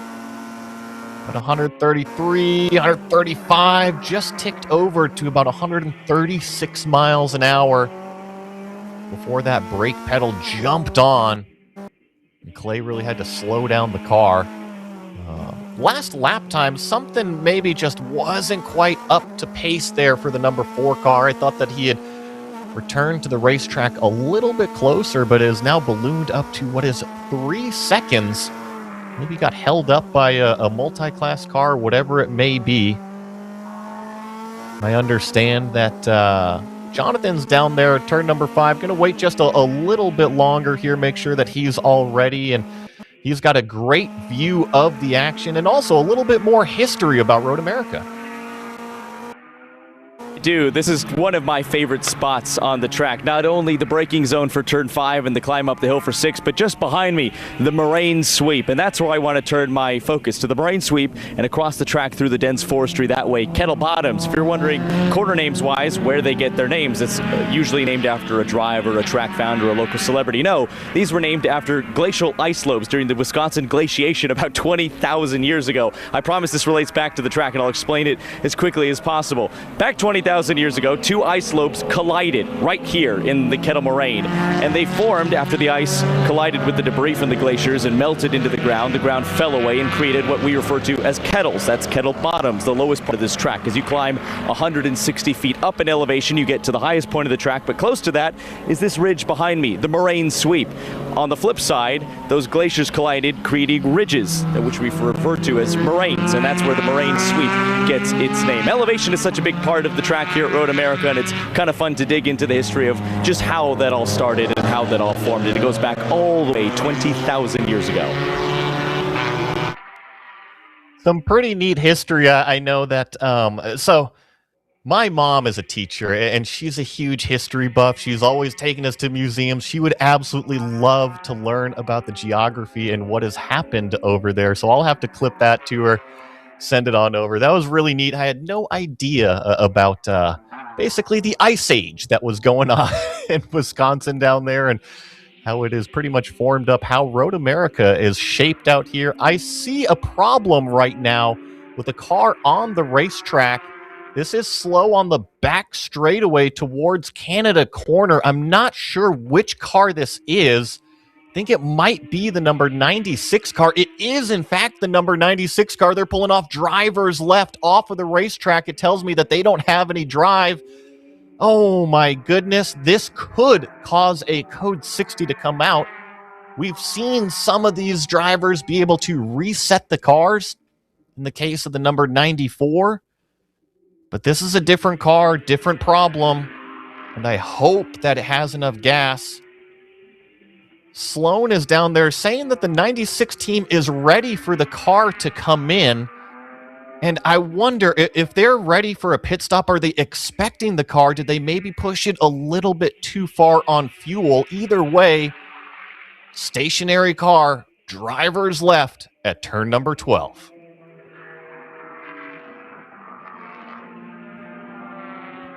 Get some more shots of... Yeah, and actually, Sloan is down there. She has some more information on what is happening to this 96 car. Down here at the 96, just trying to get as much info as I can. They're thinking the car just ran out of fuel a little bit earlier than they thought that it would. The crew is here dressed and ready for fueling. It doesn't look like they're going to have a driver swap anytime soon. It would be Matt Millian and Colin Garrett, but it looks like for right now they're just going to top off fuel. Haven't seen him enter the pit lane. Doesn't seem like anybody's too concerned, which is a good sign. But, they did have some fuel issues yesterday. They were trying to work them out. Car was running great while Matt was in the car for his first stint. And we're hoping that they're able to get the car out and able to figure out what the issue is so that the fuel reader reads well. Yes, the fuel read. I believe it's a fuel sensor, basically a pickup. And here's the 96 struggling. So yes, it is fuel. I bet you what happened is that it bobbled, right? And it couldn't continue on. Finally found some sort of fuel in that pickup, in that fuel box. Was able to get it up to the engine. But now that it has gone uphill, the problem is turn number 12, lowest part on the racetrack, just like what we heard Jonathan say. And you have to go uphill all the way to start finish before it finally crests. And I just don't think that the 96 has enough oomph. Now, one of the things that they could possibly do, it's not very good for the car and the mechanical bits, is you can get on the starter, place that thing in first gear and just get on the starter, and it'll lurch its way all the way down to its pit box. But I think that the 96 crew agonizingly just watching their car, hoping that it'll get refired so that way they can put some more fuel in it. You got to remember, the 96 is our leader in ZR3 right now. So AOA Racing in that 14 is looking to make up a lap and try to overtake for the lead. It'll be very interesting to see if it's going to be a code 60 situation. Or if it's going to continue along. Yesterday, we saw the 392 get resolved without bringing out a code 60 on pit road. Sloan, you're down there with AOA Racing. The number 14 certainly licking their lips right now, looking at the lead. What do you have? The number 14 came in a few minutes ago. They did a full fuel stop, and they also changed the tire. It was the rear left. I got a quick look at it. It said that it was kind of peeling off a little bit. That's not the right word. A little bit of movement on the back there, they said, from the kink and the carousel. So they wanted to switch it out just to play it safe, which I think is a really great way to call it. But the car's out. They said they're feeling good. It was a really great stop. Everyone was high-fiving, so super great to see that for them. But yeah, I mean, having them in the lead right now with a fresh new tire, it's looking good. So we'll keep you updated. But for now, that's what I got. That's what I have. Goodbye. Okay. Looking back at the action on the track, Stratus Racing still hanging on to that lead. So the team, the pit crew, an excellent stop to leapfrog them ahead of the number 4. And then Clay has just settled in. When he hopped in for his first fuel stint, he was doing 24s, the model of consistency in the mid 24s, low 24s. And once Oliver got by, he upped the game a little bit and has been doing 223s consistently. And that last time by, a 223.4. Oliver, a little bit more race pace, 222.4. So 1 second faster from the number 4 car that last time by. Let's see some questions out there on the stream. Not a GT4 race. There are some GT4 platformed cars within one of our classes here at Zenith Racing Series. It is a multi-class endurance racing format that is based off of horsepower to weight. That's how they dictate the classes. We've got a prototype class. That's the ZP2 class. That's the cars that we're watching on the screen right now, the fastest of the bunch. And then ZR2 is the fastest of our production-based cars. Call it our sports cars out there. And that is where you'll see most of those GT4 platformed cars. We also have the ZR3 class, and then the addition of the brand new ZR4 class here for Road America and the rest of the 2026 seasons. The more the merrier when it comes to cars on the racetrack. Just under 3 hours and 15 minutes remaining. Jump on board here with the 66. This is the Paragon Performance Corvette. New entry here for the ZR4 class that I was just mentioning. It has stayed extremely consistent. They've had some great battles with the number 12 car from Rockwell Autosport, but unfortunately, that Porsche having a few issues and is not running right now. They've been on lap number 70 on timing and scoring for a while. So this Paragon Performance car, the Corvette C8, on lap number 76. They've got a 2-lap lead over what I can officially call the fan favorites out there watching the stream. That's the Powell Racing Machine, the Margarita Miata, as I call it, the 769. They have assumed second place in that ZR4 class, and as long as they stay consistent, they should keep chugging away. And unfortunately, it's going to take quite an effort to try to match the pace of this Corvette C8. But as long as they stay consistent, that's what they need to do, talking about Powell Racing. And you just never know what can happen to your competitors out there. You never wish ill will, but sometimes adversity does strike. The Corvette seems to be an extremely consistent car so far, not only in the race pace, but haven't seen any sort of mechanical issues with the car, haven't seen any sort of hiccups. The team has really laid it straight in terms of limiting the penalties. They had one penalty this morning for that Code 60 violation, but nothing yesterday. That's really what catapulted them to the class lead and just kind of picking it right back up. Had a little bit of adversity, like I said, the one penalty earlier this morning, had to go back up, make a couple passes, and now in a very, very familiar position that they saw themselves in yesterday, Joe. Indeed, they're going to be used to this, and no doubt they're going to be reveling in being able to lead this one well ahead of their rivals, as they experienced quite a bit yesterday. But they have actually, soared to heights a lot quicker than they did yesterday as well. Granted, there's slightly fewer cars starting.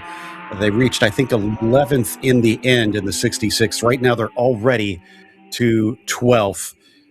On the overall standings. Make that 11th now, just as they cross the line. Emil Tabb behind the wheel overtakes Colin Garrett as the 96 still showing in pit lane. I'm not sure if they're still having to do some work on that car. I know it got stopped a ways away from their pit stall, and we saw. Go ahead. Yeah, so I'll go ahead and fill you in because I know you went and just took a little bit of lunch break that I am definitely looking forward to. So the 96 stopped in turn number 12, right? We saw it. They were able to get it refired. It drove up the hill. It stopped on pit lane is where it officially stopped. So it stalled there on pit lane. You see it not return to the racetrack yet. I don't know if the crew is continuing to push it down to their pit stall or whatever it may be, but it was fully stopped in the fast lane on pit lane, which is very unfortunate for the 96 car. Something else to fill you in on. During the cycle of pit stops between the 4 and the 59, remember the 59 pitted a few laps earlier than the 4? They actually leapfrogged back to the lead in just this previous lap, lap number 85. We're on lap number 86 right now. Oliver Piatek finally repassed Clay McGork to put round 3 racing to the point. So 59 versus the 4, still a very much continuing story. And it has been back and forth for all of today between drivers as well. Even when they've swapped out, it seems like they've remained close. There is your current leader of the overall, and that is Oliver Piatek behind the wheel of that round 3 racing car, with McGurk showing back about 1.3 seconds at this stage. Yet more traffic to deal with down in front. I am a bit concerned about the 9-4 Motorsports 96 car, who was our former leader over in the ZR3s, as Joey was talking about, with fuel problems, coming to a halt on the track, limping back to pit lane, and then last we saw, stopped somewhere on pit lane. We haven't seen pictures since. We'll see if we get any visual on them as they fly past here with our leader in the 4. And maybe that can let us know whether or not the team has somehow managed to finally get to the car, and if the fuel running out has caused more problems. Usually not ideal for that machine. Flashing down, I did not see the car stopped on the pit lane. In fact, I did not see it in its box, but it could have maybe been a little bit too quick as it zipped by. So I wonder if they took that thing behind the wall to try and get some work done on it due to some further issues that maybe we weren't aware of. Frustration after it looked so well in their hands for 9-4 Motorsports. AOA Racing gets to celebrate their misfortune, though, as Christian Blevins leads by quite a bit. It's not a full lap, as both Blevins and Manley are on lap number 78 right now, but that is their AOA teammate in the number 85. Not really going to be too concerned about them being a threat. There we go. That does confirm that the 96 went behind the wall, because now they're showing as back on course.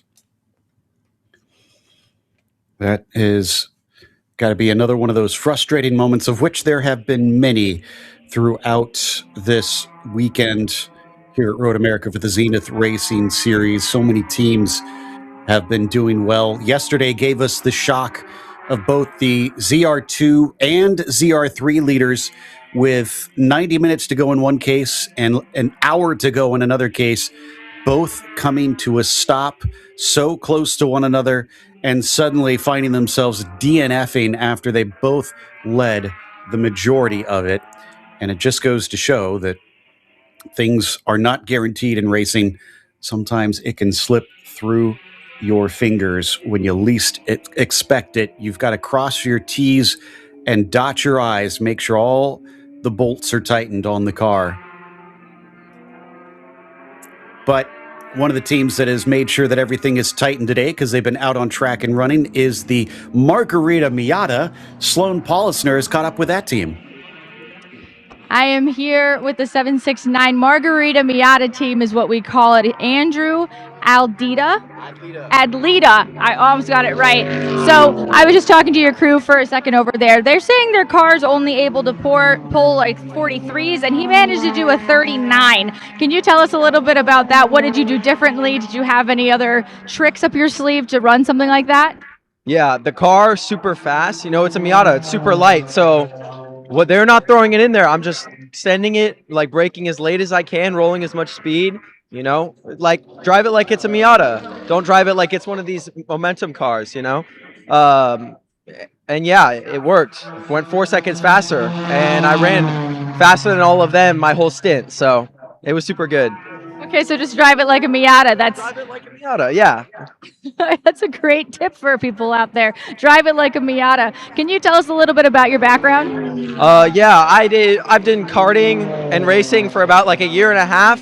This is my 6 month, like basically 6.5 months of racing in cars. I do Spec Miata, and I'm a NASA Texas Spec Miata second place champion right now. So It's like the second place. You should own that. That's so exciting.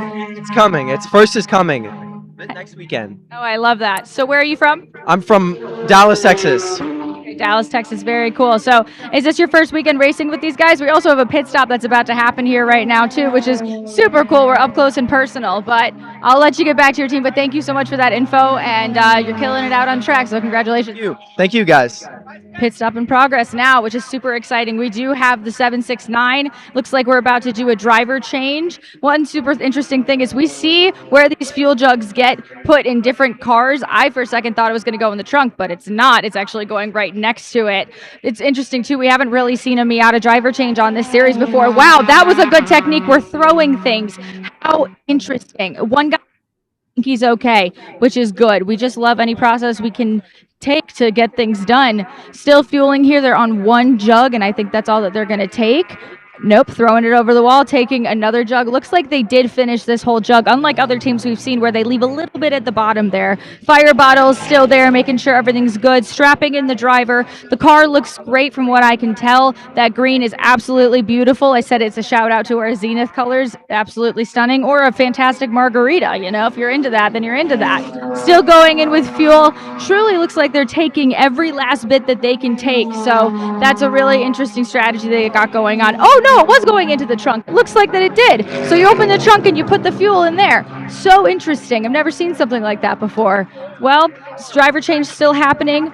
And actually, what do you, Jonathan, can you kind of tell me what's going on now? Well, the hood has now come up on the 769. Sloan, good spot, and telltale sign of oil issues. The dipstick is going in to check the oil level. Remember, just yesterday, the team was adding just a little bit of motor oil for a little bit of loss, and that's what they're going to do now. You can see that Shell oil going in. The mechanic actually using his noggin to hold it up. Now comes the help. Meanwhile, to get the driver cool suits nice and chilly in a hot Wisconsin day, some fresh ice has been installed in the passenger side door.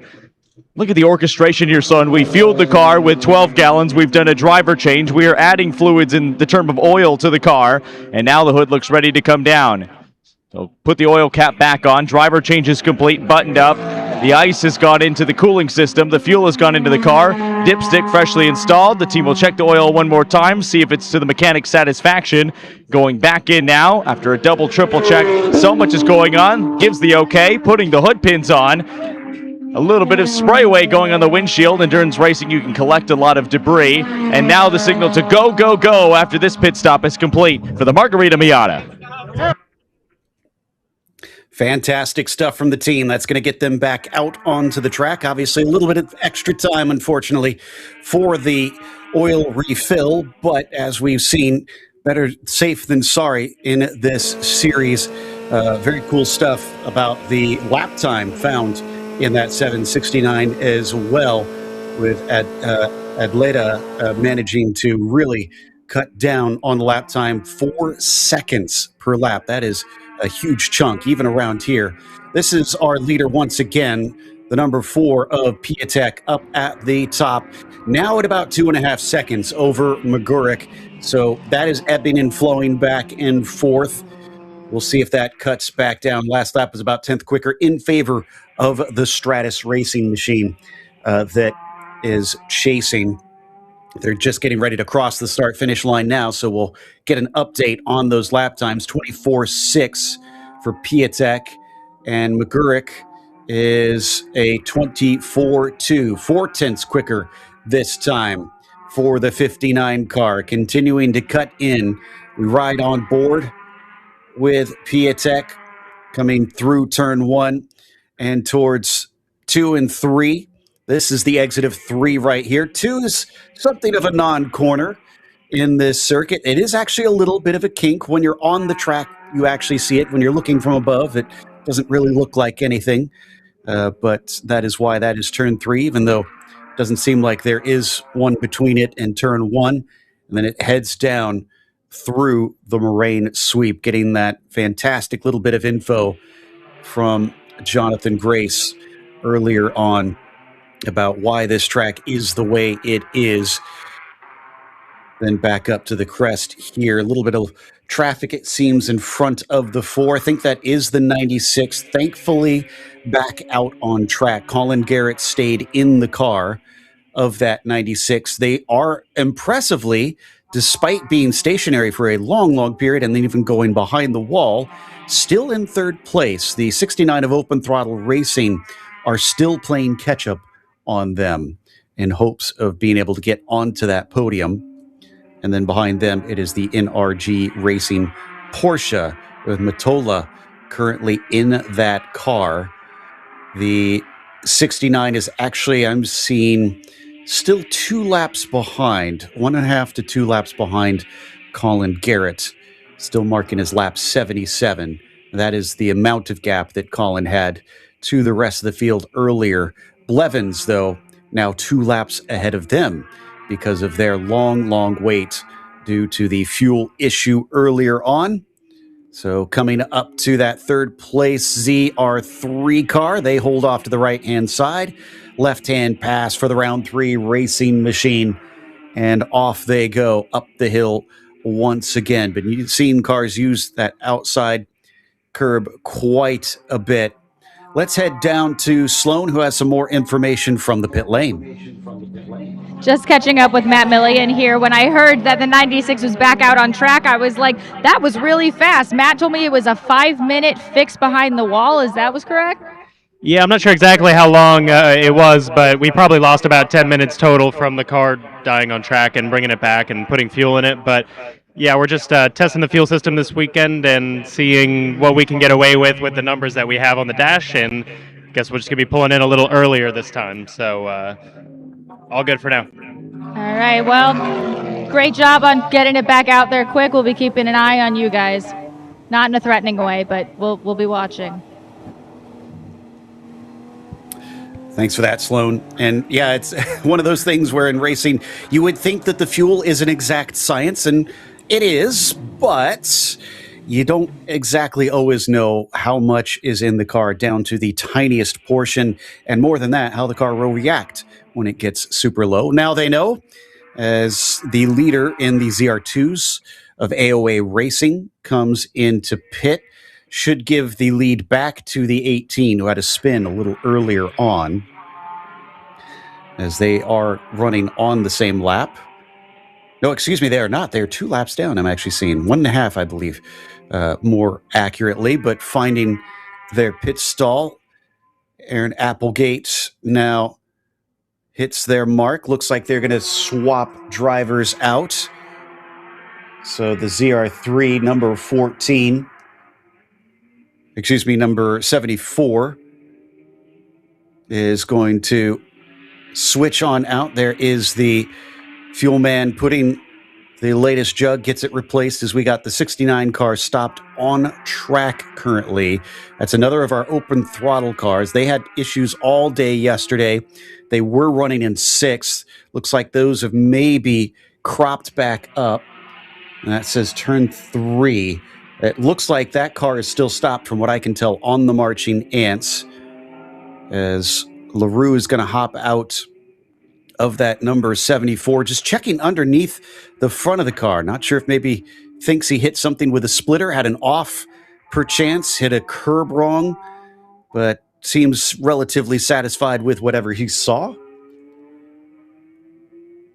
And then pretty much looking like they are filling the car completely full. Oh, they are putting it up on the jacks, and they are going to replace at least one of the tires. Now, for those new to the series, remember the rules here. They are essentially allowed to change one tire during the entire race. Now, if they change more than that one tire, every tire is a lap taken off of your race. I don't know if they've changed one of theirs before so far on this team, because this could potentially be their free one still, but it was the right, or the left front rather.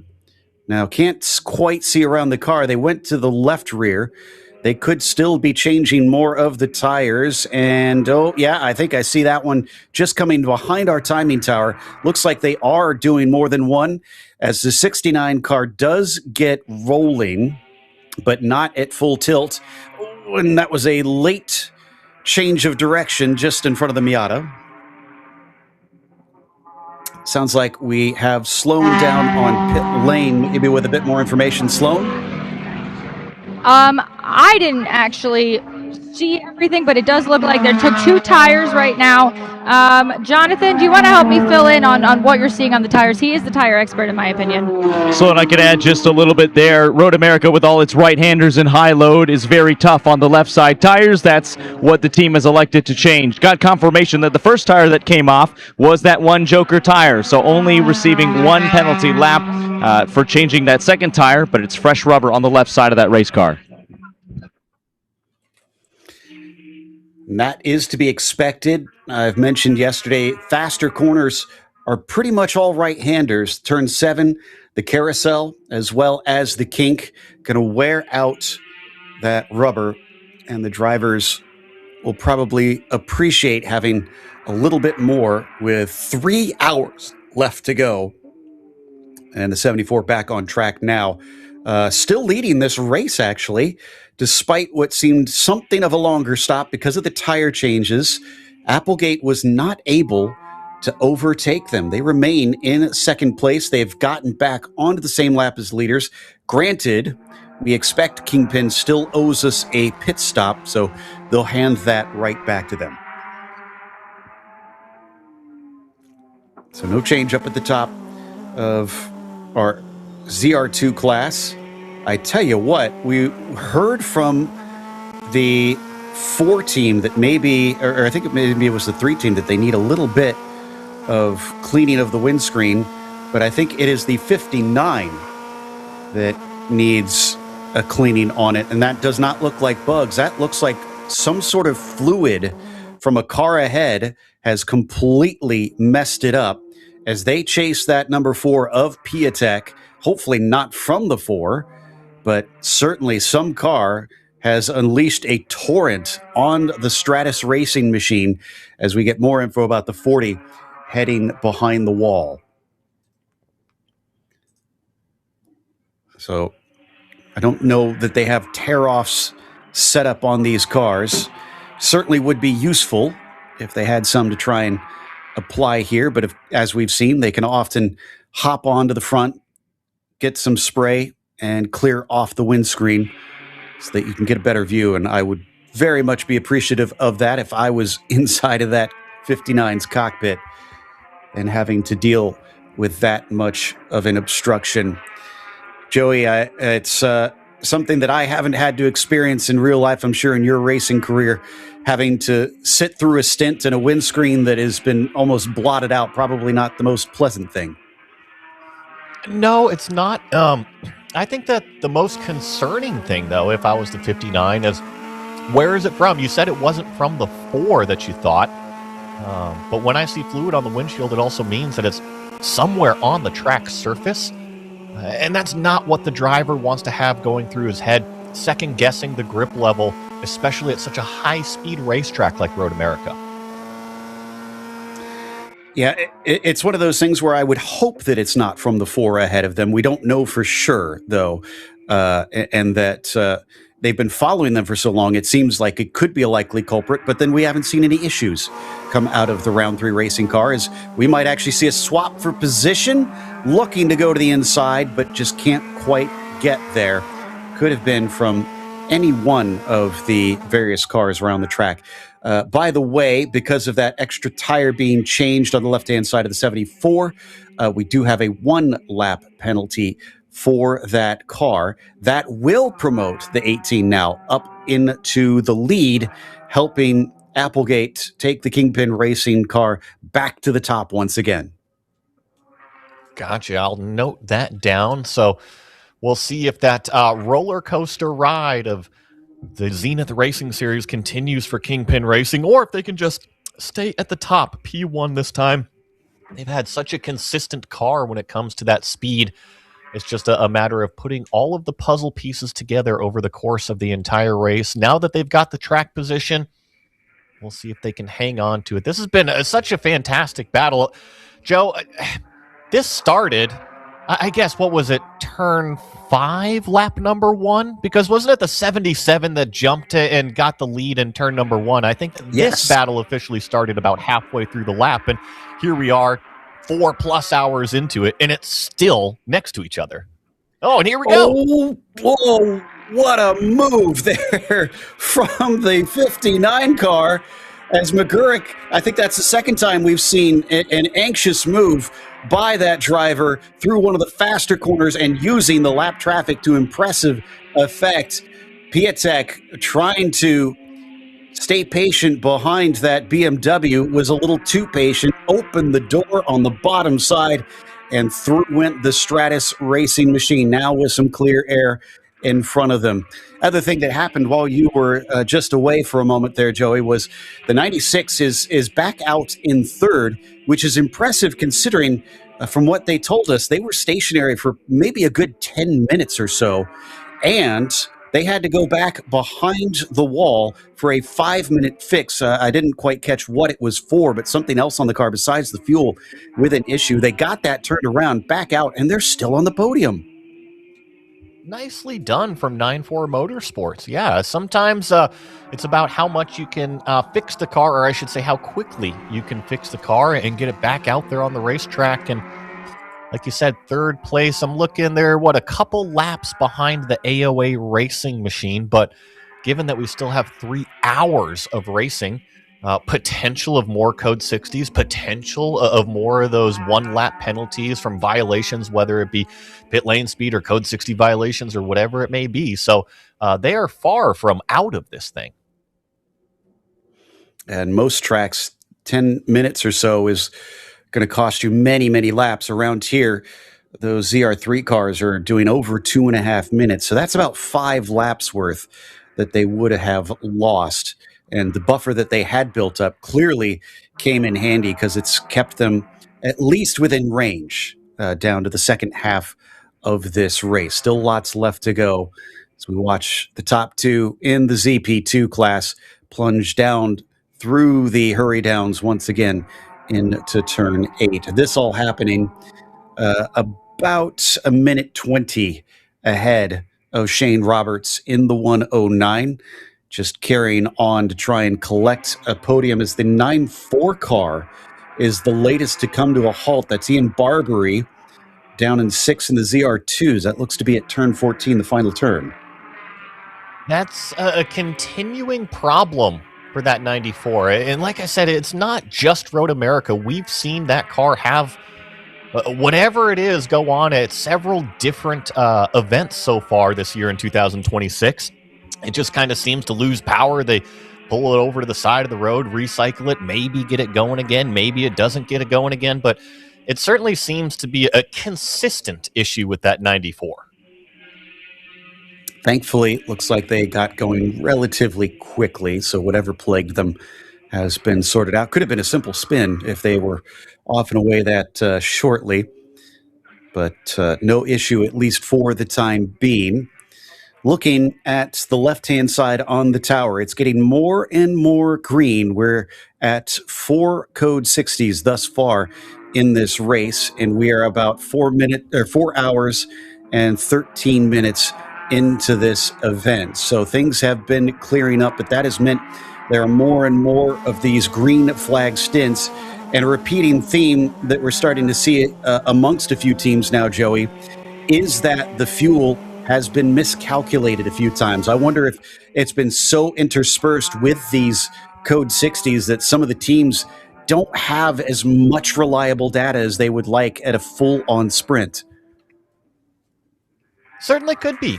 I think that the beautiful part about green flag racing, though, is that it's usually pretty hard data numbers. When you start to mix in the yellow flags, that's when things are code 60s in this case. That's when things can really get convoluted with your fuel numbers because, okay, we're not running 100% throttle. Every lap is not the same.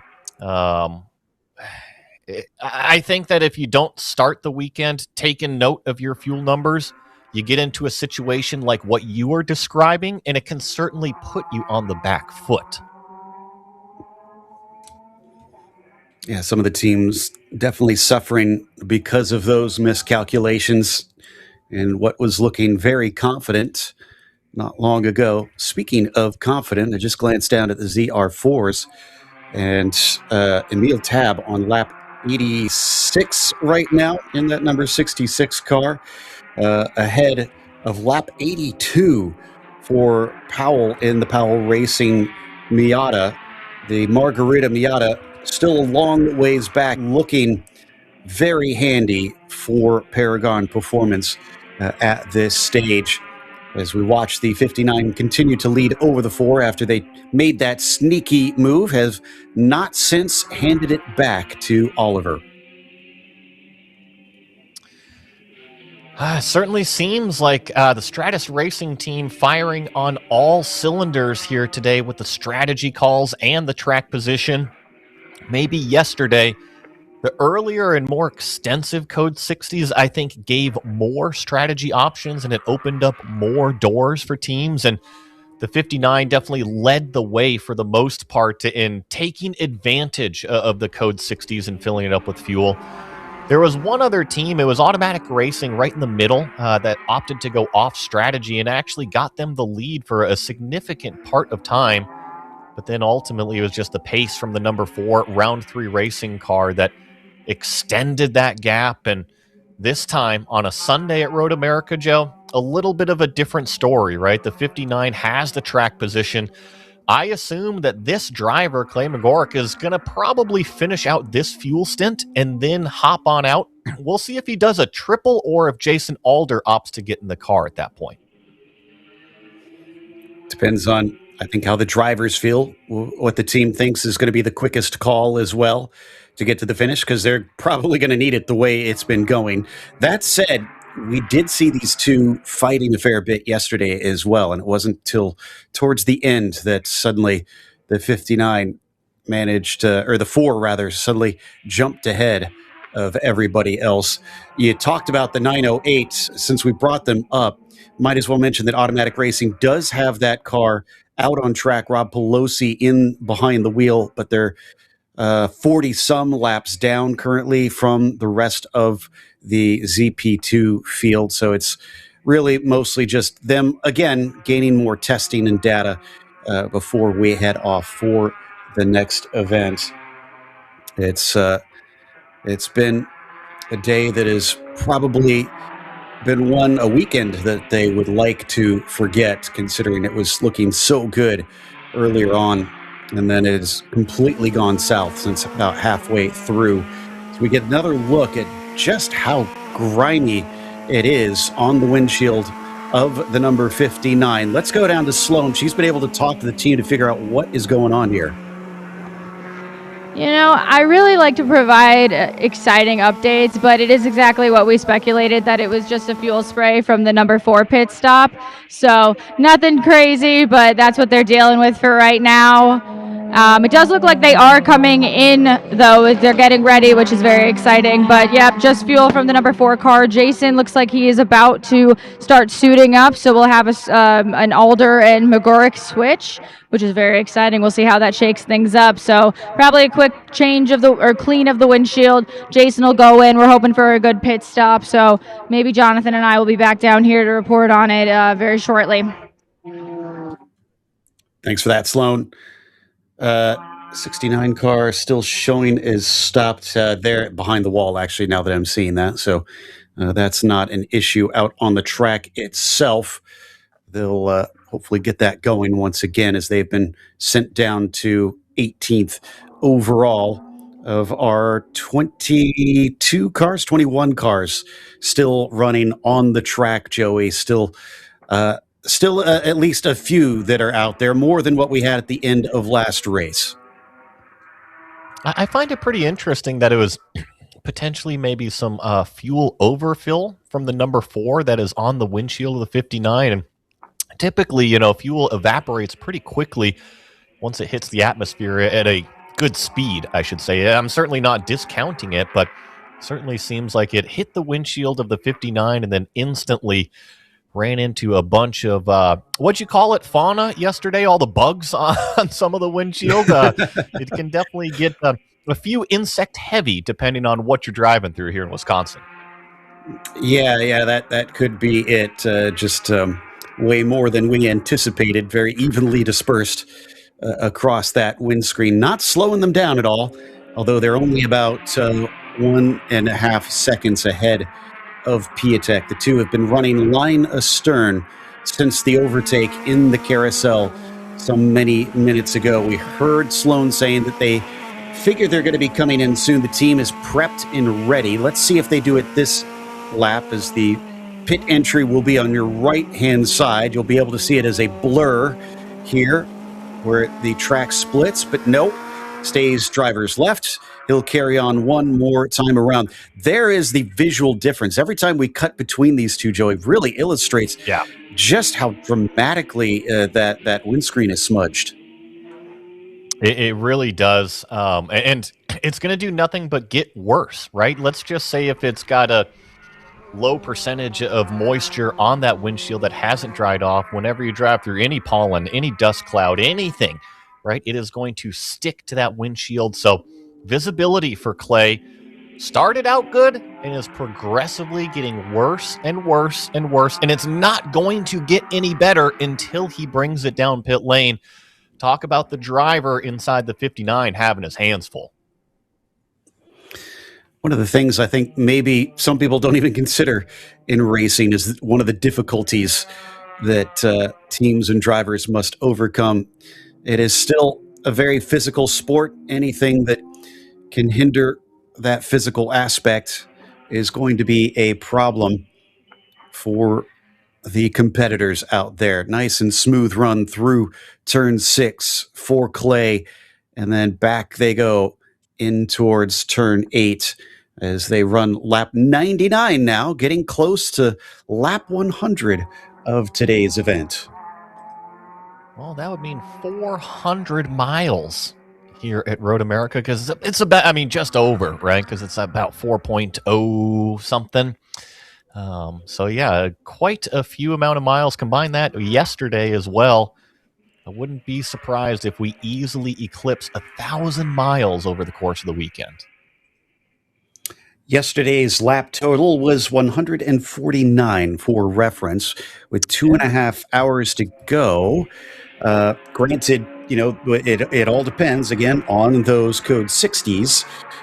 Could easily do way more than that. So we'll see if we get any more slowdowns out on track. Pit lane for the 109 Roberts Motorsports team, so they now take their service. You had mentioned the 908, and I wanted to bring up the 109, right? You had brought them up a few minutes ago. I think that the 109 kind of deserves the Dory Award, right? To just keep swimming, just keep turning laps. They kind of got displaced out of the strategy, right? With that early on penalty within the first 20 minutes or so. So they really haven't had anybody to race per se, and they have turned extremely consistent laps. I think before they hit pit lane, they were up inside the top 3. I think they were sitting in what was third place. So great job for Roberts Motorsports. Maybe not as an exciting of a race as they were hoping for, but they're still in it. 41 takes their service.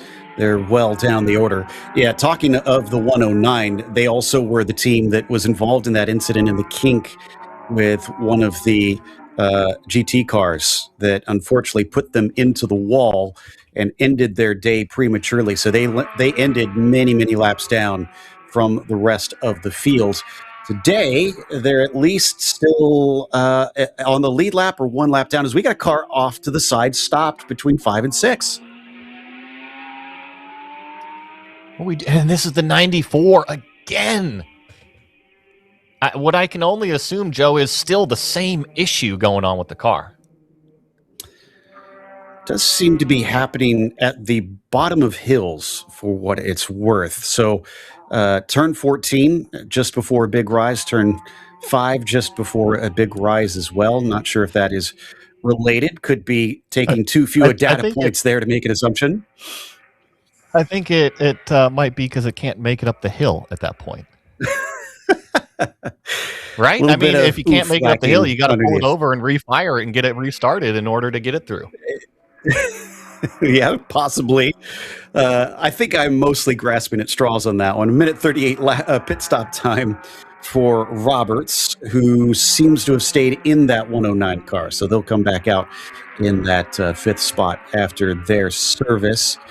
Before slowly losing time. I don't think we talked about this much. It was about 1.3 seconds for quite a while. Now it's grown up to 3.6. So don't know if they're starting to lack a little bit of pace or if Clay is starting to pick it up just in front.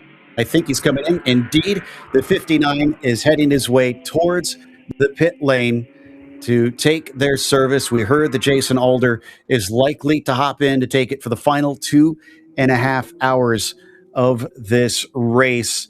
I understand that and Jonathan are on pit lane ready to call the action as the teams get ready to take to the track, take to the pit lane. Let's go to Sloan. All right, 59 has just come in. Looks like it's a good stop at the signboard. Jason has hopped over the wall, getting Clay out. The windshield is getting clean. The first jug is being taken right now. You can see this very clearly, that windshield is a little dirty from getting sprayed with fuel from the number 4. The seat inserts, you have to think about it, do add a little bit of extra time. If the drivers are different heights, if they're different sizes, they've got a few things to figure out in there to make sure that the driver's comfortable. Giving a really, really good wipe to that windshield. Fuel is still going in. Looks like they took a little over a jug for their first one. We'll see what happens for the second one. Clay's now over the wall.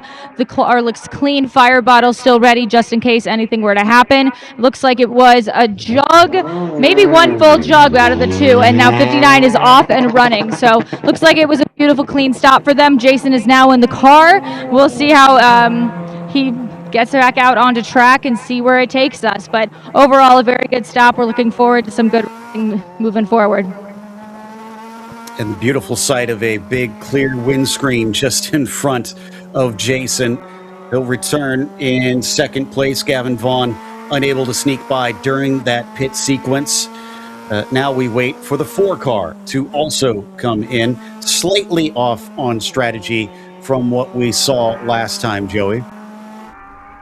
So the last 2 times, right, the last 2 pit stops for Stratus Racing went 58 minutes, and that one, went 57 minutes, and that one went 58 minutes. So it's pretty much consistent that they are going to run 1 hour on fuel. That's their goal. If they can stretch to that 1 hour or over, then great.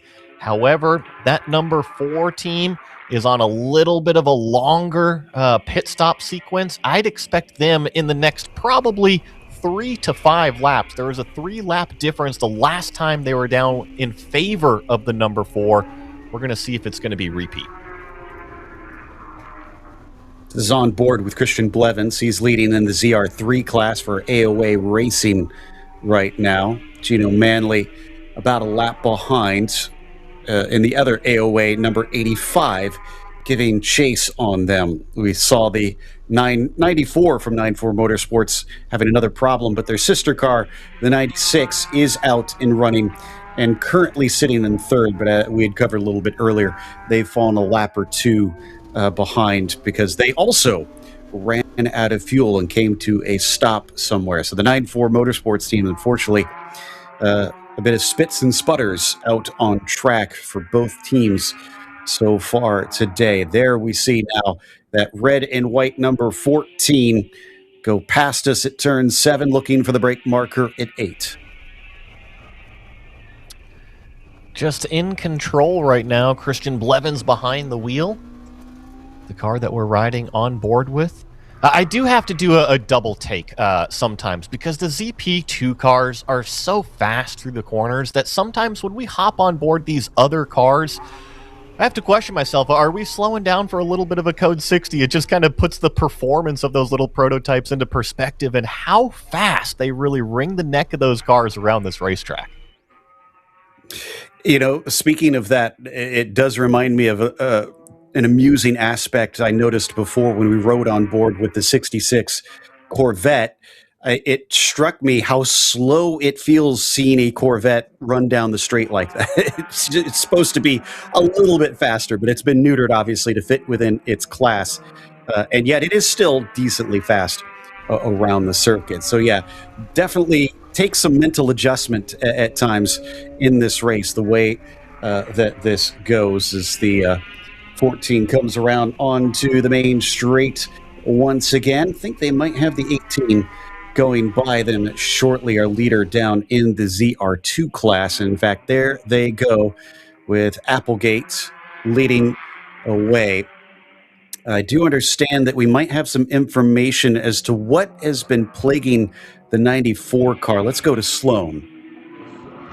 Yeah, I've seen some comments asking about the 94 car. I tried to catch up with the mechanics. Something wasn't happy in the electronics section, and it started pulling back power, so it's made the car go a little bit slower. They did take the car behind the wall a little bit earlier today, and they think they fixed the issue. The crew is suited up right now, but I think it's just going to be for fuel. They're not too concerned about the electronics unless the driver decides to say something different when he comes in. But for now, it'll just be a fuel stop. The crew is ready, and we're hoping for a good, clean stop for them. But yep, everybody asking, just been electronics. They took it behind the wall earlier today, and hopefully it's smooth sailing from here on out. And Joe, I'm going to jump in here just a little bit. I know that 94, I get it that there's an electronics issue with the car. It just seems to be a pretty persistent electronics issue with the car. I just didn't know if they were going to be able to fix the car or if it is just going to kind of continue with the same prognosis that we've seen through several events. But it seems like the number 94 car, a little bit of a mystery still. Yeah, I'm curious if they've tried jiggling the wire a little bit. That sometimes helped me with that sort of issue. Well, but they've anyways, tried turning it off and turning it back on. That hasn't seemed to work. Yeah. This is on board the Margarita Miata, still running in second. I don't think we've seen Rockwell Autosports back on track for quite some time. They're showing now way down the order. So we may be down to only 2 cars getting to the finish here in the ZR4s. One thing I love about this series with all the variety of cars, which you'd expect, of course, with this style of Miata. Look at that with the old H-pattern gear shift in the middle. You got to do it old school style to find the speed in this thing. I do see that it is Preston Powell inside the car. At least that's what the driver ID plug shows right now. And look at how courteous he's being. He's just kind of hanging out on driver's right side of the racetrack, looking in the left side mirror. Hey, is there any faster cars coming up? And oh no! Uh-oh. The car that we have said has been the model of consistency and been running so well, the Corvette C8, which is actually leading that same class that Powell Racing is on. Lots of fans are going to be like, oh no, what happened to the Corvette and the Margarita Miata? This might be the opportunity. The little Miata that could at this stage. Car comes to a halt, didn't quite get to the runoff past the tires where they could maybe keep from throwing a code 60. And it sounds like Sloan just let us know that the 77 is having their pit stop, which by the time they get that done, if the code 60 comes out, that will be useless to them. Unfortunate timing as they really needed to try and catch up. Oh my goodness. And you see the driver right now just trying to recycle. He's trying to fire it up. And with these cars, it's more electronics than anything. So it's kind of just, well, you know what? This doesn't work. Let's power it all the way down. Let's try to cycle it up in a different mode or in a different process. You see these power on the dash. It is in park in terms of the transmission. And I think probably what's the most frustrating part about it is that it's so close to that track exit right there in front of him. And if he can't get it refired, I think that we're going to be forced to go under code 60 situations. Yeah, you're right. And point here from Jonathan, as I already mentioned, that it's bad for the 77. But for the 4 team, this could be an absolute blessing. Almost everybody else has taken their stops. They've gone longer.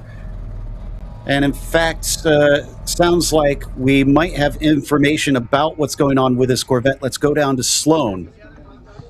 Ran down to the Corvette pit box. I just asked the guys what's going on. It just sounds like he ran out of fuel and he's going to get a tow back to pit lane and they're just going to refuel on pit lane. So unfortunately, just a fuel issue, just running out a little earlier than they thought they would, but we'll get him back onto pit lane. And they seem still positive that they can still bring it home, which is great, but fuel running out, unfortunately. See the crew getting into there now that they have thrown the code 60, conversating with the driver. Oh, hang on. Let's listen. Concession stand? Concession stand, thank you. Okay. Yep. Okay, we'll take you to garage 1. Is that where you're at? No. concession stand. Do you know where the series trailer is? Yeah. We're like 5 down from there towards Joe, the garage. I don't blame him. I would want to stop at the concession stand on the way back to the garage. I can't do a flat toe because it's put itself in park. I need a flat bed. Oh, Okay. Yep. Jay, back it up. Yep. We need to roll back. It's going to need to be flat toed out because these newer cars, they have these, they're automatic transmissions, but they're paddle shift, right? So the driver is still in control of selecting the gears. However, it's all done electronically, right? And if you have a problem, All right, we got a rollback coming you can't for really you. just put the clutch in and put it into neutral, take it out of gear, and let the car roll. It seems like this Corvette is stuck into park. And direct them where you need to Yeah, go, so okay? it's going to be a little bit more involved. And there is the flatbed on its way. This is at least a convenient spot. This is where they would keep one of those, as it's got accessibility to both halves of the track, thankfully, right here in the connector, where sometimes they will do training for various types of high-performance driving in that shortcut. So this slows everything down. Where is the number 4? They are coming through turn 14, so they're probably prepping for that car to come down to pit lane, as they're going to get a nice little gap over their rivals during this Code 60.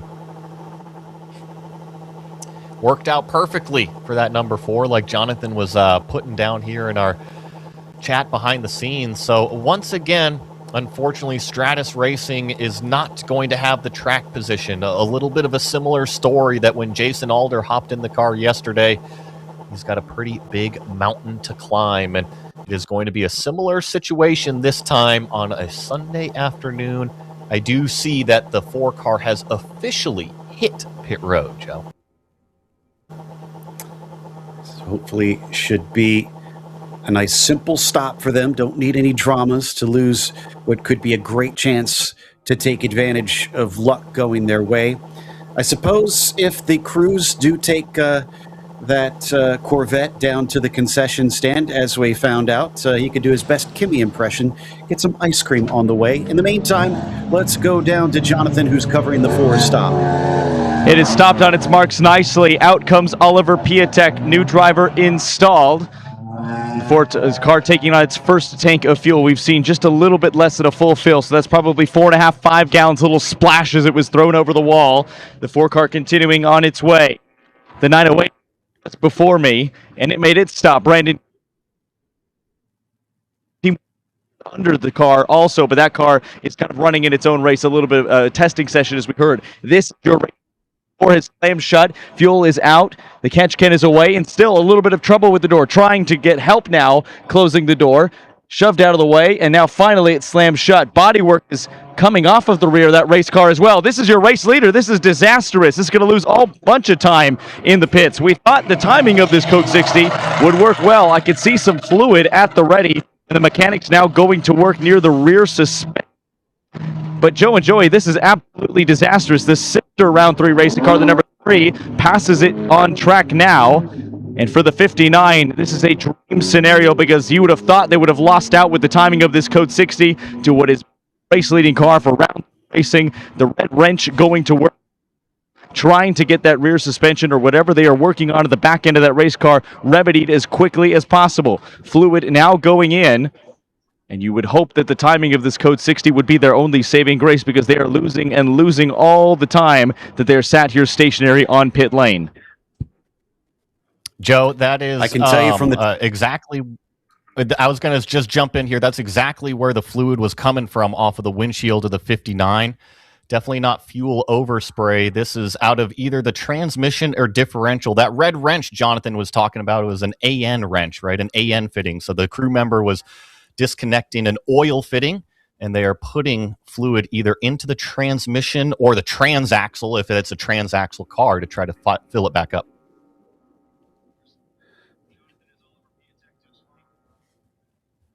Let's go down to Jonathan because I believe he's talking to some of the crew. Oliver, fresh out of the race car, just got the helmet up. Fluid going back into the back end of that car. What's going on? something with the gearbox, especially in third gear. We're skipping the sprocket a bunch, so we're having some sort of failure in third gear. So that whole stint, I was trying to roll fourth everywhere, just getting worse and worse and worse. We brought the car in, got the boys working on it, and hopefully we're going to get the car working again to go back out there and try to win that race. I suppose the saving grace is that this is happening under code 60, but still the engine cover is off. Yeah, it's life-saving. It's under code 60, gives us somewhat of a chance, but it's still a lot of track position we're going to lose here. It's we're going to do our best, but it's still not exactly optimal. Hard luck, Oliver. Thanks for your time. Hope to see you back out soon. Water is going onto the back end of that race car because the longer it sat stationary, Sloan Paulsner, the hotter it's getting. Just over here at the 59, they just took a really quick splash and they were on their way. So, I mean, this shakes up things a little bit. Kind of crazy. When I saw the feed, when I was happened to look over at the pit box of the 59, I went, oh my goodness. So, splash for the 59, and we're waiting to see what happens for the 4. Wonder if they had planned to come in and do that, Joey, before they saw what was happening with the 4 car, or if it was a case of, you know what, we have little to lose to add that little bit of fuel here and get back out there and help ourselves out, because that's a bit gutsy. If it was before they knew they were doing all this work, for them to come in and put a little bit of fuel here, knowing they were already going to lose time. I'm on the same page as you. I think that they adapted their strategy when they saw the 4 car have the issue, right? They were expecting the 4 car to pit under the code 60 situations. And I think once the engine cover came off and they saw the round 3 team start to really attack this race car, they said, you know what? We have the track position on everybody else. Why not put us on the exact same fuel level playing field if the 4 gets back out there? I think that was an adaptive call from Stratus Racing, and definitely the right one. Well, the 59 is back out. They're going to overtake the lead with Jason Alder in there.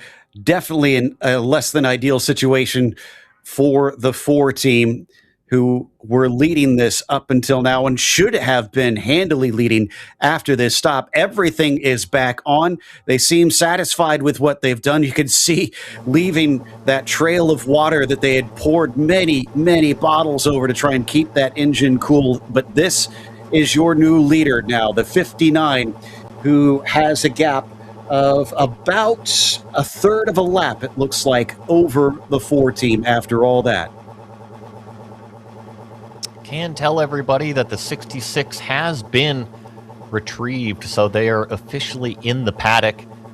I think it's just a matter of making sure that everybody on the racetrack had the same opportunities as everybody else, and then we'll be getting the call for the green flag here momentarily. I was noticing something on this camera, Joe. You see the front right fender? Here we're getting the call for the green flag. Is that just a round mirror that they've got over there? I am not sure, actually. I'm trying to figure that out now, and it's you got me. I can't really make it out from the camera. As we should have the green flag, but somebody's not going. This is the Margarita Miata. Now I think they're finally starting to take off. He is accelerating. I just think that we're seeing the difference between a 4-cylinder Miata's acceleration pace on the straightaway versus some of the cars that we're a little bit more used to riding on board with. As I heard someone once say, 0 to 60 maybe. The straightaway. Again, the 94 stopped again. Yeah, I kind of wonder if the team needs to just call it incident involving car 4 under review. Now, we have no idea what that is about. I would assume that's not with what was happening on pit lane, but a bit strange that now they're being looked into for something that seems to have happened out on track. Could add to their woes. After yesterday, everything seemed to go their way. They came away with a victory by over 50 seconds in the end. My goodness, I do see that the 94 has finally gotten back going again, which is good news. The 77, ooh, that's a pass for position. That's Ethan Barker down to the inside of turn number 5, taking away third from Shane Roberts in that Burgundy 109 machine. Nice pass as we pretty much just went back green flag racing, Nimbus Racing, trying to stick it up onto the podium and stay there. I wonder if any of that had to do with pit stops during that section, because I don't think they were nearly that close to that car before. In fact, I think it was reversed where the 77 was in third and the 109 sat in fourth. But whatever the case, they are flipped back around once again. Car 18, that's our leader. 1 lap penalty for taking too many tires, and that'll be 1 extra tire that they were not allowed, which we'll see when that is applied, because right now I'm showing them as on the same lap as the 74, who they've been racing for quite some time now. In the meantime, the 177 has a little bit of an off at Canada Corner, but gets it going. That was right in front of the cars that we were just watching, so I wonder if they saw maybe a stationary yellow flag briefly, had to kind of breathe off of that battle going into turn number 12, and now we pick it back up at turn number 14, riding on board the 77, using all of that exit curb, and I think that he's happy now that the Ginetta's in front because he can finally sit in the slipstream. He was giving the slipstream to the 109 with nothing to pull him along, and he's very, very happy right now. There's the closing right. The Ginetta's off of the gas, and Ethan is finally into the brake zone of turn number 1. Joey, somebody needs to go and check the trailers of the 4 team for broken mirrors, because now they have just been given a 1-lap penalty for a Code 60 violation. So they're going to go even farther back from the leaders. In the meantime, Sloan has been able to catch up with the 94 team to see what is going on with that car. Over at the 9-4 team, 4-car 94, I was just catching up with the crew chief, Eric, and he said that it's just been going into a limp mode every once in a while. The driver is able to do a hard reset while still moving, which is good, but he'll have to slow down a little bit in order to do that, and I guess it just picked up again during the Code 60. They're saying they're not entirely sure what's going on. It's not something that they're going to be able to fix this weekend. Unfortunately, they're going to have to take it back to the shop and really dive into it, but they're hoping to still finish the race today. They're still going to keep trucking along. Don't seem too concerned about it since it is something that's been happening in the past. But yeah, best thing I can say is just going into a little bit of a limp mode. Driver's going to do a hard reset and they're going to go from there. And as that was happening on screen, we saw another pass with the 109 now sneaking through. Excuse me, I think that was the 77 sneaking through. And my goodness, I think there may have been a little bit of contact between the cars as a huge lockup brought them together, closing in on the slipstream down towards the kink as they go at it once again. It is currently the 77 of Barker ahead of the 109, now fighting for P2 because of the penalty for the 4-car. My goodness, they're going by the Retro Rockets car right now. The 77 and the 109 definitely duking it out. And got to remember, too, Joe, because of the woes of the number 4 car, this has been elevated to the battle for what is second place on the racetrack. And the 4 team is back in pit lane. Thomas Belleman in the car. Ooh, a 1-lap penalty for passing under yellow, too. So I wonder if that was the incident that we heard about that they were looking into. So that's 2 laps right there that they have lost in the space of about a lap. And we just saw on the flash of your screen that the 4 team was taking it behind the wall. No, that is awful news for round 3 racing. And there is the pop-up graphic, car 4 behind the wall. After such a great day yesterday, they were in the hunt all race long for the victory, for the race lead, and it's just become unraveled. Less than 24 hours after they took an impressive and a dominant win, the 4 team might not even get to finish this race. So here we get to see the battle for best of the rest as drivers duking it out over P2 stay within inches of one another. Barker versus Roberts with 2 hours left to go in this 7-hour race, and you could see just shadowing that black and maroon car, Roberts is making sure that he remains a threat on Ethan Barker. Sticking it right in the slipstream. Like you said, still remaining that threat to the number 77. Keeping them honest, as we like to say. Can't make any mistakes if you're in this lead car, because if you do, all of a sudden, Shane Roberts is going to be right there. He'll fill that gap, he'll pounce, and he'll take away that second place position again. And as we watch this on screen, it certainly seems like there's going to be an official class lead change in ZR4 because, right, that Corvette is parked in the paddock. That means that Miata is out there doing laps. Powell Racing is about to assume the lead in that ZR4 class here in the next lap. I think there's lots of developments today that we did not expect. Actually, well, hold on.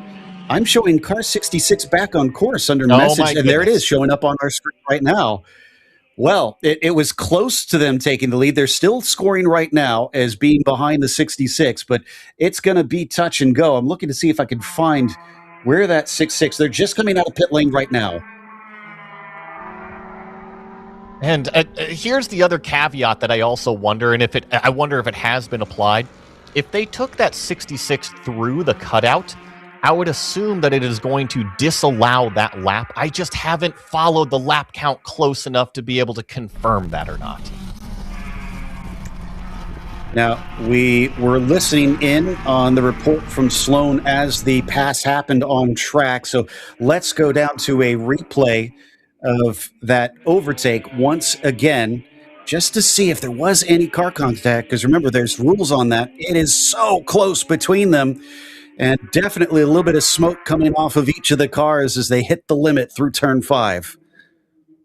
It looked like a little bit of a front right lockup from the number 109 car, which is always tricky when you're approaching a left-hander. You want that front right car or that front right tire really rolling in order to be able to turn the car. So nice job to release the brake pedal pressure, get the car turned before we had a pretty big accident down there at turn number 5. And talking about the ZP2 class, I understand that Jonathan has an update for us about the number 4 car.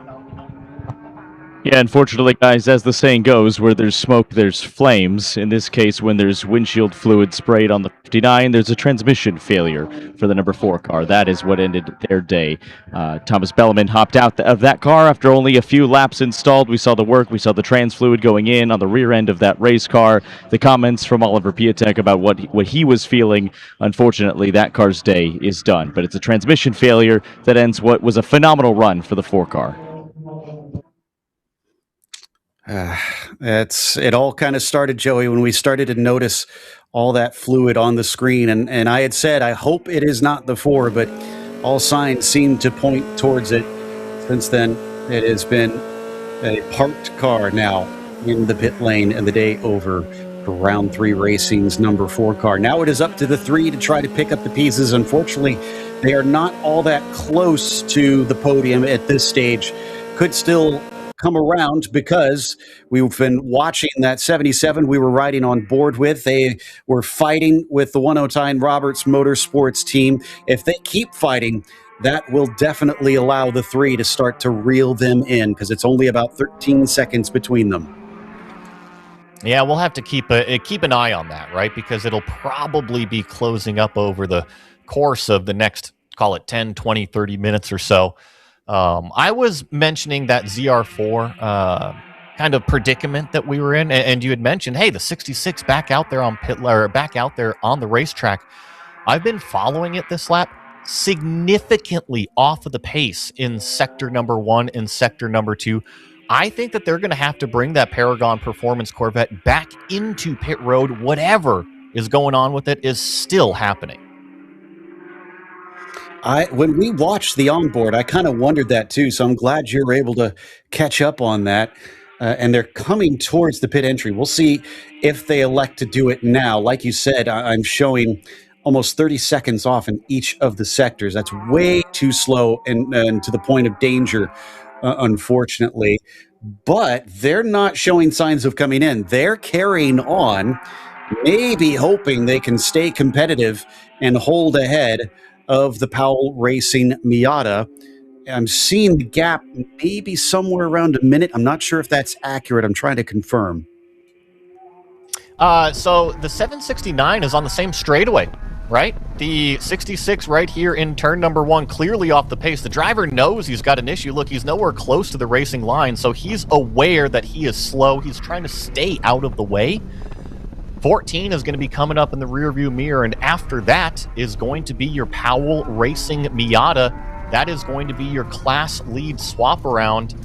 Obviously, this Corvette still having significant problems and now is even slower coming out of turn number 3. Trying to pick up what the driver was saying right there. You see him pushing some buttons, trying to get this thing back going, but something's still happening. Leader in the ZR3s sneaks on past. Like you said, we're expecting that 769 to suddenly show up. There you could see it in the background of the Corvette, which wheels its way out of turn 5 and surely is going to be overtaken in the near future. What a great race for the 14 AOA team in the meantime as they disappear down the road. Car picks up a little speed down the hill, which you usually expect, but didn't think it would be going quite as fast. Now, though, we see the speed difference between it and the Miata. They'll look to the inside. They think maybe they'll let us have it. Yep, they're going to stay off the racing line. And there they go. For the first time this weekend, Powell Racing will lead the ZR4 class.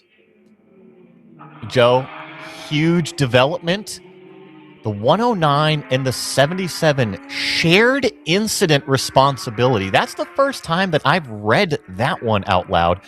They each get docked 1 lap, so it doesn't necessarily take them out of the fight that they are in amongst themselves. But remember how you were talking about the number 3 car? That's going to promote the number 3 in front of both of them. Wow. And I just said they've got to hope, they've got to stick with it. And round 3 racing is not going to be denied. Their main competitor up at the front this weekend may have been taken out, but now they're looking at a second place. And yeah, shared responsibility. I think that's a fair cop between the two.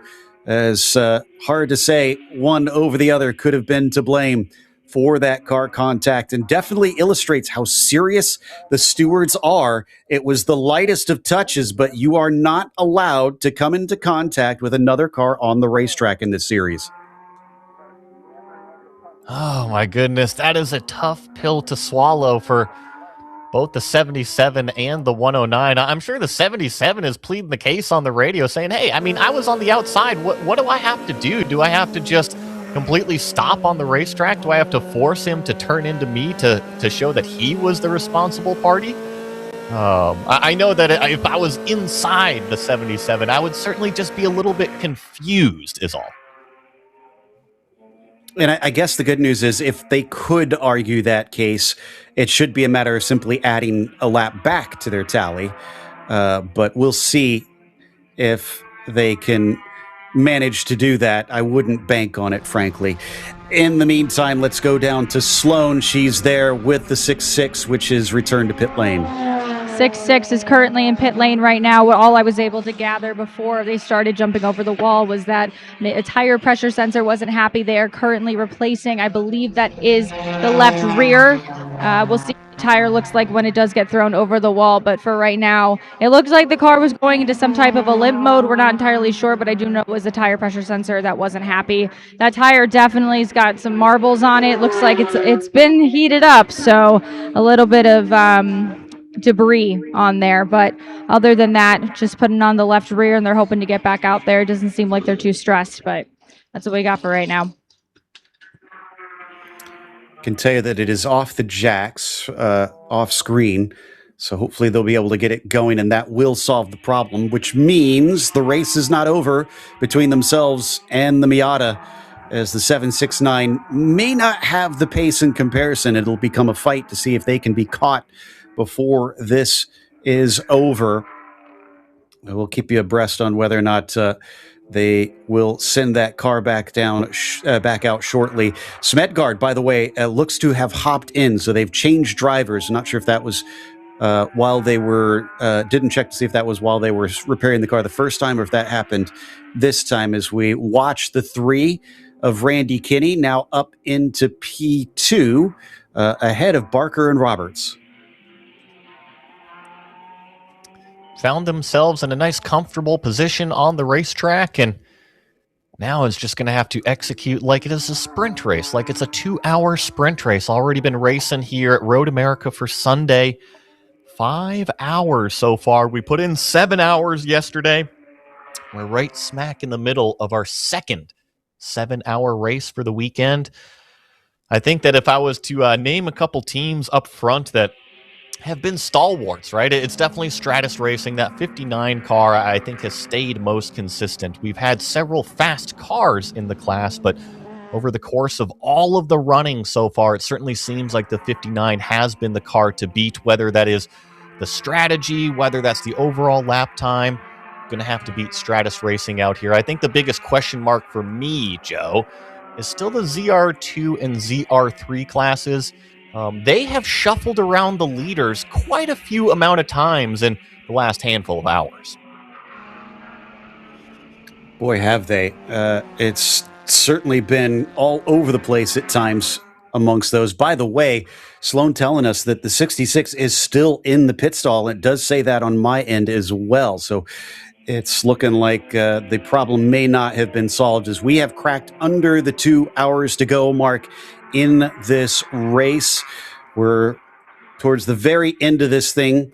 Should hopefully be only one more stop, I would imagine, if they can make it to about an hour 10 left to go. But that, I think, is going to be the big question mark, because we've been green for a little bit now. I'm not exactly sure on the timing, but you can see the relative length of time it's been on our left-hand side since the 5th of our code 60s. I can tell you when the 59 last pitted, before that code 60, it was about 2 hours, 35 minutes, right? And they pitted right before that code 60 had happened. And that was 2 hours, 35 minutes remaining in the race. So I would assume that code 60 popped out right about 2.5 hours left. It lasted about 10 minutes or so. I think we've been under this green flag condition for, Joe, call it roughly 30 minutes in this situation. I just wanted to kind of add into that 66 issue that we've been talking about with the Corvette. The newer that these cars get, the more and more the electronics kind of get tied together. Whether it's a tire pressure sensor, whether it's a wheel speed sensor, it can start cutting out on the ABS side of things. It can start cutting out on the traction control side of things. It can certainly limit the RPMs the car can turn.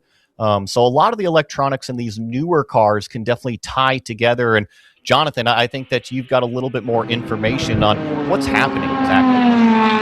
I do indeed. That stop was multifaceted for the 66 C8 Corvette. Sloan had the eagle eye and spotted that they changed that tire. That was part of the run plan yesterday, although the tire coming off the race car looks a lot different visually to me anyway, as a non-mechanic, non-engineer, than it did yesterday. Yesterday, the surface was fairly clean, save a significant band of overuse and overwear on the outside. Today, as Sloan pointed out, the outside of the tire a lot more marbly, a lot more blistered overall than it was. It seems maybe a little bit more overheated in total. You mentioned the electronics. That was a factor as well. The team plugged in a scanner. It was an issue with the car reading or not liking TPMS codes, and those could be difficult to clear on that car in particular. It would appear that the codes were cleared and the driver could go away, although that car was stationary for 3 or 4 minutes. Just in my vision now comes in that Margarita Miata for the 769. It is going up on the jacks, though, and it would appear that the lug nuts are being torqued down. The righty-tighty and that telltale click of the torque wrench. They are wiggling the front right of that tire. No fuel yet. Driver still stationary. Car is going up and up and up again, as still work is complete now, tightening the right rear. Now the mechanics and the crew go to work. Tire is down. The car is down. Double checking now the left rear of that race car. That has been the problem area, hasn't it, with all the right hands and the high lows. They're asking now for an air pump. It would appear that the air pressures in the left rear, not quite what they would like. They're now bringing a spare tire over the wall. Significantly worn, I'd have to say, tire, all but a sticker. And now the crew is going back and they're getting an air compressor. Looks like they're not happy with some of the tire pressure readings, and they're going to try to get that left rear tire off. So drama in ZR4. It was drama for the C8 Corvette that they were hampered by penalties early on. This car, the 769, received a penalty, and now they're trying and trying as they might to get that tire off of the car, but wasting time in the pits all the while. Now 2 crew members going to work trying to get these torqued lug nuts off to get that tire change complete. And to add to that, as you were talking there, Jonathan, car 66 given another penalty for number of permitted tire changes, so they lost another lap.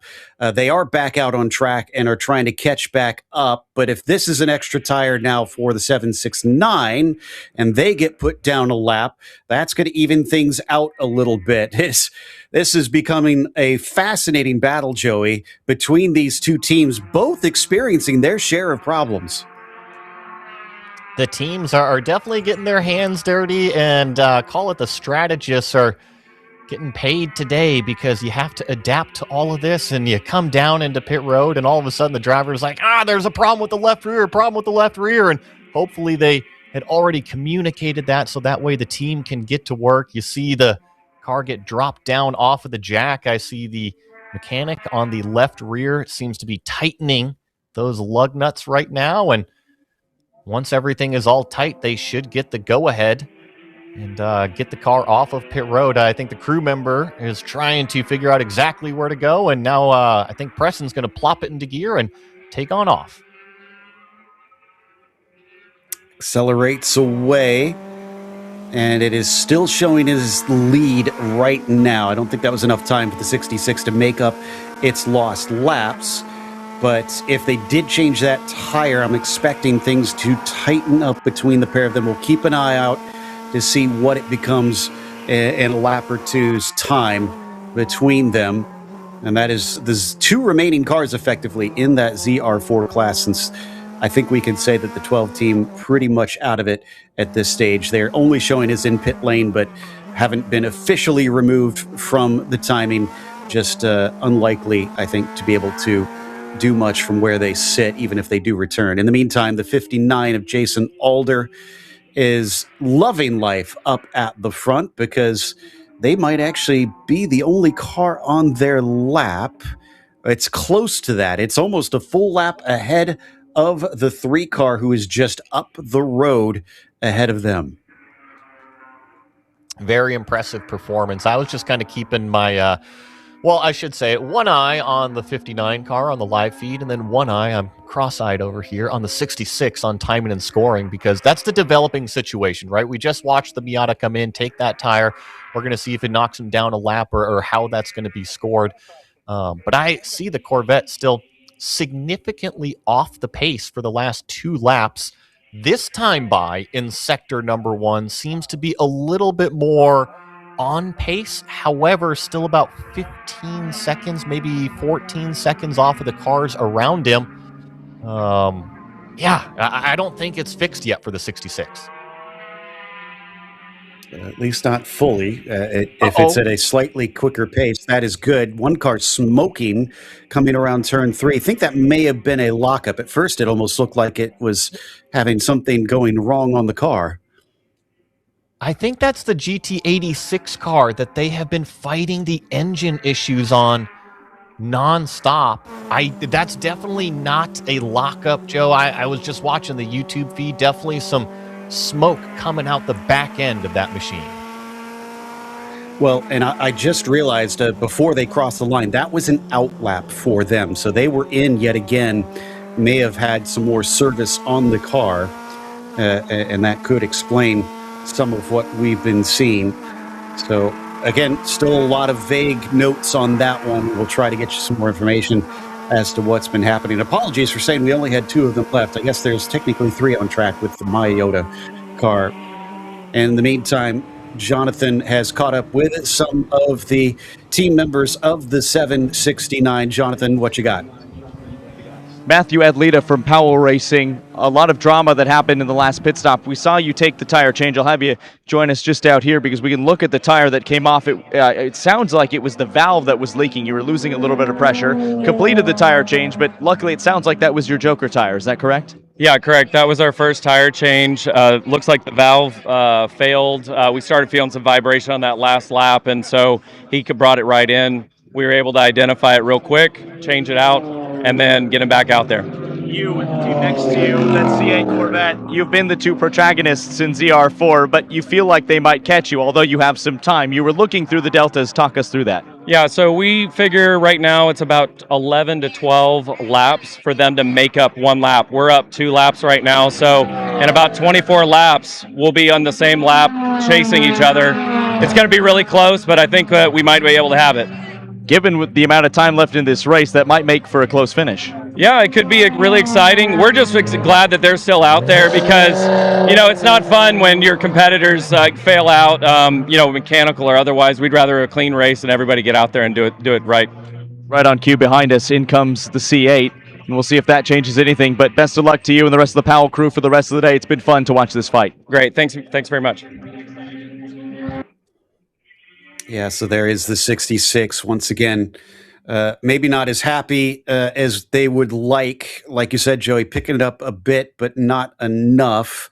And I wonder if those calculations are based on how they were running before or how they are running now. Because as they are running now, Joey, I would think it would be quite a bit longer, if not losing time to the Powell Racing machine. Yeah, they're definitely, as they're sitting stationary, that 24-lap mathematical count that they had got was factoring in the Corvette was actually running at its race pace at the time. So right now, it's kind of silly that the Powell Racing car or the team is literally right next to that 66. So they've got the best view of exactly how far ahead they need to be once that Corvette actually returns to the racetrack. This is another problem with one of our cars. I didn't grab the car number on this one, Joe. Do you know which one that was on pit road? That was the 66. They're back in the pit lane. Oh, this is still the 66. I'm sorry. Yeah, they had returned in. We saw the shot of the car just joining at the end of that interview with the Powell Racing team and Adlita. But as we hop back on board with that Margarita Miata, they are at full song, and it seems their problem is well fixed. And the good news, at least for fans of that car, is that my thoughts that it may have been an extra tire were incorrect. They are not going to be penalized, so no lap taken away. They're about to hit lap 100. They just did right now, just a hair over 400 miles that this car has run. So I have to giggle. I grew up racing spec Miatas. That's where my driving career started. And you see the center window net, it's kind of got the extra piece of slack that's kind of hanging out. That's the emergency pull, right? So if a bad situation happens, you pull it and it drops the center net. My crew chief always told me, whenever you're leading a race, reach down, rubber belly, make sure that the race car knows that you love her, right? And what is that little band doing? It almost seems like a little jockey once it gets going on the straightaways. It's kind of giving the whip to the transmission right down there saying, hey, we got to get going faster. Let's keep on running. I love it. It's hopefully encouraging the car to get going. Jonathan letting us know it's the same issue for the 66, so it's nothing new down there. They're still chasing the gremlins that they have been unable to solve. This Miata becoming a bit of a fan favorite, it seems, as the YouTube chat has been full of questions about how the team is doing, wanting to hear and make sure that they're still in the hunt for this one.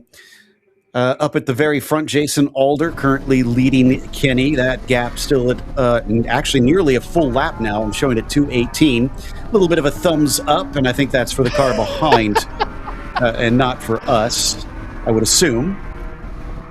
I don't know, Joe. There's nobody behind him right now. I think that Yeah. Preston is getting word on the radio that they're getting some airtime right now, and everybody is loving it. Love it when the teams really get into the spirit of this one and maybe ham it up for us a bit. Meanwhile, down in the ZR2s, it is the 74 car leading over there. Jorge Leroux Sr., Juan Lucas Leroy Sr.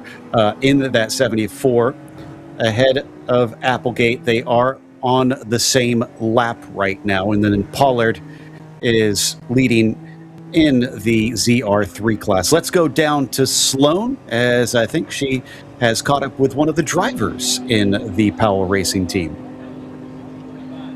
We see the comments on the stream, just so you know. And one commenter was saying, I need you to interview Chase Anderson. I need you to interview Chase Anderson. Where's Chase Anderson? And I'm so happy to report Chase Anderson is right here live in the flesh. Chase, who is wondering, who's wanting to talk to you so badly? It's some crazy lady, you know. She's back at home. I don't know. It's odd. She just keeps asking to see me. I don't blame her, though. Look at this face. No, I'm kidding. It's my wife. It's my wonderful wife. Shout out, back in Texas. I was going to say, I'm like, all right, you're going to say it's your wife or what? I know you've been doing a little bit of driving today. Can you tell me how those stints have gone? Oh, yeah, absolutely. We had a couple great stints. Everybody's had a wonderful time. Car was set up great. We haven't had any crazy unplanned pit stops before this. It's been great. Car set up well, and it's coming down to a nail biter right now. So I'm pretty excited to see how this is going to go. 7 hours, anything can happen. Yeah, truly. I mean, what we've got, I think, hour, I can't actually tell. I'm not entirely sure. Somebody on the stream tell me. But, anything can happen. And we did speak to a crew member earlier about the tire issue. So we're really glad that got figured out. Can you tell me what's been one of your favorite parts of this race? Do you have a favorite corner? Do you have a favorite thing that you've experienced so far? Well, I'll tell you about an experience. I came in, the American Airlines completely lost my bag. They shipped it. It's going to be here tomorrow when I'm already gone. And then we get here, motor blows up in practice. Ran to the junkyard, replaced the motor overnight, and came back out here, and we got the snot rocket back on the track. So that's been the best thing so far, is we were able to do that and turn it over. We have Jesus on our team, and he blessed the car. The car's doing fantastic. So that's been our experience so far. It's been a lot of adversity, but we're overcoming it. So. Snot Rocket, we think it's Miata Margarita. Looks like you're getting ready for a driver change right now too, which is super exciting. But I'm so glad I got to steal a few moments with you so you could say hi to your lovely wife. She sounds amazing. The whole family back home, but we're hoping for a smooth race for you guys, and thank you for your time. Yep, absolutely. Thank you, guys.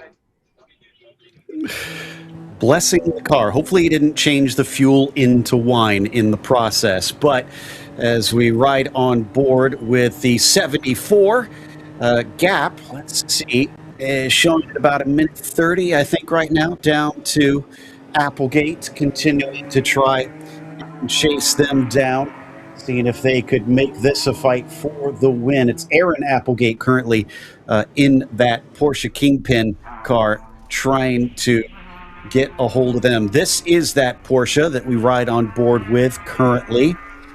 Coming down into the carousel section of the track. They've got a few laps, actually, over Bill Choice in the Bruce Innovations 444 car. So they have extended themselves very well over their rivals, lest they come across any sort of problems. It'll take something dramatic for them to swap places. And then it's another lap down, it looks like, to the 41 team. To their credit, they have not given up, even though they've seemed to be relatively off the pace in this class and are just kind of cruising around at this point. It has promoted them up to 4th so far, after it looked like maybe they wouldn't be able to finish this race. Glad to see them still in the running on this one. And we'll hop back on board with what the team is calling the Snot Rocket out there. Lots of fun little names for this car to show you the cheery disposition of this team, Joey, and the way that they've definitely been keeping a positive attitude all weekend. It goes to show you that sometimes you don't need the fastest, the flashiest. maybe the quote-unquote best-looking car out there. As long as the team has the right attitude, everybody's got the right spirit, all of a sudden you can become a fan favorite, and that's exactly what this little Miata has become here at ZRS. Down to the braking of turn 5. One thing that we haven't talked about much is that the track temperatures have continued to go up, much like we saw yesterday. Started about 29 Celsius. It's 42 Celsius on the track surface, so it has been heating up, and I'm sure that has altered a bit of how the tires have been interacting with the track up to this point. Thankfully, other than a couple teams needing to change here and there, seems like for the most part we've avoided any major calamities out there on track. So this ZR4 class, with all kinds of strange beginnings to its history here at Road America, currently being led by the 769, looking to beat our winner from yesterday's race, the 66, who is also back on the track. And if I'm seeing correctly, they may have gotten back up to speed, Joey. That first sector I'm seeing for Smedgard does look competitive. You're right, 46.1, and actually the last lap was a 239.6. Compare that to the Miata at a 255. So what they were talking about, that 24 lap difference right now, that's what they were talking about. I would assume that it has extended maybe just a little bit. We see the 769 on lap 102 while the Corvette is on lap 99. So they've got to go and make up several laps on this this Miata before they even start to challenge for that position. Yeah, the extra stops to try and figure out the problem. Oh, they're heading into the pits again, though. This is way too soon. Oh, no! I can't imagine this is to try and take a final fuel stop and get to the end from here.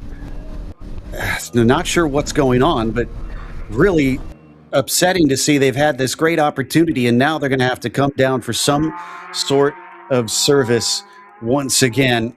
So crossing fingers that it isn't more dire problems. Meanwhile, the 66 team is thinking we could still have a chance at this. The two-edged sword, Joe, of the fan favorite versus the commentator's curse, right?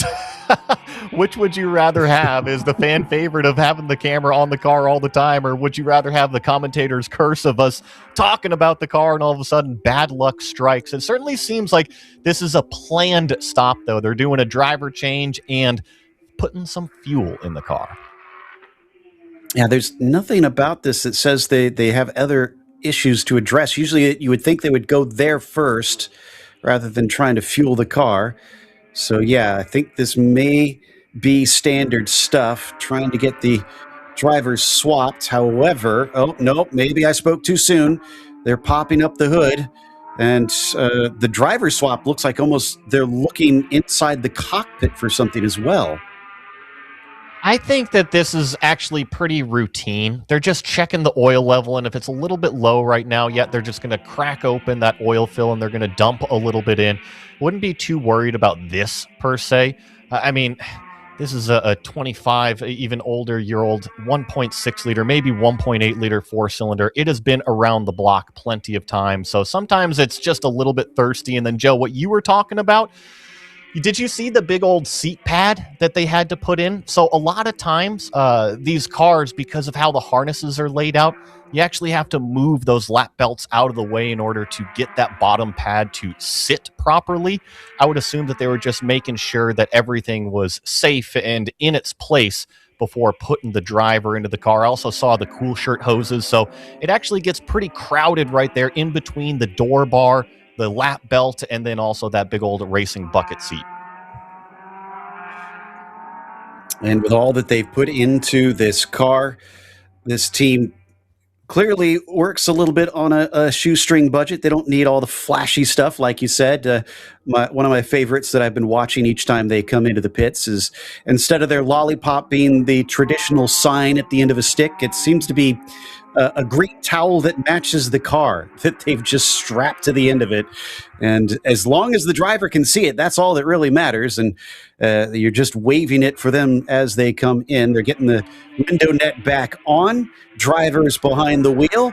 And while they have lost a little bit of time, again, hoping this will mean this is it, and they should get to the end from here, although that'll be a long stint. You saw they were thinking about getting the car rolling out, and then the driver assist said, no, just kind of wait. I want to make sure that this driver net was properly attached. And there they go. 769 is out there on the racetrack once again. And I was just double checking timing and scoring. Joe, yeah, the 66 is up to pace, a 236.9 last time from the Corvette. That little Miata better run real fast. Yeah, the Miata's fastest lap so far has been a 239.8 for reference. Much faster, obviously, for the Chevy. And looks like they have put Escobar in behind the wheel of that 769. So Daniel Escobar is going to try and take over, see what kind of laps he can run from here to get to the end. We haven't talked about the 59 too much because they have just kind of been running away with it. I was just looking at the lap times from Jason Alder. I shouldn't be surprised, as none of you should be either. 222.5. I go through our entire ZP2 field. There's not another car in the 222s. There's only one car that is in the 223s. Everybody else, 224 or slower. Yeah, that'll be the 109 of Shane Roberts, who's now actually dueling for that third place between the 109 and the 77, since they got docked that lap. Kenny still trying to give chase, and I think, are they still on the lead lap? Yes, it looks like 59 must have had a pit stop somewhere in there, because they are now caught down about 6 seconds ahead of the number 3. And that was at nearly 2 minutes, a little bit earlier. So definitely looks like they have run back some of that time. In the meanwhile, that is Brandon Kidd in the 908. We had a chance to hear from him as Jonathan Grace had a nice little conversation with him while he was up at one of the spotters posts.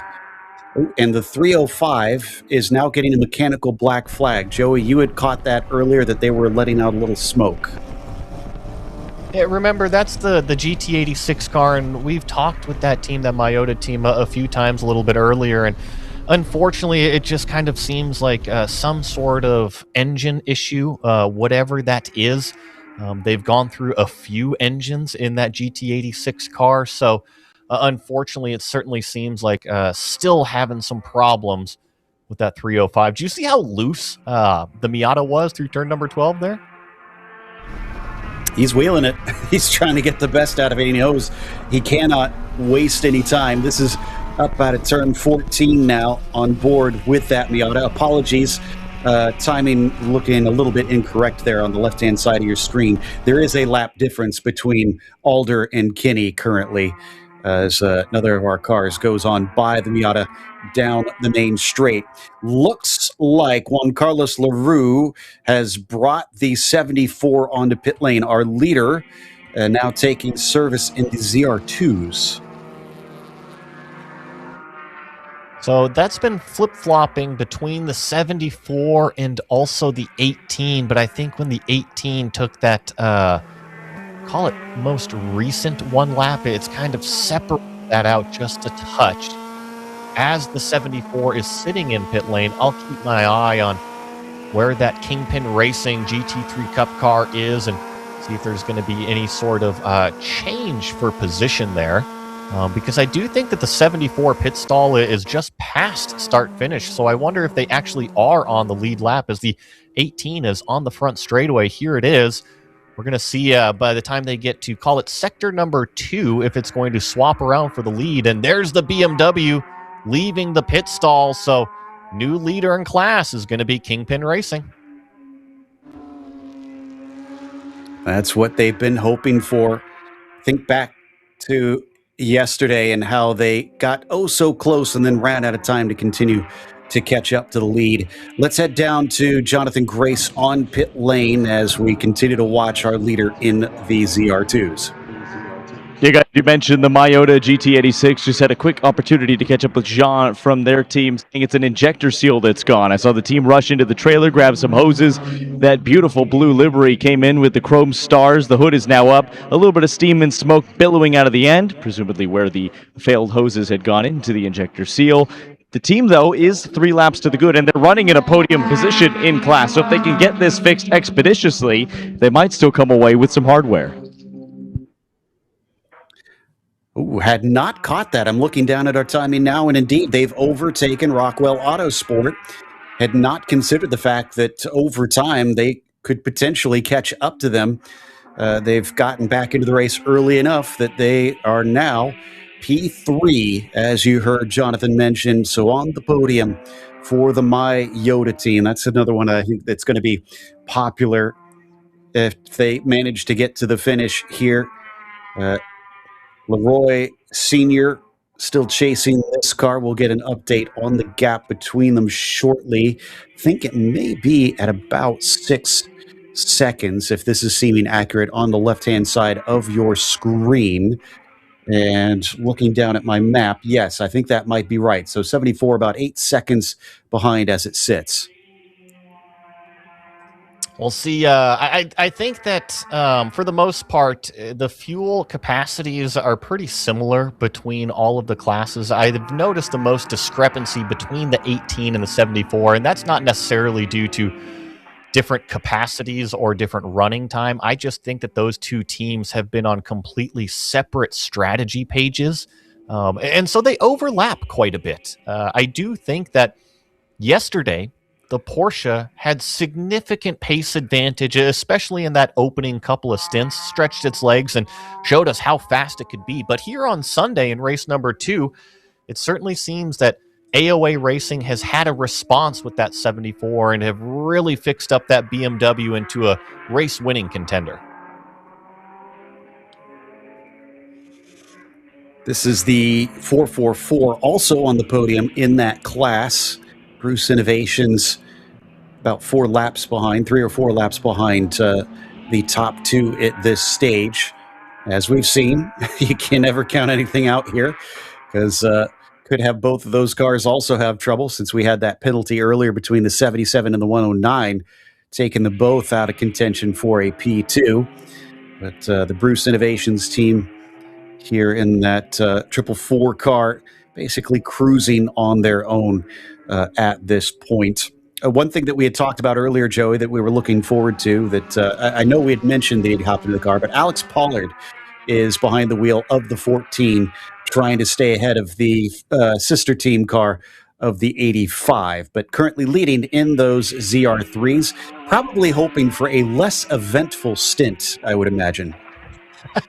Yeah, I'm on board with you. He got in the car yesterday and seemed to do nothing but to absolutely race it out with everybody out there. So, yeah, I think that Alex is kind of looking forward to, now that he's in the car, he's already in the lead, and all he's got to do is turn laps out there. I'd keep an eye on this 444 machine, Joe. I saw it in turn number 1. It was kind of in the middle of the racetrack and then almost ran off on exit. And there again, I just think that the driver might not be comfortable with exactly where the width of this car is. And couple that with maybe still learning exactly about multi-class, but just keep an eye on that one when the traffic goes by. Certainly seems to be a little bit of a variable if things get close. Yesterday, it was the 177 that took the victory in the ZR3 class, just stepping back to that for a brief moment. And that was by 4 laps, of course, not expecting that to happen today. Although I should point out that they have climbed up to 4th place. It was a 4-lap difference between themselves and which car? The 14, which are looking to go one step higher and take a win this weekend. That will be sweet satisfaction if they could overcome what they were so close yet so far away from yesterday in race number 1. But the hot sun here in the summer of Wisconsin continues to beat down on the track with an hour and a half left to go in today's 7-hour race. I see people out there asking about the 66, if they still have a one-lap penalty or anything like that. And the way the penalties are actually applied here in Zenith, they don't necessarily have to come down and do a drive-through penalty. They simply get subtracted a lap off of timing and scoring. So it's not anything that they physically have to actually go and serve. It's just kind of automatically taken away off of timing and scoring. And just to update everybody on that Paragon versus Powell battle, Powell on lap 106, Paragon on lap 104. So there's about 2 laps, maybe just under 2 laps of a difference between those two cars currently. Last lap, it was a 10-second difference, though, between them. So there's definitely a massive lap difference. I think they had predicted about 12 laps difference, 12 seconds per lap difference between them before. As we got some debris on the track somewhere. Is that on the rise to turn 6? That's what I'm guessing. Just kind of based off of where the cars very dangerously in the racing line. Yes, that's smack right where the cars want to be going. Good news was that at least the cars that we saw, there's the 444 that I was talking about. Just a little bit unaware of that debris. Hopefully it didn't cause any issues with that car. Yeah, it knocks it further up the road, but not really off of the racing line. You can see just about outside of the way if they hold all the way to the right. As we get the 3 car of Randy Kinney coming in, hopping back out. We'll see who is going to be getting into the car here. Should be just some fuel to replace. Look at that round 3 racing tent. They're stretching far across with the 3 different machines they have been competing with this weekend. Swap out as the next jug gets hooked up. And hopefully should be a nice quick swap as they're buckling in the driver, and we'll be able to send them on their merry way to what they're hoping, or going to be hoping, is a second place finish. They still have that lap of buffer, or call it lap of advantage there over the 77 versus 109 battle. There you see the race control message, debris on track, and it's actually in between turn 5 and turn 6 is kind of where we found it. And did get kicked out of the way slightly. There's the debris flag from the corner worker right there, letting all of the drivers know, hey, there's something on the racetrack. Keep your eyes up. Avoid it if you want your car to stay nice and clean. Yeah, so it looks like they're not trying to interrupt this for that. Is there a little smoke coming off the Miata? Is that maybe some of the oil that we saw them constantly replacing? Yeah, and I think yesterday, too, I had kind of made the comment that it just seems like this Miata, it's old, right? It's one of the older cars that we've got. And no, Joe, you talked about it. It's off the pace. It's significantly off the pace. And now we know. We've got a code 60. Ah, okay. So I was wondering about that. I figured they could hopefully get a clearing. Well, before once you had said it, I realized that it was a code 60. I actually didn't catch that, but I was kind of hoping as we kept showing that debris on the track that the code 60 should make it relatively easy to get a clearing, send the marshal out, grab that, and not put anybody in harm's way, bring it back on. And also not advantage or disadvantage anybody in terms of the pit stops, because that'll be a very short code 60 if this is for the debris. And I can see a big clearing right now, so I imagine they're probably just sending someone out at this moment. Not only that, but I know that race control wants to be very, very fair to everybody, and when we have had those code 60s, they make sure that everybody has the opportunity. Oh. Yeah, okay. That's okay. It was just maybe a little bit of a miscontrolled message there. Green will resume. I was going to get ready to say there was a huge gap. Nobody could actually enter pit lane during this code 60 because nobody was on the front straightaway, so it's worked out to make it nice and quick. They must have temporarily borrowed the British Grand Prix race control there, hitting the wrong buttons, unfortunately. One car not really getting started This is as our leader. quickly. That was the 74. He's going now, though. Yes, you're right. He is going now, and I'm sorry, this is not the leader. It's the second place car currently. It was our leader. And it just seemed to be really slow accelerating in that camera shot. Now, granted, it was coming up to Canada Corner. I just think that we would have expected it to be at a little bit of a faster clip.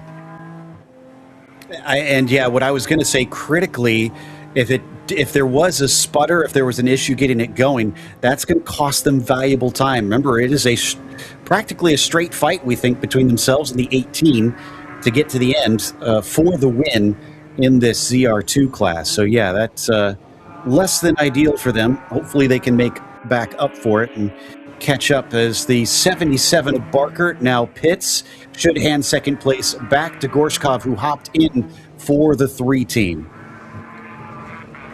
I see the number 3 car right now, at least on the racetrack, is in turn number 14. So they're going to be coming out, and I still see the 77 stationary on pit lane. Joe, I think that's really the race that we've kind of been watching. I'm sorry, it's the 77 versus the 109. Just have to find the 109 out there, because that battle had not separated. Remember, they both got that 1-lap penalty a while back. What was it, about an hour or so back? In the most... 908, this is automatic racing. This is right before turn number 14 has skidded to a stop. Is that left rear suspension damage that I see? It certainly looks to be sitting funny on the back end, and another code 60. Oh, wow. And you are correct that it looks to be sitting wrong. I wonder if they tapped the wall on the left-hand side somehow, tried to take off, and suddenly realized something was wrong with the car, because that's a strange place to end up unless it was just a straight-up suspension failure, which would be very curious, because that's a rise right before. It's not a compression. The only thing that I can think of is sometimes the drivers get pretty aggressive up and over the curbs of turn number 13. So it's a potential failure point. Now, we haven't seen any cars fail there, but it could have happened. And they've got the safety crew out there already, coming to talk to the driver. Naturally, is just even from our perspective, you could tell they're going to need this flatbed to remove it. And it's right before pit entry, so it'll be a very quick shot for them once it is on there to remove this code 60 and get going back to green flag racing. Real unfortunate. They were on their way to overtake Bellarmine and the number 4 team to at least get a 5th place points for this second race of the weekend. But now that looks like they probably won't be able to make that, even if they repaired that car pretty quickly. It's going to suck up a lot of this hour and 18 left before they can get on the track to try and make up what is, looks like about 23 laps or so. So they're going to need to put it up on the flatbed, like you were saying. Hour 17 remaining. This is an interesting call. Joe, I want to put you in the strategist position right now, okay? So let's just say you were calling strategy for the 59. You pitted not too terribly long ago, but you know it's right about 1 hour is what you need to make it to the end. Are you pitting right here? So I'm gonna remember what you told me many hours ago in this one. You said that one of the strategy calls could be wait until it is closer to the end of the pit stop. Try to extend your stint. Same thing here. The closer you feel like you can get, I feel like that is the better way to go, because I think that's what we've discovered in races past. It's better to take the 2 stops, even if it's going to cut things close, than to try to limit it to 1 stop that you have to do under green. And it's a little bit of an adaptive situation too, right? Not every race is going to be the same, and not every piece of track position is going to be the same.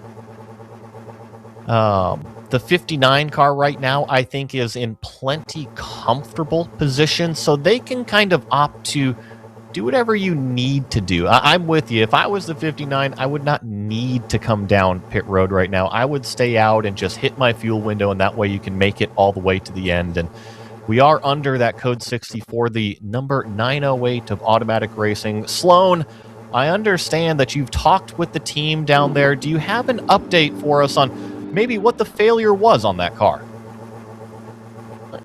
Update. I was talking to Bill Saplinski, who is for the team, such a big advocate for this team. He said it might be a broken axle. They're not entirely sure. They're going to bring it back to the garage. But if you remember back at Sonoma, broken axles were the topic of conversation there. So we haven't really seen too many axle incidents lately, the past few races, which has been great. But if we're thinking it's a broken axle, hopefully there's a spare and they'll be able to get it back out on the road. But for now, assuming broken axle, we'll go check on them in the garage in a little bit, or we'll see him back out on the track a little bit later. And I guess to some of the points I was making earlier, as the 18 gets their fuel, might be trying to go to the end on this one, I'm trying to remember which team it was we saw that I think they replaced that axle in, what was it, maybe about 15 minutes or so, got it back out on the track, and unfortunately were docked a lap because they had to take a shortcut to get back into pit lane. But that again tells you that if it is just that simple failure, then it is possible to fix it if the team's at the ready, and maybe they could try and get it back out on the course. And I think the car that you were talking about, oh gosh, I'm totally having a brain fart right now. Sloan's down there with the 18 car, but unfortunately they are already rolling out. It looks like they took a bunch of fuel. It was random vandals, Joe, over at Sonoma. They were the ones who unfortunately had that axle failure. They got it back and they got it fixed, and they thought they were in good condition, but unfortunately that track cut to get them to pit road was the thing that came back and bit them. What was going to be a fantastic fight to the finish and kind of caused thing to be a little bit of a disappointing ending. Both the Bruce Innovations car and the Stratus Racing car are going to be taking a pit stop now as well.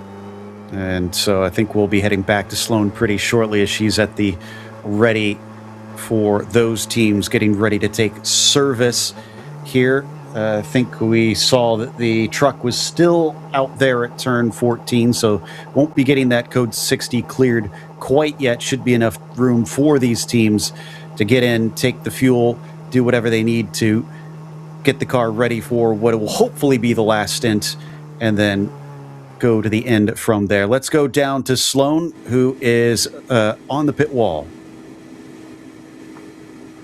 It's so fun. Sometimes here on pit wall, I absolutely am, but I just got offered. Did get a little distracted there. We do have Bruce Innovations car that is coming in for fuel right now, and it looks like driving by me, the 96 just took some fuel. Some people were asking what's wrong with the 96's blinkers and windshield wipers, and I talked to the team. They said that they're just doing their own thing right now. So if you see the windshield, if you see the blinkers, everything's good. Now Jonathan actually has an update on the Bruce Innovations car. Take it away, Jonathan.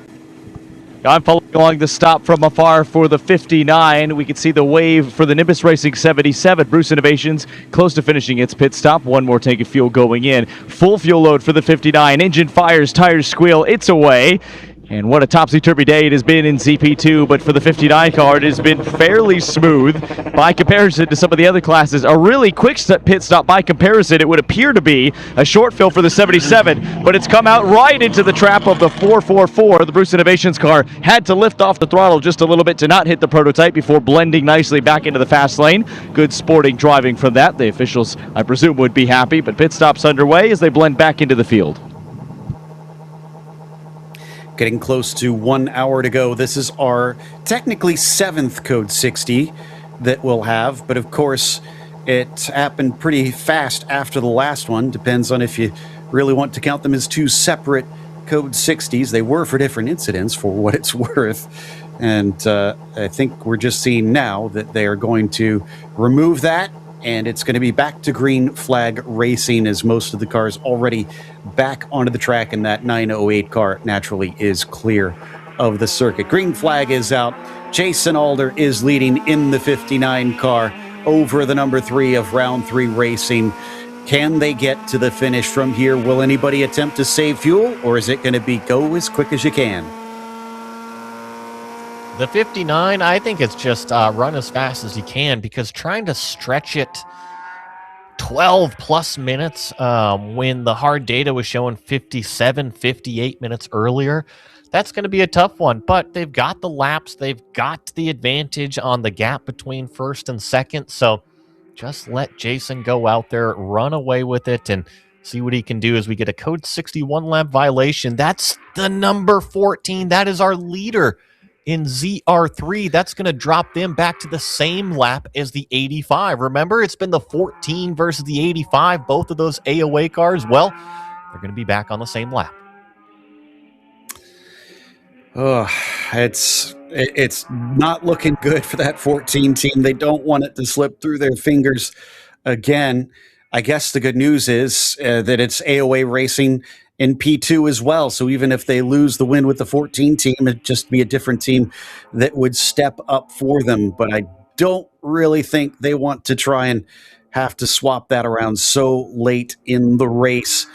As we watch that 14, we'll see what the gap winds up being once that penalty is applied and they go over the timing line. Hour and 10 minutes, and Joey made a very good point about the fact that trying to stretch it from here at a thirsty track like this probably going to be a bit too much, since that was pretty far outside the pit window, that last one, which means it is going to be a game of who gets in, get those quick splash and dash pit stops done the fastest, back out, and a dash to the finish. I want to give some love to the Retro Rockets Racing. That's the number 41. I think AJ Alsup is behind the wheel right now. Definitely got fans out there watching that car. But remember, it did so good yesterday until the closing stages where they had that catastrophic engine failure. Jonathan went over and talked with the team earlier this morning. I think that they had gotten a new engine off of Facebook Marketplace is what they were saying. The crew was up all night putting that thing in. They haven't necessarily been inside the top 3 in that ZR2 class. They're sitting 4th right now, only 2 laps outside of the podium positions. But I mean, talk about an up and down weekend for Retro Rockets, and they're still out there racing. 7 hours yesterday and coming up on 6 hours today. Hopefully they can make it all the way to the end at this one. So unfortunate news for fans of the 14 car. They were on the same lap as the 85 and the 96, so that one lap dock has pushed them down to 3rd currently. Clifton Lipple and the 85 car is your new leader in that ZR3 class. This is the 41 Joey was talking about amongst the ZR2s, and AJ Alsup looking to hopefully be the anchor on this stint. Got the big old V8. It was cool to hear that this thing has an LS in it. I wasn't sure kind of what Frankenstein mobile this BMW actually is. You see tons of aero on it. You don't see pretty much anything on the back end of it. No back bumper, almost no trunk area, just trying to get the airflow out from the car. Have huge fenders on it with kind of aerodynamic wing looking additions built into them, just trying to grab whatever downforce. And it is not the 6-cylinder BMW motor. That is all America V8 LS motor. Love it. It's really a unique creation. And again, like I said, it's run what you brung. And just the unfortunate thing is it seems like the power to weight isn't necessarily there in comparison, because the lap times have not been as good as what it was able to set yesterday. It's been just kind of circulating most of the time this afternoon. But it is what it is, and you're still collecting points. If you finish 4th by an inch or a mile, it's still 4th place points, and that's why you see them on that track and putting the laps down.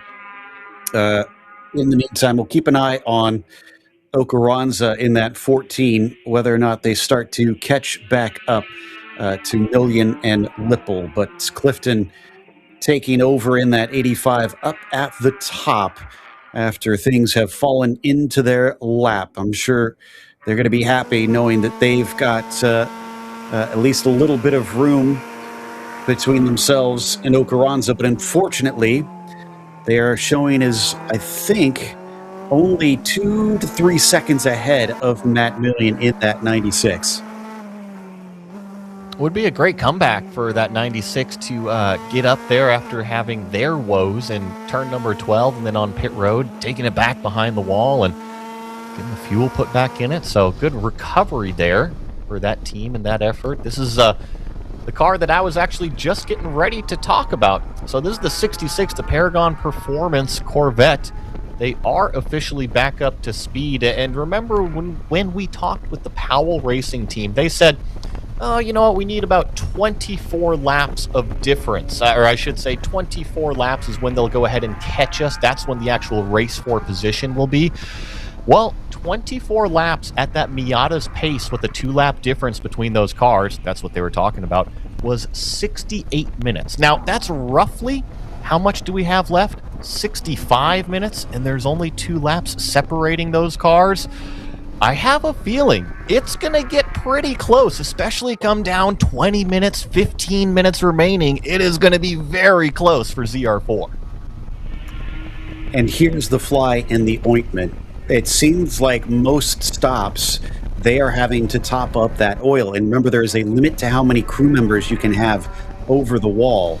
So, you know, while it'd be nice if they could just streamline it and be in and out, that probably is not going to be the case. They might have a longer pit stop than the 66 for that last fuel stop. It could make the difference. If you were to ask me, and you know, can you go out there and beat the Corvette, and the difference is having to put the oil in the engine, I would send that little old trusty Miata back out there on the racetrack and say, you know what, you got it. You can make it to the checkered flag. Hoping that there's enough oil to squeak by. And you know, you might be right, because depending on when that pit stop is, it could be only 5-6 laps that it has to survive around the circuit. You can rebuild it between races, but you can't go back and take the win with a second chance. I mean, it's the battle, right? It's a brand new Corvette. What are you going to do to beat a brand new Corvette in a 30-plus-year-old Mazda Miata? And sometimes you might have to roll the dice. The Miata comes down to the braking of turn 5 right now. They run on the opposite side of the track of that number 6. If the pace is right for that Paragon team, the Miata will see them 2 times, and then suddenly they'll be racing them the final time they come back around. Also very fun with this mixed-up series that we ride on a Miata and we see this beautiful, sleek Stratus Racing prototype stream on by. There's the difference between the two. Front straightaway for Paragon, Powell heading down into the carousel. Really, really neat side-by-side onboards right here. Once again, huge shout out to our producer, Mike Burba. He's the one that creates all of these templates, all of these graphics, and makes sure all the camera ops are in the right positions. Also, big-time shout out to Taylor Burris, cutting the race yesterday and today as well. They are the, call it, production team behind the scenes, making sure that everybody out there watching the stream is up to date, and they are putting on a show for us right now, both onboards of the ZR4 cars. P1 and P2. And unfortunately, as we did hear earlier, the 305, given the meatball flag, asked to repair the car. They're still sitting behind the wall. So we're back to only these two on the circuit for the moment. And just a little bit, we'll be down to the 60-minute mark. 1 hour left to go to close out our weekend of racing here in Wisconsin for the Zenith Racing Series. And fascinatingly, Even though it's the same 7-hour race on day 2, the grid might be slightly different at the start. It's looking like we might get completely different winners in all 3 classes. That would be something else, huh? Yeah, you're right, because the 4 car in ZP2 won yesterday. Over in ZR2, that one was so up and down. The 392 had such a great race for so long. And then over in ZR3, it was the 177 that snuck through at the end as well. In ZR4, it was the 66 of Paragon Performance. And you're right, looking at the top of the sheet in each one of these classes, it's a different contender holding that spot. And the only one I think that would wind up or could likely wind up the same is the ZR2 class. It was the 74 team of AOA Racing that took the win, but the car that is in second place right now was the one that finished second yesterday, and that was Kingpin Racing. So that one's not over. And of course, naturally, we could see the 66 take the victory, but again, they have a huge mountain to climb, and they're going to have to run a practically perfect race from here to catch them and pass them by the final lap of this event. It could come down to who gets the better traffic, who's more consistent out on the racetrack. We'll see if Smedgard here in the 66 can live up to the expectations, or is it going to be Escobar in the 769 that outguns the powerful Chevy? Been watching those 2 cars get some great TV shots from the Corvette on the front straightaway, and then here is that 769, the competitor leading the class through the carousel and down into the kink section. And just, it's so funny, the pace difference between the 2 cars, the age difference between the 2 cars.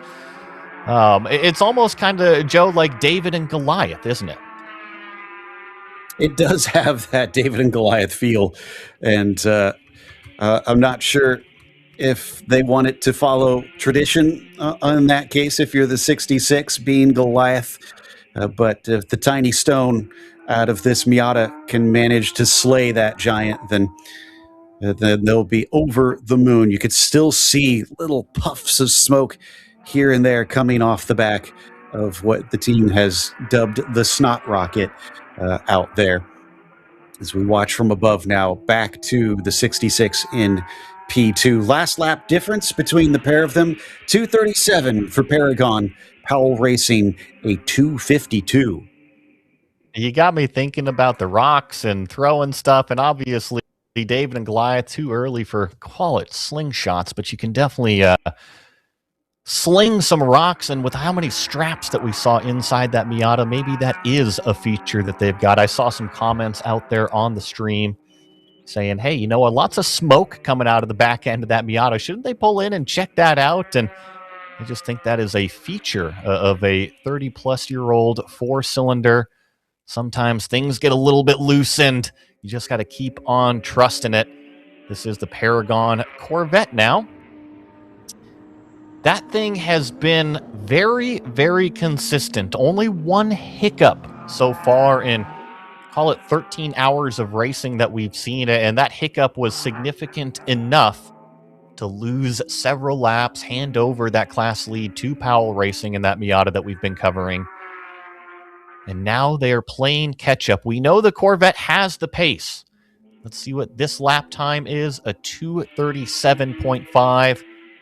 Compare that to this machine on screen, a 2:51. So at least 10 plus seconds of difference. And there's a little bit of that, call it James Bond smoke screen effect that the old Margarita Miata is putting out behind it right now. I don't think it's anything to be too worried about. We saw the team under the last pit stop go ahead, pop the engine, pop the hood, I should say. Check the oil level. Once they saw it was down a little bit, they added oil. Now, I'm not sure when the last time they added more oil to it is, but if they have to stop one more time, I would not expect that they need to completely fill it again, kind of like what Joe Peak was saying. It might only need to last, you call it 15, 20 more minutes. And so hopefully it'll have enough in the tank still that It'll be able to chug along. You see the message there from race control. Car 67 back on course. And that is the open throttle racing car, the ZR2 car. They were back behind the wall there for a little while, so evidently they have got that car fixed up and have returned out there, see if they have in fact fixed the problem, or if they're going to need to address it a little bit more. This is the 74 car. This is our class leader, the AOA racing car. BMW M4 GT4 platformed machine. Right now, giving chase behind it is the number 18. Pat Wilmot has officially hopped in that car. So yesterday, the Saturday race, Pat was the fastest of the bunch in that 18, that Porsche GT3 Cup car. They have opted to put him in as the anchor in the last 60 minutes of today's race. We're just going to see if he has enough pace to go up there and actually catch the 74. They are on the same lap. We see here going out onto midway towards turn number 5. I can report to you that the 18 is in turn number 1 right now. So not too far behind, and the lap times are in favor of the Porsche. Yes, it's been a little bit quicker by about a second that past lap from Patrick Wilmot. Another case maybe potentially like the ZR4s where we'll see the lead change at the very end. Is he close enough to do that, or is that 1 second going to be too little too late? I'm anticipating 1 second lap. While it will cut it down, might not be enough. There is that number 18 chasing the other class leader, the 769. Was thinking about that, Joey. This is just the Miata that's paying homage to its heritage roots, since that's supposed to be kind of like the Japanese answer to the British sports car of the 60s, and those were notorious for burning off a lot of unnecessary oil. I'm going to take it a different direction, but along the same path. Are you saying that it's trying to pay homage to the green 787 rotary that was always spitting stuff out the back end? I can get on that. That could be as well. And, you know, that 787 was painted, had Miatas that were painted in homage to it some years ago as well, with that sort of plaid look on it.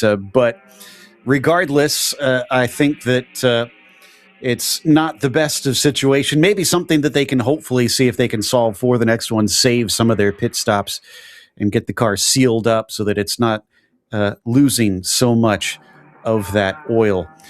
This Cup car, probably a lot more reliable, I would imagine. One thing that I love about their choice here, Joey, to choose this is the Porsche Cup cars have been iterated and tested and gone through many, many times. If you're going to pick any car that you think is going to be bulletproof over a long race, I feel like the 911 is going to be one.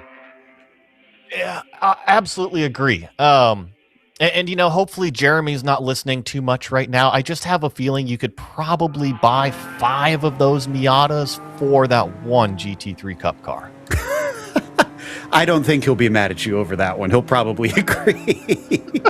But as we hop on board once again with that 74 car, and unfortunately the 67, as soon as we had said it returns, it goes back behind the wall once again. It's been kind of a running theme for a few of the cars. In fact, that open throttle team has honestly been experiencing that a lot this weekend, with the various cars in their stable having trouble keeping out on the track without breaking down. But it is an endurance race, and while a lot of modern endurance racing sees fewer and fewer problems, this is so much more open. It is a little bit more of an aspect of this endurance racing series, where keeping the car in one piece, taking care of your equipment, maybe not running at 110% the entire race, is part of how you get to the end before all of your rivals. And this 74 is hoping that they can do likewise. Barring another penalty, it is still looking decent for them. It is showing at about 21 seconds back to Clifton No, excuse me, 20 seconds back to Wilmot, rather, in the ZR2 class. And the driver that you were just talking about, oh my goodness, look at this on timing and scoring right now, Joe. On ZR2, our class leader, last lap time, 224.741. Second place, 225.741. They literally both had identical lap times down to the thousandth of a second, the 74 and the 18. I don't think it really gets a whole lot more even than that. Let's see about the 18 this time through. Going to be 226.4 from the 74 machine. And then the 18 is climbing up the hill right now. They are going to get the lap time in here momentarily. It was just slightly slower out of this BMW in comparison to the previous lap. Now the 18 crosses that line at 225.5. So a second that Pat Wilmot just took out. The plot thickens. If they can keep that up, that's going to continue to cut down lap after lap. And it's not quite the same as what we see with the 769, losing those 10 seconds per lap because it's multiple laps to try and make up. Like I said, it's about 20 seconds that they need to go. So it's down to just under 20 because of that latest lap by. This, in the meantime, is your leader in the ZR3s, the 96 of Matt Million over Clifton Lipple. That one not quite seeing the same because it was about 1 second quicker for Matt Million over Clifton. But of course, that could change with the traffic going back and forth here today. Not all that many cars still out on the track. I'm seeing probably 16 running currently. I think it's at least by timing and scoring's count is 17. So Joe, once again, tinfoil hat time. I talked about the 66 and the 769. They're going to be coming together in the last, call it 15 minutes of this race. Let's get conspiracy theorists about the 74 and the 18. Right? Doing 155 second laps, right? That's about a 2-minute, 25-second lap around here. Well, it's about 19 and a half laps is what Pat Wilmot needs to go up there and catch the 74. And how much is he catching them at this pace right now? 1 second per lap. How much is he back? 19 seconds. That's going to be another close one. Looks like, in the meantime, the 96 taking their stop. Now, we do expect that the 85 will also need one from here to get to the end. You were right about the 17 running because Brandon Kidds brought the 908 back on track, if I'm seeing correctly. So they did, in fact, try and get that axle fixed and are returning to see if they can wrap this one up. Unfortunately, I'm not sure that they will have the time to overtake fifth place with Bellarmine. Are they? No, they're not. This is going back behind the wall. I wondered about that light at the back of the car. The 96, Joey, has had some more problems than just a standard pit stop.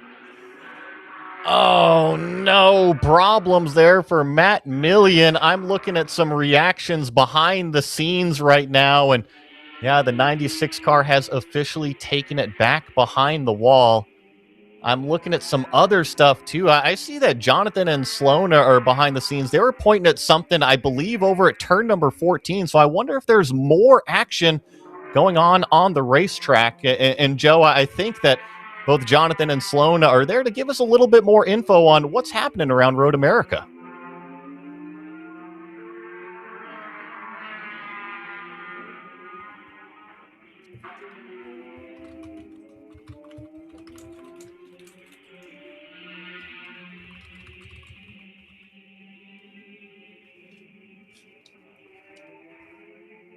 I think we might not be getting a signal from them at this point, unfortunately. We'll see if we can go back to them. You can see some fantastic views out there on track.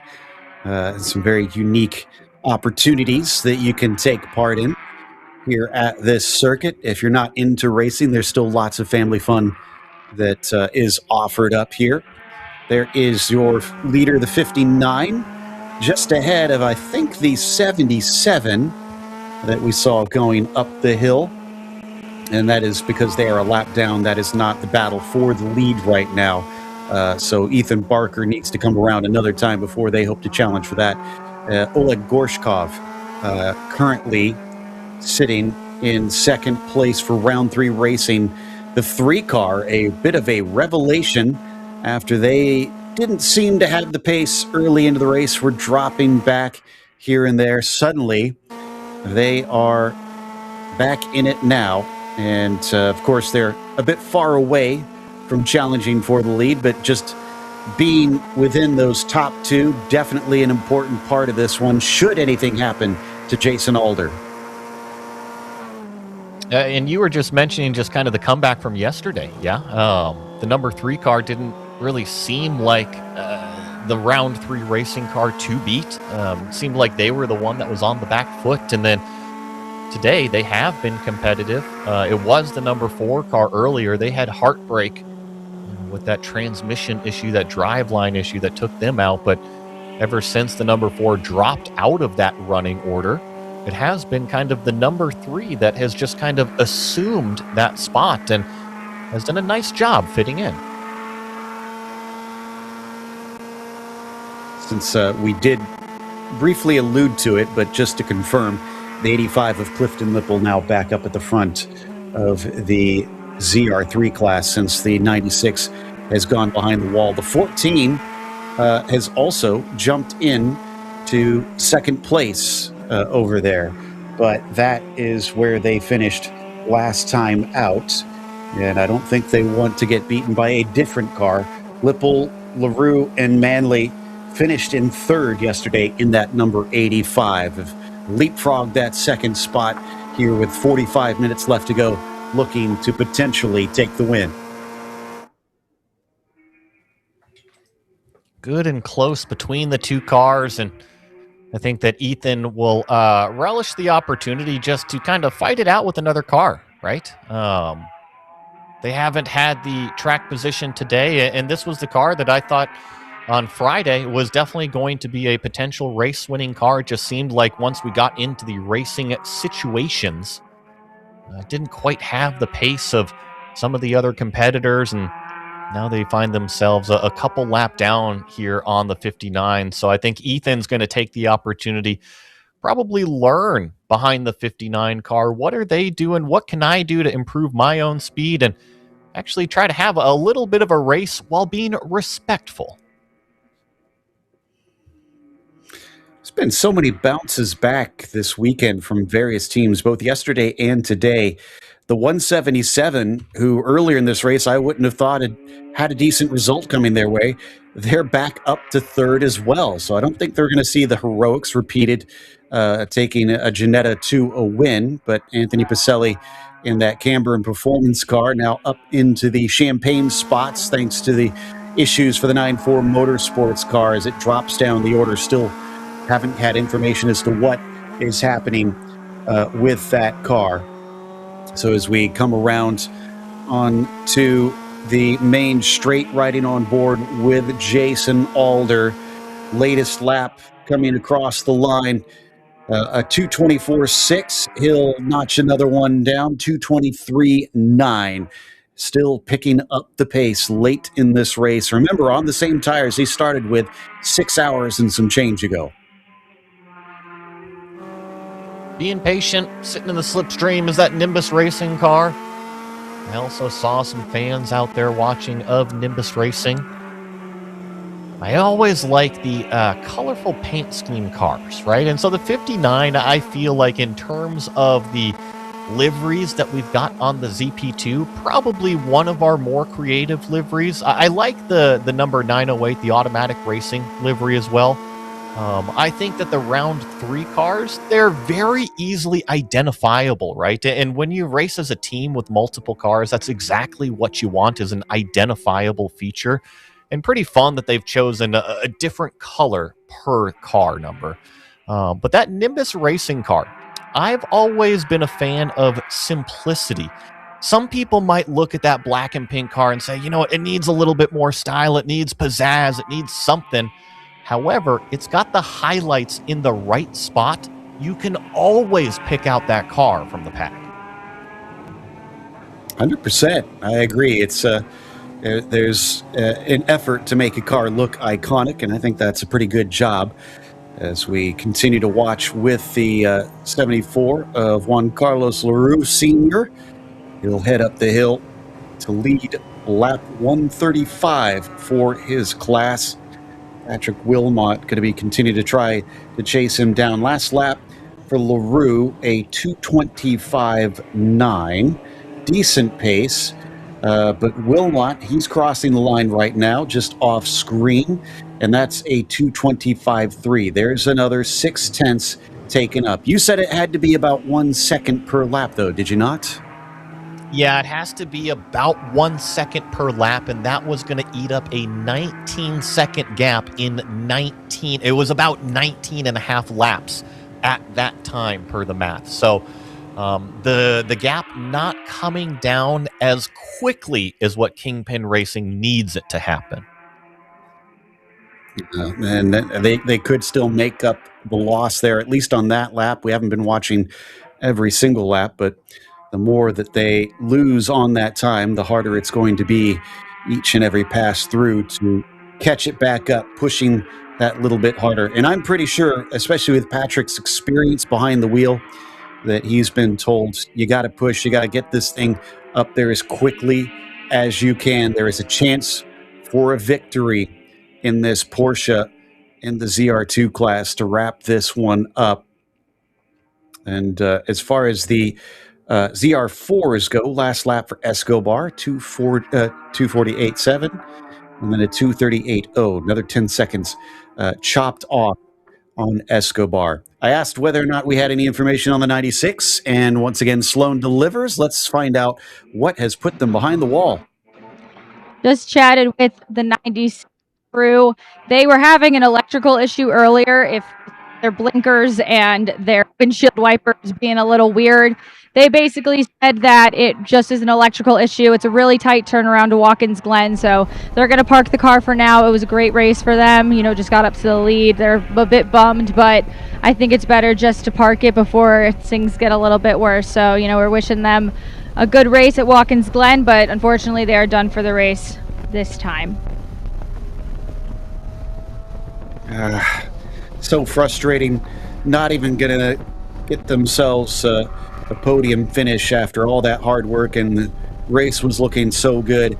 Might still salvage a 5th place here in the end, not getting to race the final hour of this event. Less than 40 minutes to go now.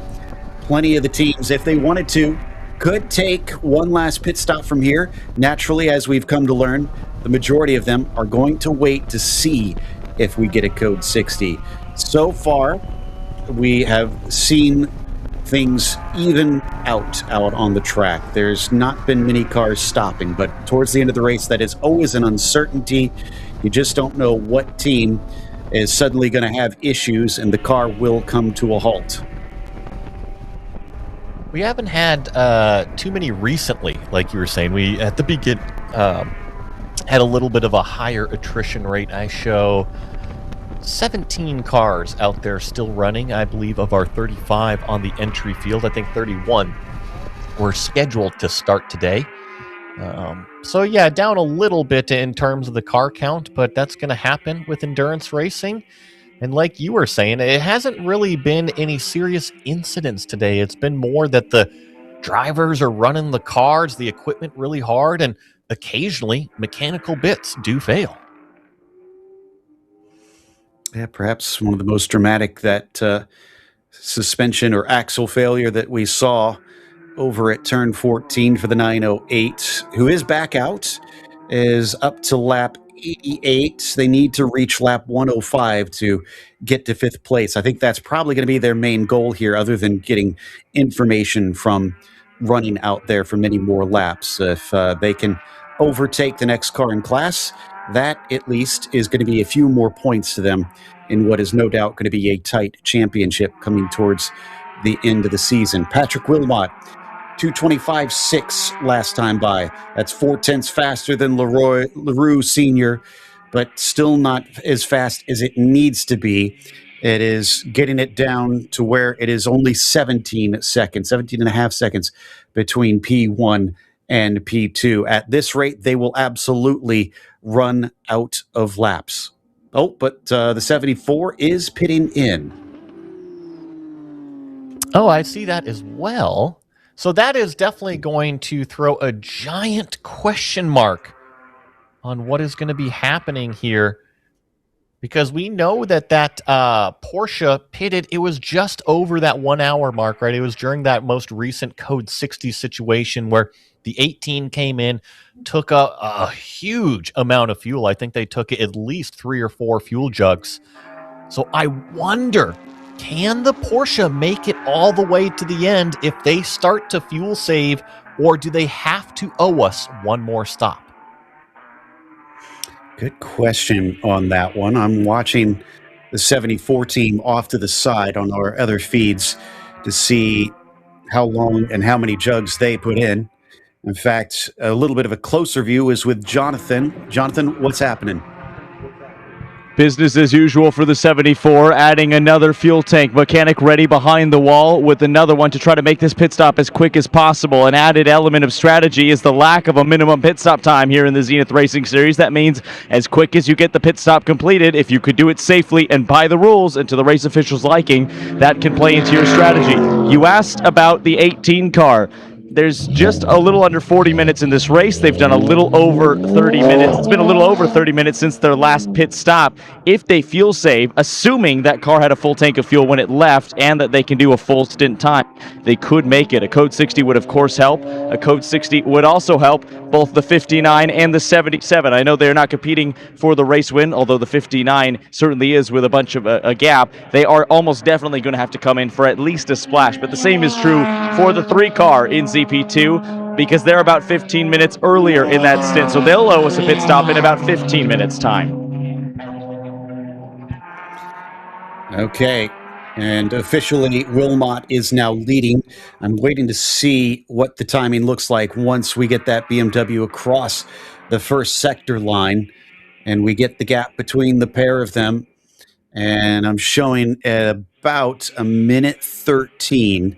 That's a pretty good distance, Joey, if you're trying to run around to your saving fuel. He could still give up a ton of time in 40 minutes, I think. 35, actually, now. That's what I was just getting to, is that the 18 was close enough to the 74 that we were worried that they were going to catch him off a pace, right? They weren't too far behind that BMW, and now that the BMW has pit road, it has put it significantly further behind. So here the Porsche is on start finish. For reference, the 74 is in the carousel section right now. They haven't even gone down the back straightaway. So massive amounts of track position that you can afford to fuel save, slow down the lap time, and let's say if you need to save 5 minutes of fuel, I think that you could probably do it given how big the gap is. And some of our viewers might be wondering, well, how do you save fuel in racing? How do you get more efficient? Joey, I'm sure you've had to do it behind the wheel. And we always talk about lift and coast, but fans who don't watch racing might be curious as to what in the world does that mean? I think that the new terminology is LICO, right? That's what I constantly have been hearing over the last, couple years, 2, 3, 4 years. That's kind of been the term, LICO, lift and coast. So the whole idea is that you want to use your acceleration through this part of the straightaway, get up to your top end speed. And once you reach your top end speed, maybe the last 20% of the straightaway, maybe even more, depending on how much you need to save, you lift off the throttle and you actually coast into that brake zone. So therefore, you're not burning throttle trying to maintain that absolute top speed, and every single little bit that you are off of the throttle, it helps save some. And I was actually just noticing on pit road, Joe, behind the scenes, I'm not sure what team that was, but somebody was out on the pit lane wall with a handmade sign. And what did it say? Save. Save fuel. That is the mission for everybody. Ooh. Well, maybe that's a mission that we can send Jonathan on to see which team that was that had that sign out. If it is the 18 team, then this could set us up for a fantastic finish to this race to see whether or not they can make a late switch. What was a push like the Dickens suddenly could switch around and see them have to tell Patrick, okay, now you got to be a little bit lighter on it. In fact, we've already got some information from Jonathan. Yeah, just went the sharp end of the grid right near pit out to talk with Kingpin Racing. They said we are certainly going to have to fuel save a little bit, but we get comfortable enough. Even though they're going to have to back up ever so slightly, they think they should be good to go to the end. They are not anticipating another scheduled pit stop for fuel. Wow, that seals it even more, because we anticipated it was going to be a lot of heavy lifting, so maybe just a tiny bit to allow the Porsche to sip its way to the finish line.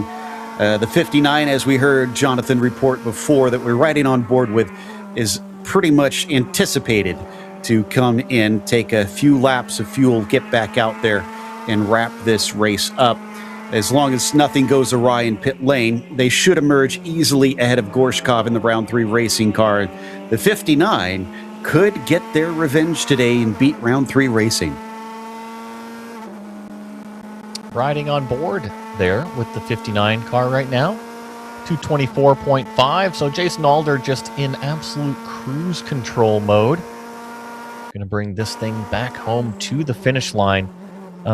Joe, we had said that this car pitted an hour 15 remaining. What's your guess? Everybody's in fuel save. That's what we've been talking about the last 15 minutes. Actually, here's the sign that I was just mentioning. Look at this. This isn't even a sign. I think that is a tote lid top that now has some Sharpie on it. And what does it say? It looks more like 5 Ave, but it says save. It's that leet speak, right? I love. It's not even Sharpie; it's tape that they put on there. But yeah, like I said earlier, some of the teams they save a little money out here, and you don't always have those fancy pit boards. But maybe the team having a bit of trouble with the radio as well. I suspect if they're resorting to those old school methods, just had the official with them, of course, to make sure that everything stays on the up and up as they are out there. But looking through, the cars that would have came by during that period was the 41, the 109, and I think a couple others. Let's go down to Sloan. She's able to talk to a couple of the other teams down in ZR3 that are also apparently working on saving. All right. Down here at the AOA pit box with manager. What was that about? We lost comms in the car, and we just want to make sure that he's safe. It's going to be really, really close. We're excited. You know what? It's one of those movies that was like, go fast. I can't remember. People are going to probably come for me for that. But that seems like one of those moments where you're just trying to that you can't. That's exactly right. That's where we're just trying to communicate to make sure that he gets he can save fuel. I think he got the message. You guys have had an incredible day today. You've had a few little hiccups, but you always manage to pull through somehow. What keeps you guys going? The passion of the sport is what keeps us going. Yeah, I love your answers. I think even since Sonoma talked, I could just passion team to take it to the. I appreciate your time and your signs. Thank you very much. Thank you. Guys. Again, bringing us a little bit of levity here as we cover a lot of racing this weekend, 14 hours worth, and that's just the racing. Also had qualifying on Friday to set the order for these grids. We hop back on board with the 74, who's now reversed it around. They're going full tilt to try and play catch up. Last lap for the AOA 74 was a 264.4, but Wilmot, even with if he is fuel saving, at a 226.3. Yeah, I mean, they're pretty close in terms of that overall lap time pace. I really felt that the performance had swung to that Porsche GT3 Cup car once Wilmot had hopped in. In fact, I was expecting a little bit more of a difference. So I think it's just kind of a testament to what AOA Racing has done with this 74 machine. It might not be adding up to the checkered flag if Kingpin can make it without having to come down for pit road. However, this BMW has kind of been the lead of the pack all day, and just goes to show you, even in endurance racing, sometimes you got to stay on top of it. Did you see the wiggle coming out of turn number 7? That's a high-speed section of the racetrack. It's a spot where you can have a massive accident for sure. So yeah, I'm glad they were able to get away with that. Juan Carlos LaRue Sr. getting a little bit of a scare. Car 67 tries to get back out there. Kyle Herlitzky currently behind the wheel of that ZR2 car. It's just gathering a little bit more information. The 177 of Canberra Performance, Anthony Pacelli III is behind the wheel of that car, showing a lap down from the 14 of Max Ocaranza up ahead of them. It's actually looking like it's going to be an AOA 1-2 currently in that ZR3 class, unless something crazy happens and this 171 is able to split them. But as it stands right now, we do not expect that to occur because this car is just a little bit too far back, despite coming around with a win yesterday. People are asking for it. I'm going to give them the update. The ZR4 battle that we talked about probably a half an hour ago. Powell Racing versus Paragon Performance. The old Miata versus the brand new Corvette C8. It's getting to be a little bit tense right now. They are officially both on the same lap 125 right now. The 769 coming up the front straightaway. They're about to click over a new lap. The 66 Corvette, they are in the hurry down section. They are in turn 8, about to head over to the carousel. So the Miata, call it about half a track right now ahead of that Corvette. But the pace advantage heavily in favor of the C8. You just got to start clicking down those 24 minutes. Exactly. On that same lap now, I think that is the big thing they need to be worried about. Making sure that they don't wind up losing the lead right at the very end of this race. We predicted it was going to be tight. It's looking more and more likely it's going to come right down to it between the pair of them. Still haven't seen that 59 car pit in to take the splash and dash. Granted, they'll also want to be trying to stretch this as far as they can. I guess the good news, though, in this situation, Joey, is you don't have to do any heroics on the fuel and push it right to the end. You could probably leave a little bit in the tank and still be okay. I've got my note for the 59 here. Last time they were physically on pit road was with 1 hour, 15 minutes remaining. So if they do an identical stint to what we saw Clay do earlier, that would put them on pit road with approximately 17 minutes remaining in this race. However, we don't know if they have asked Jason to fuel save, if they are trying to save that 15 minutes of fuel, or how it is all going to play out. There we see the difference between our leaders in the ZR4s. Upper left is the 66 of Paragon Performance. Powell Racing down in the lower right. The latest lap between them, a 247 for Escobar, 237 for Smedgard. They're making the math a little bit easier on us to compare the two different laps, but probably not exactly what Daniel was hoping for, as he would like to be able to pick it back up. And I'm trying to remember, was it Escobar the ones that said he had about 4 seconds per lap over everybody else, or was it a different driver? I'm looking at the performance, and that's generally what it has been, at least in comparison to the other lap times we've seen out of the Miata. Was up in the 250s, and Escobar is doing 247s currently. So at least in terms of the pace, they're trying to get the most they can out of it. I do see that their fastest lap, however, it was a 239.8 early on in the race. So they have dropped the pace pretty significantly in the Miata. It's just, does that old jockey whip have enough to get it to the checkered flag?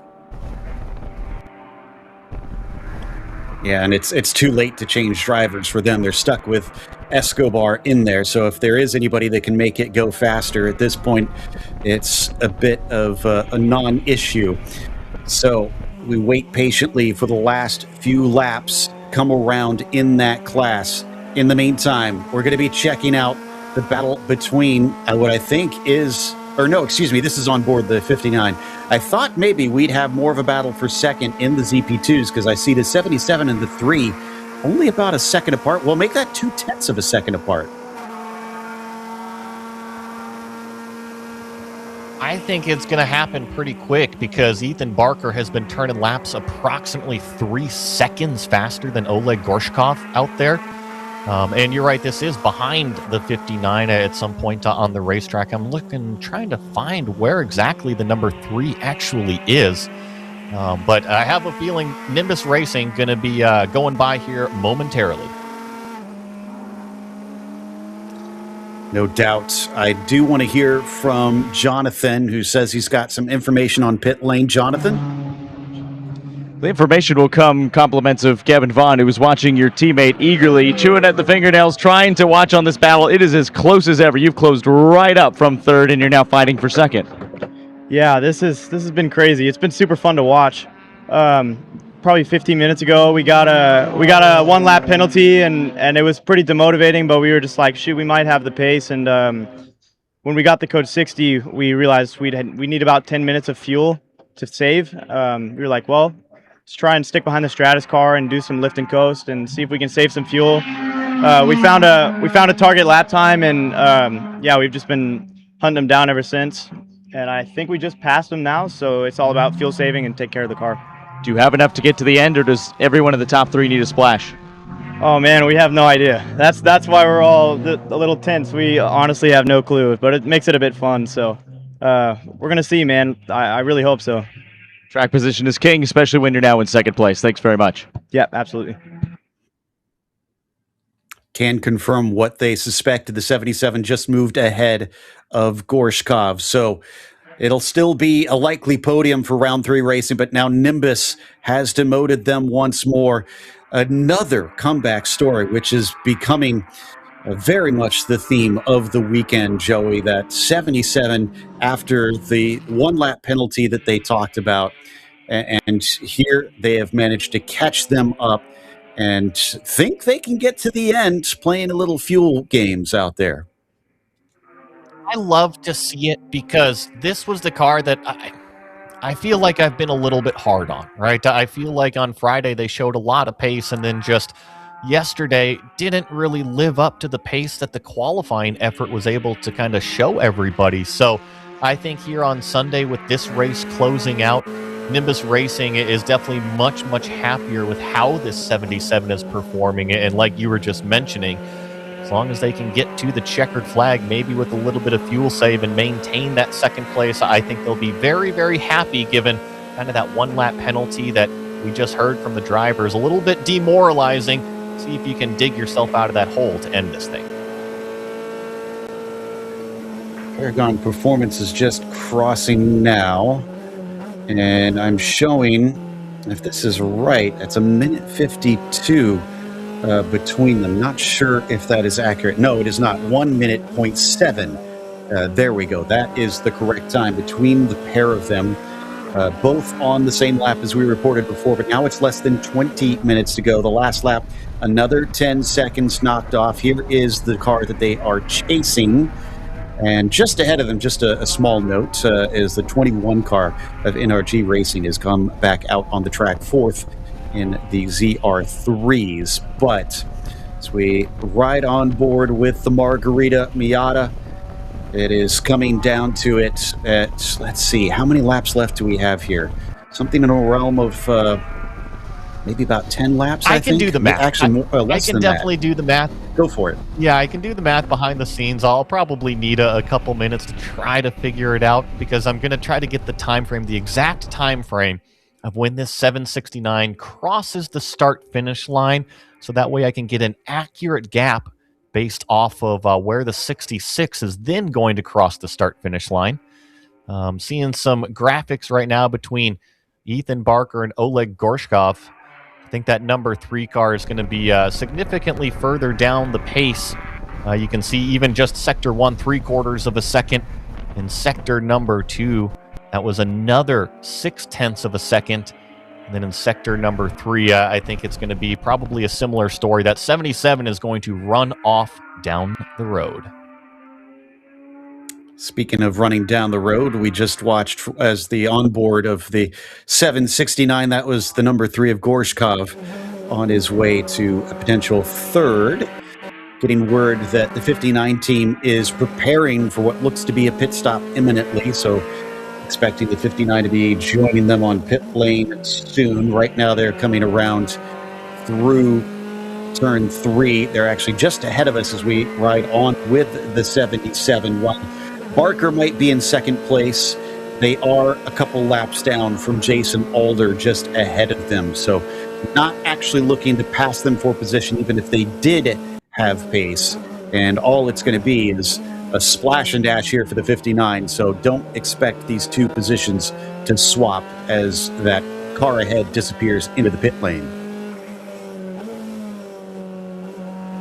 Okay, by my rough math right now, now I haven't actually done the math. I just did the calculation between 769 and the 66, but there is approximately 50 seconds of gap right now in between those two cars. So the Corvette in the next 15 minutes has to make up nearly 1 minute on the track and then get by the 769. I don't think that there's going to be a fight between the two cars. There's enough of a closing rate difference that if the Corvette does catch the Miata, it is simply going to sail by it. However, it is going to be kind of that sand running out of the hourglass type of situation. Can the Corvette physically catch the Miata before we run out of time? I think that's the million-dollar question. We're all waiting to see the Paragon Performance team trying to go back-to-back here, as they will no doubt want both wins to lock down those two trophies. We hop on board with the Paragon car, and it looks like they're pushing the way that they're riding some of those curbs. You can see the car really get jostled around. Okay, here's the math. It needs about 5 laps. The Corvette needs about 5 laps in order to go up there and catch that Miata as of right now. And you do the math, it is going to be extremely, extremely close between the two. It might even come down to the final lap, Joe. So, or could it be down to where the leader is in comparison to them as well? Let's not forget that it is a +1 lap for those not familiar with this series and its rules. The clock hits 0 on your upper right there. And then after it hits 0, the leader of the race right now, Jason Alder, must cross the start-finish line. When he does that, he gets the white flag for 1 to go. So Alder right now, who actually still owes us that pit stop, I don't think he's been in and out yet, is currently coming up through 5 and into 6 for reference. You're right, and the hard data that I had, it's from a different driver, and of course things are going to be a little bit different based off of driving styles or even how they attack the entire stint. Now, Jason has officially gone over 1 hour in length. Oh. Here is the 66 Corvette. I wonder, is this an issue or is this simply a fuel stop? Well, Jonathan was just telling us that's been 1 hour and 3 minutes, but impressively, the 769 has been 1 hour and 22 minutes since their fuel stint. So it's been a long run for both of them. And yeah, I think this is a splash and dash for the car. Let's see. Should only be part of this jug, sending them right back out. And off they go to try to run them down. This, as we got a little bit of a fire in the catch can, easily put out, thankfully. That was definitely a little bit of a nervous moment right there, but thankfully the was able to be just evaporated, extinguished immediately, and the Corvette goes back out there onto the racetrack. So nice job from that fire bottle man to be extremely on it as soon as that happened, was able to react and no harm done on pit road. This just goes in favor of the Miata. So I know that we're saying that it's gone an hour and 22 minutes on this fuel stint. Miatas are extremely efficient on fuel. I remember even when I was doing 40-minute sprint races in those things, it was only filling it up with like 3 gallons or something like that, maybe even 4 gallons. So we'll just have to kind of wait to see if it can also make it all the way on fuel, as the 77 is now on pit road. And so is the 3. So both of them pitting at the same time. Sloan is down at their stall. Sloan, what you see? All right, the 77 has just come in, and we are taking a good amount of fuel out of the jug. It looks like just half of fuel, and that's it. So that's a little bit more than half, less than a splash, but good amount of fuel to get them through the end of the race. Jonathan, what are you seeing down on your end?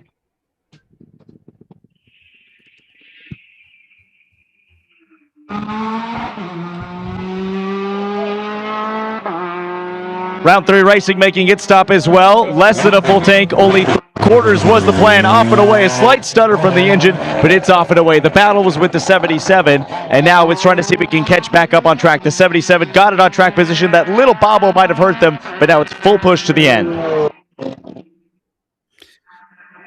And they haven't really had the pace to compete with the 77 anyway, so the pit stop may have given them a chance to catch a little ground, but I don't think it was realistic that they would have jumped them in a stop.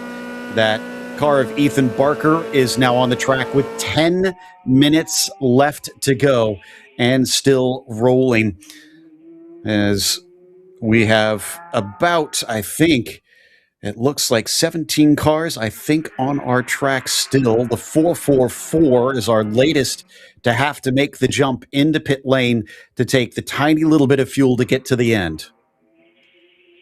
And that's exactly what I think it is, right? You always hope that getting down to these last couple minutes when you see that pit icon pop up next to the name, that you hope it is just that fuel and not an issue with the car, because the Bruce Innovations 444 is in that 3rd place position, have been stationary for about 30 seconds, so they'll be getting going here momentarily. After all, it doesn't need a huge amount of fuel to make it about 10 more minutes on the racetrack. I see the 59 in pit lane right now. And that's one of the ones that we have been waiting for as well. Not only are they fast, but apparently they're pretty good on the fuel too. In fact, it sounds like Sloan is at the ready with the call on that pit stop. I swear, I think the Nimbus and the Stratus pit boxes are sick of me, but the 59 has just got here. I was talking to them a little bit earlier, and they're looking for just a tiny bit of fuel. Fueling's going in right now, and if I heard correctly, it's right when the jug is going to slow down just a little bit. That looks like maybe 15 seconds or less of fuel. Engines on, car is out and ready to go for their last 10 minutes of the race. Didn't even give a lap back to the 77.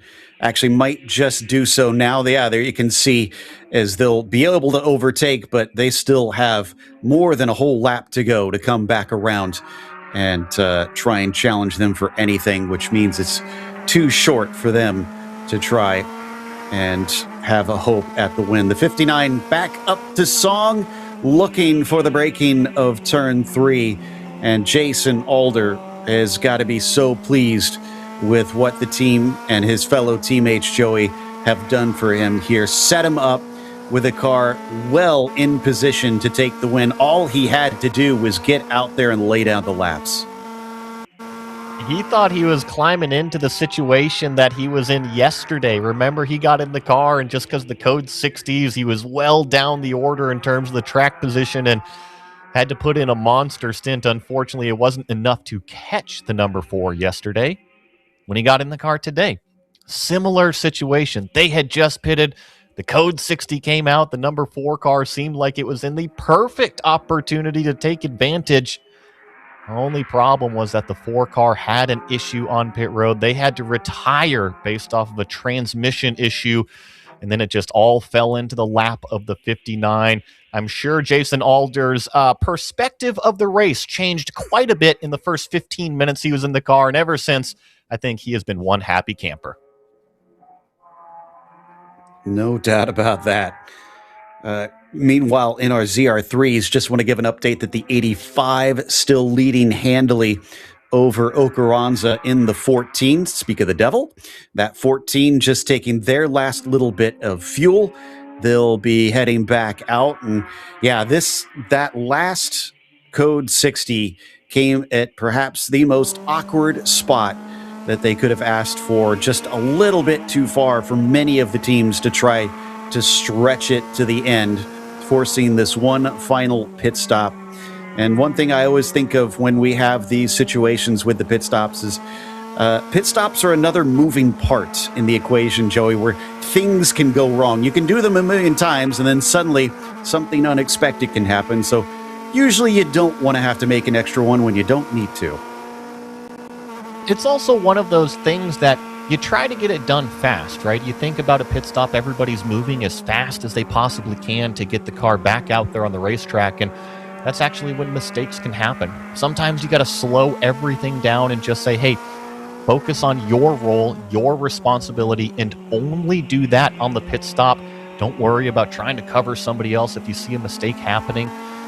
So yeah, it is a variable out there.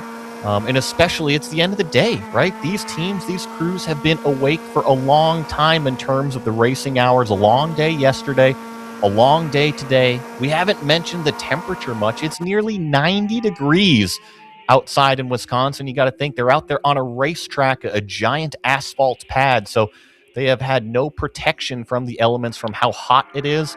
And sometimes those little mistakes can also just happen from those lapses in judgment. So you're right. I think everybody's happy to get those final stops done. And now it's just 5 minutes of cruising at Road America to keep the car clean on the racetrack and get it to the end. Yeah, you talk about how you've got all that asphalt around you when you're at a racetrack, and especially in most pit lanes. Here at Road America, it's no exception. It is a giant bit of pavement all around you and no trees or buildings for shade. About the best you can hope for is the tent, the pop-up that you have put down for your team that you try to escape underneath, and maybe they'll have a fan or some sort of misting system to keep you cool during the event. No doubt hydrating all throughout. It's not just the drivers that need to deal with the physicality of this one, but the teams themselves down there on pit lane. 59, actually just about, I think, to take back that lap from the 77, unless he does what the 4 did yesterday and just decides to cruise behind. A story that I am picking up right now is the battle for what is second place in ZR3. So the 14 car had just pitted a lap ago, and remember, they had gotten the penalty. They were out front leading the class, and they got that 1 lap penalty. It dropped them down to something like 4th place in class at the time. And they've done a terrific job to kind of fight back up. The 59 with slipstream here, going to pass the 77 on the front straightaway. But as soon as the 14 came in and pitted just a lap ago, I noticed a Camburn performance in the 177. They had overtaken for second place. They are about to drop down to 3rd at the next timing loop because AOA Racing in that number 14 has recovered, and they're back in 2nd. Wow.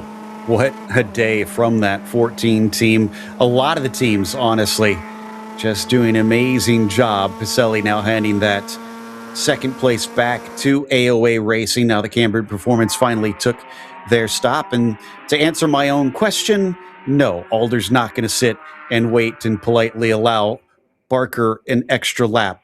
He's going to ensure, unlike yesterday, there is only going to be one car on the lead lap, and that's the leader today. Pretty impressive stuff, but it wasn't without adversity, right? It wasn't without challenge. That number 4 car from Round 3 Racing definitely kept the 59 honest. They beat them yesterday. They were pushing them all day today. And actually, if anything, actually looked to be in a little bit of a better fuel position when it came to the strategy in the back half of the race. It just was so unfortunate about that transmission issue for the 4. Yeah, I would have loved to have seen the head-to-head battle between the two of them, that's for sure. I also, while we have a chance, since we're getting down to the end of it, I want to give some love and a pat on the back to the 66 team.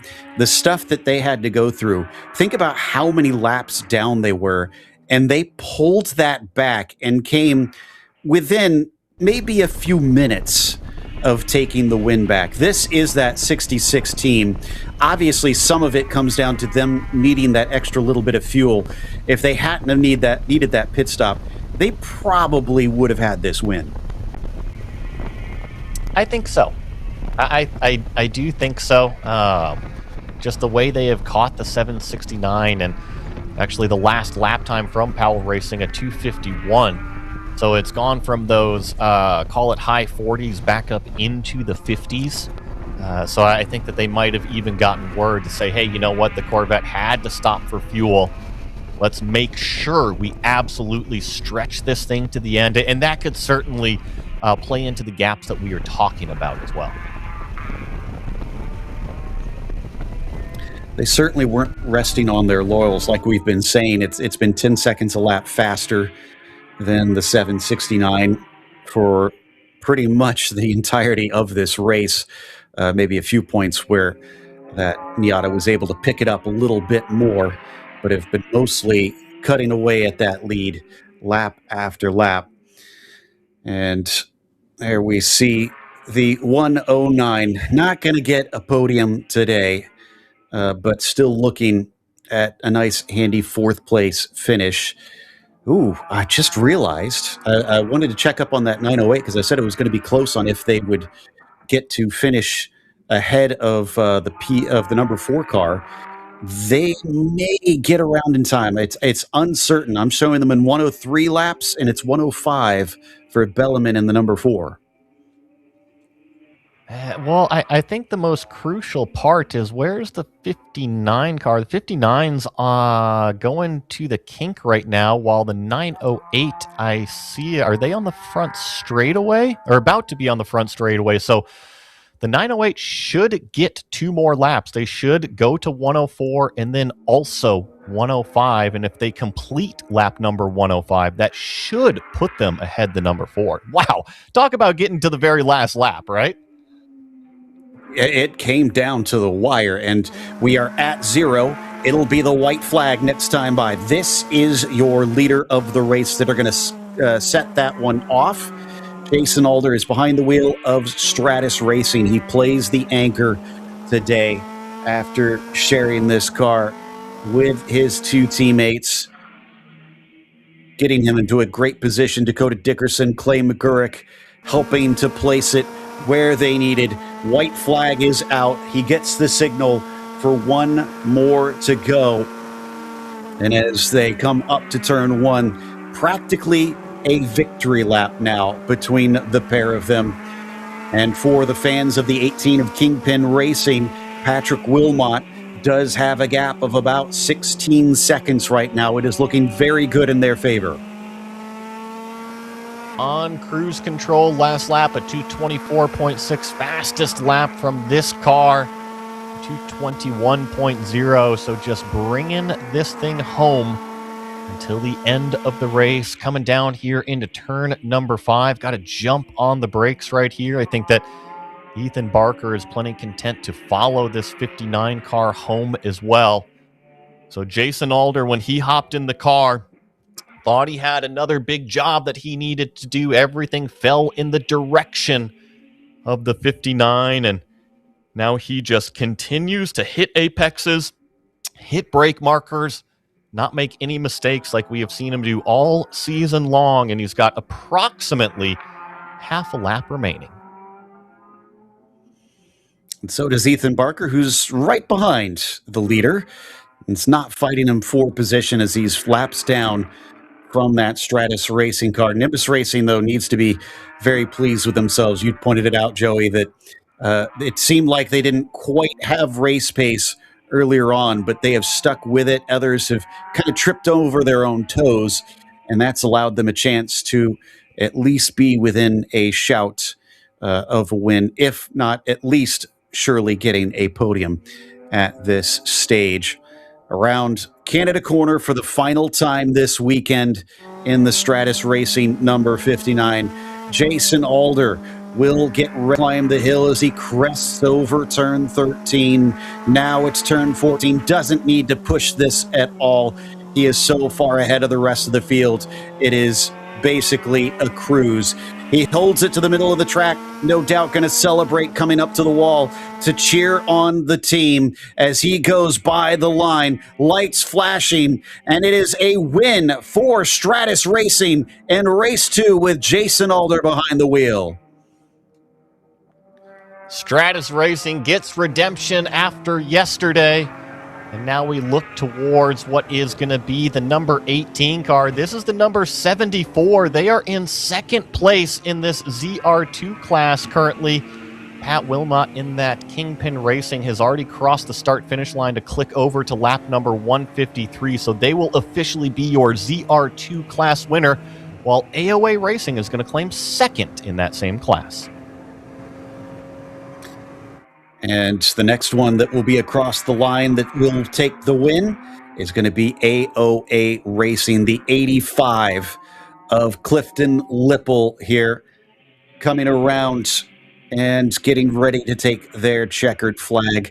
Again, a situation where those around them kept making mistakes, kept taking those penalties, and the 85 rather, made sure that they did not fall victim to the same errors.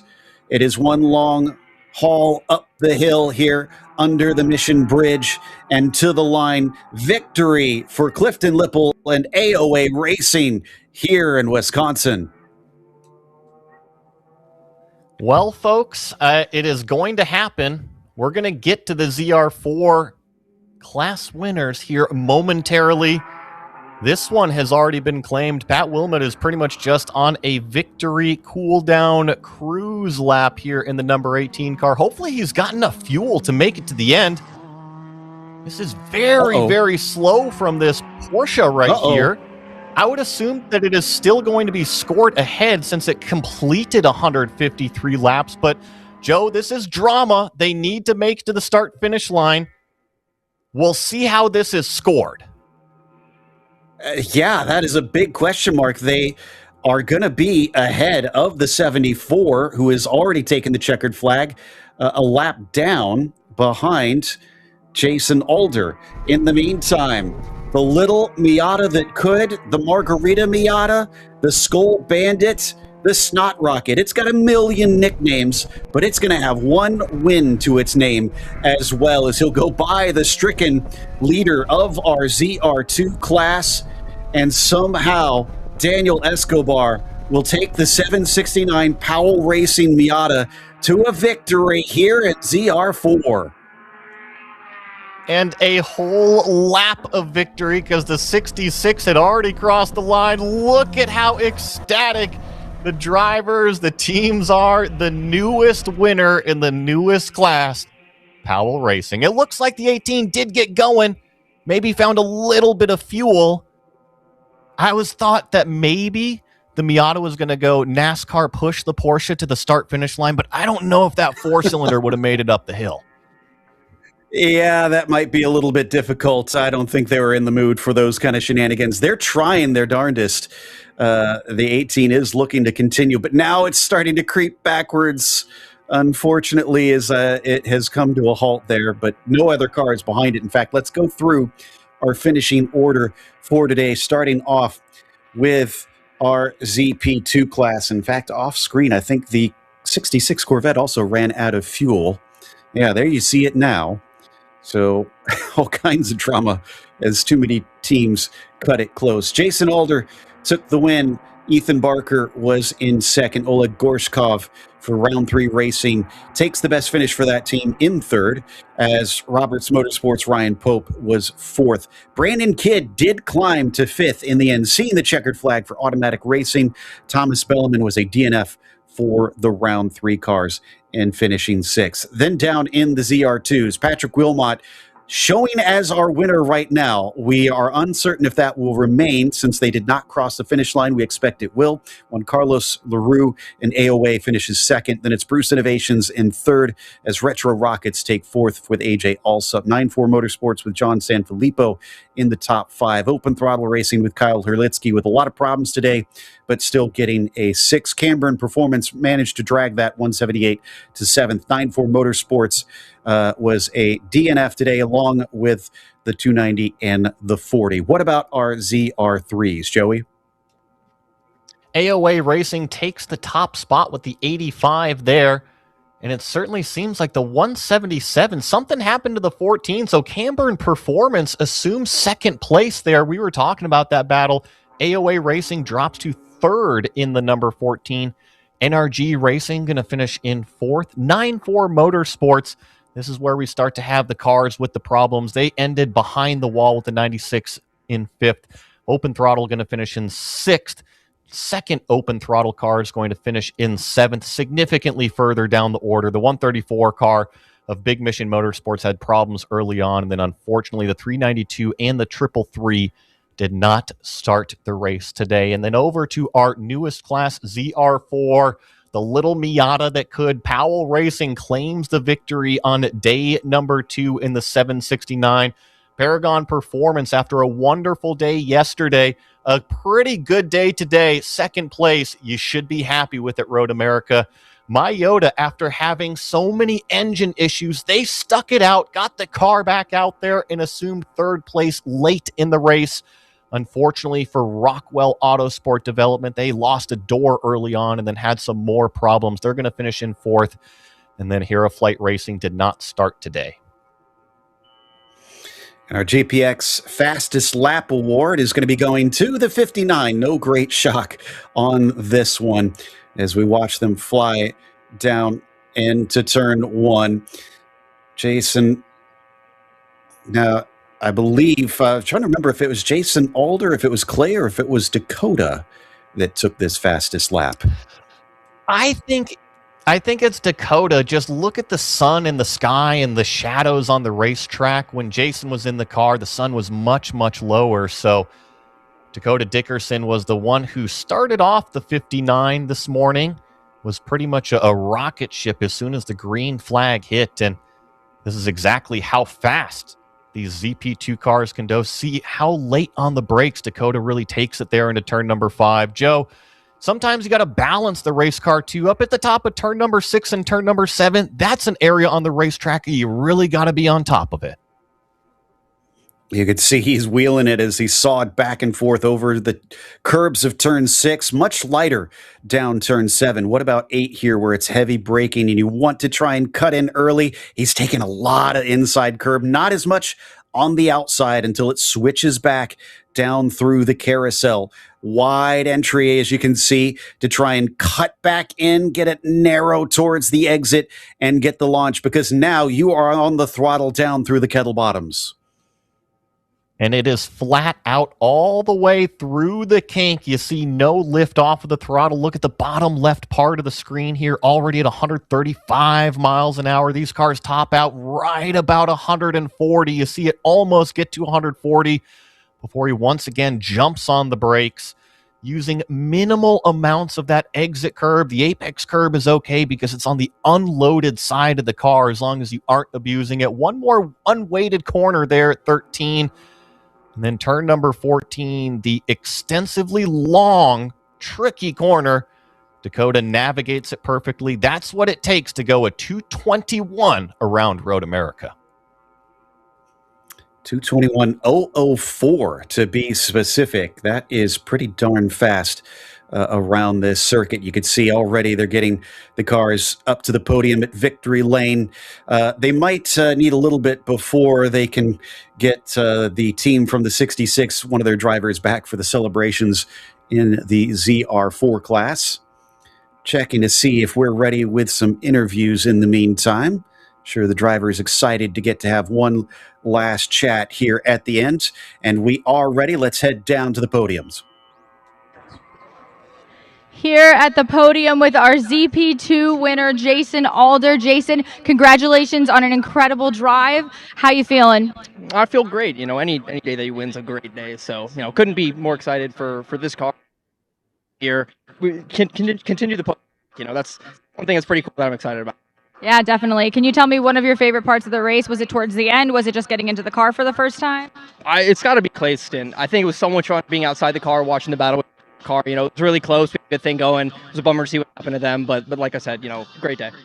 That's amazing. What would you say it feels like to win at Road America for the first ever time Zenith Racing Series is here? Well, you know, Road America is one of those places that it's every, you know, boy's dream to win at, right? It's a beautiful facility. The racetrack's fantastic. So, you know, super stoked to get a win here. It's a boy's dream. You heard it here first. Well, congratulations, and I hope you celebrate hard tonight. Thank you. The 769 triumphant in ZR4, instantly a fan favorite, but my oh my, did you have to stretch that last fuel stint? You did over an hour and a half. How did you do it? It was tough. We knew that Corvette was fast. They were having issues, but it passed me once, and I think they just needed to pass me more times. I was stressing the whole time, and I was also managing fuel a little bit because I just didn't know it bounces all over the place from 0.9 to 1.8. And it feels really good. It hasn't been an easy weekend. Thank you to the whole crew, to Powell Racing. They've been awesome all weekend. Thanks to Preston and Rocco and Andrew and Chase. These guys are legends, and it's a team effort, so it's all thanks to them as well. Well, you put the rocket in Snot Rocket. That was a fun weekend. Congratulations. Powell Racing triumphant in ZR4, Sloan. I didn't even know that. Now over here with the 85 car with Cliff Lipple, he was just telling me, he's like, I did not know what to expect with this. This is the car that had the sign that had no communication, and now I'm hearing that your tires were going out too. Congratulations on crossing the checkered, especially first in your class. How are you feeling? Well, surprised for one, because I pulled in here and I thought, oh my good, did we win? I really had no idea what was going on. They were telling me to save fuel. I was watching my fuel number, so I knew it was going to be tight, and I thought I had more than I even had, right? So it was close, and we were also, the tires were ragged. It was fighting to get it home. Yeah, that's incredible. I mean, this track is not easy. It challenges you every time. Is this your first time driving around here? No, in fact, I've destroyed cars here, so I'm very happy to finally be where I'm standing right now. Oh my gosh, I'm very happy that you're standing here right now too. Is there anything that you want to take into Watkins Glen after this win? Well, I mean, I'm really proud of the boys today. I mean, we did an excellent job. I think we just got to build on this for sure. There's a few things we can tweak as we go forward. We learned a lot this weekend, and yeah, we're looking forward to the next one. Awesome. Well, congratulations, and we're excited to have you celebrate tonight. Thank you. It looks like we are unfortunately still missing that number 18 car, Joey, that may still be being pulled into the track thanks to that lack of fuel. A very strange end to this entire race with multiple teams stretching it maybe a little bit too far. Maybe a little bit too far, but I can say that this is not official, right? But at least on timing and scoring, the 18 is still shown as the ZR2 winner at the ZR2 class lead. So they should win this thing. But you're right, curiously missing from that podium celebration after running out of fuel late in the race. Hearing that Jonathan is still hoping to get to chat with them. So we'll see if the team is able to show up. Might not have the car with them necessarily. But it's been a long 14 hours of racing here this weekend. Of course, our coverage is not over quite yet. We will have the podium ceremonies after this, but it has been a fun time checking to see if this is going to be us signing off here for me and Joey, or if we're waiting to see if we get that team in. Sounds like we're going to hold on for just a second here, Joey, before we can take off and rest our voices. The thing that I love the most about this is that Road America seems to always put on a fantastic show, whether it was between the intriguing strategies that we saw out there or the side-by-side battles. Think about how we had a fight that lasted for nearly half a lap for one of the top spots in one of these classes. Just a testament to how great this track races. It wasn't even just a great race that we got to watch in that battle, that side-by-side battle that was so good between the 59 and the 4, and then Jonathan went down there and was able to catch up with both of the drivers. It was so much fun to watch. It was Camden and Dakota that they were kind of talking with each other. And remember, they're not teammates. They're on opposing teams out there, and they were just smiles all around. I think that they made the comment that they were side by side from the start-finish stand all the way through and into what is the carousel section. So, Joe, I think that's actually over half a lap here. We got 14 turns, and they made it at least 8 side by side. Exactly. Yeah, you make a good point. So it was, I think, just about through most of Sector 2 there then that they managed to make it through.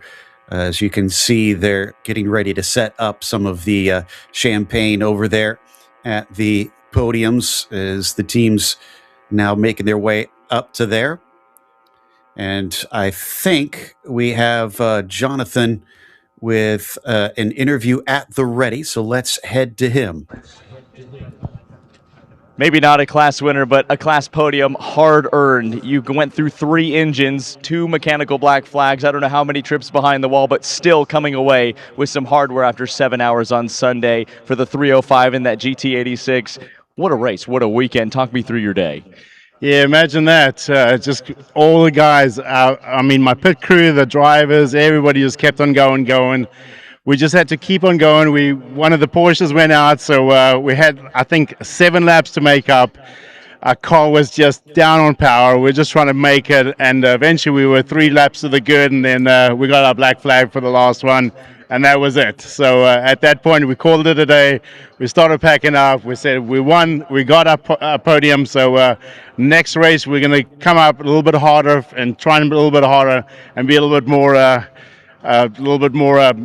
I don't know, just better at the day, just trying harder as best as we can. Jean, for you and the Myota crew, is the 3rd place hardware a bit of a consolation prize or a badge of honor for the hard work that's gone into this weekend? Oh, absolutely. Anytime you walk away with something, it's always going to be a good weekend. We, at least I can tell my wife, this is where the money goes. Hard earned, but earned absolutely. Thanks very much. Myota finishes 3rd today in ZR4. Thanks a lot, guys. Glad we got to hear from their perspective on this one.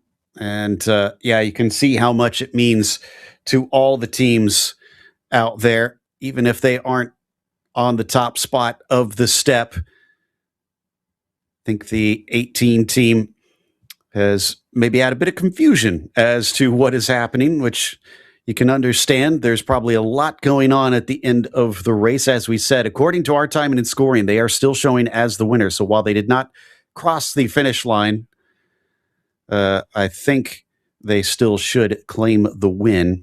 Let's go down to Jonathan in the meantime. Jonathan, what you got?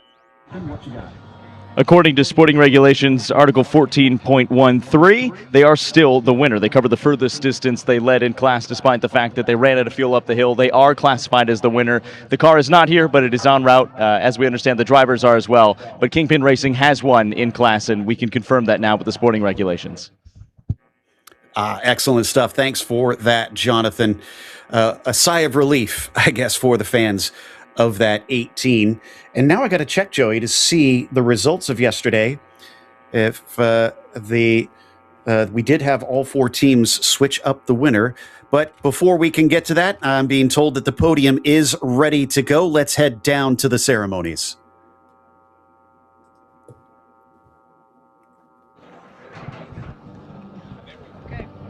Fans, it's time to start to celebrate our podium finishers in all 4 classes. I'll toss to my partner today, Sloan Paulsner, who's going to help us celebrate ZR4. Oh, yeah. We're about to celebrate the heck out of ZR4 once I get my notes out, because my hands were slippery from sweating, as I'm sure we're all a little bit sweaty. Didn't need to know that, but it's okay. All righty. Kicking it off in ZR4 with our 3rd place, number 305, Myota. Woo! Yeah, come on out here, guys. Heck yeah, what a feat, you guys. Absolutely insane race. Hold your trophies high. I know you're humble, but high, proud smile. There we go. Yeah, look at the cameras. Awesome. Very cute. And in second place, we have car number 66, Paragon Performance. Congratulations, guys. We already got some celebratory beer, I see. It's 5 o'clock somewhere. Almost 5 o'clock here. Hold your trophy high. Pose for the camera real fast. Or medium height. That works too. Whatever works. And in first place, we have car number 769, Powell Racing. Let's give him a hand. Oh, hey, buddy. Everybody cheer for little man. He did so good. You worked so hard. All right, we're going to pose for some photos. You can hold your trophy at whatever height that you want, because some people like giving me a hard time, I guess. And when we get the okay from camera, not yet, you're going to take that bubbly behind you and you're going to spray some champagne.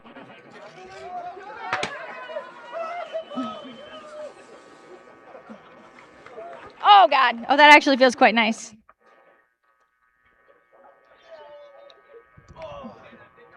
Can you find Emma for me quickly? Can you please confirm with her verbally that 18 is the one? I think she's in the No, I just saw her walk up. Well, let's actually here. Let's bounce back and forth real quick between this. Just while I'm announcing ZR3. If she's inside. If she's not, don't worry about it. Okay. You're going to do ZR3 right now? While our ZR4 class podium celebrates, we invite you once again to check in with the table and Maddie to grab a beer cozy and a Zenith branded cozy at that, and a complimentary celebratory beverage or two. I think you've earned it after 2 hard days of racing. 14 hours total covered in our racing coverage on top of qualifying and on top of practice. It's been a full slate of racing action as well. So give us just a moment. We'll reset, we'll re-rack, we'll get the podium back out here, and we'll start to celebrate ZR3 in just a few moments' time. Okay.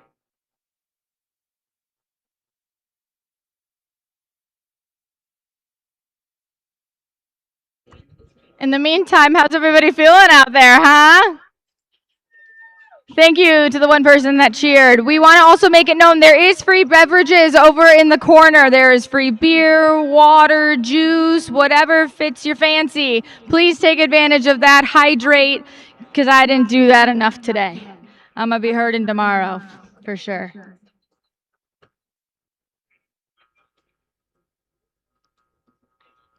I think we need the YMCA or the Macarena next time. All right, fans, let's celebrate our ZR3 class podium. First, our third place finishers in ZR3, the number 14 crew from AOA Racing.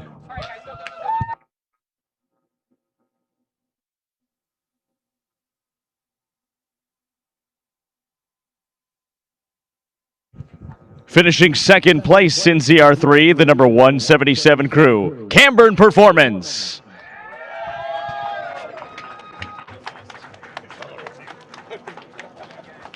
Doing it with a final pass at the end of the race, no less. Which, of course, leaves us with our class winners in ZR3, driving the number 85, AOA Racing.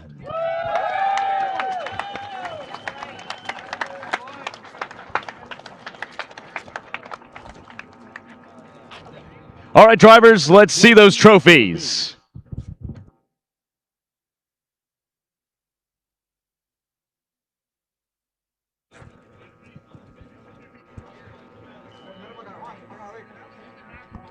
One more photo op with the trophies. All right, you've earned it. Trophies down. Let's spray some champagne. Ladies and gentlemen, your ZR3 class podium.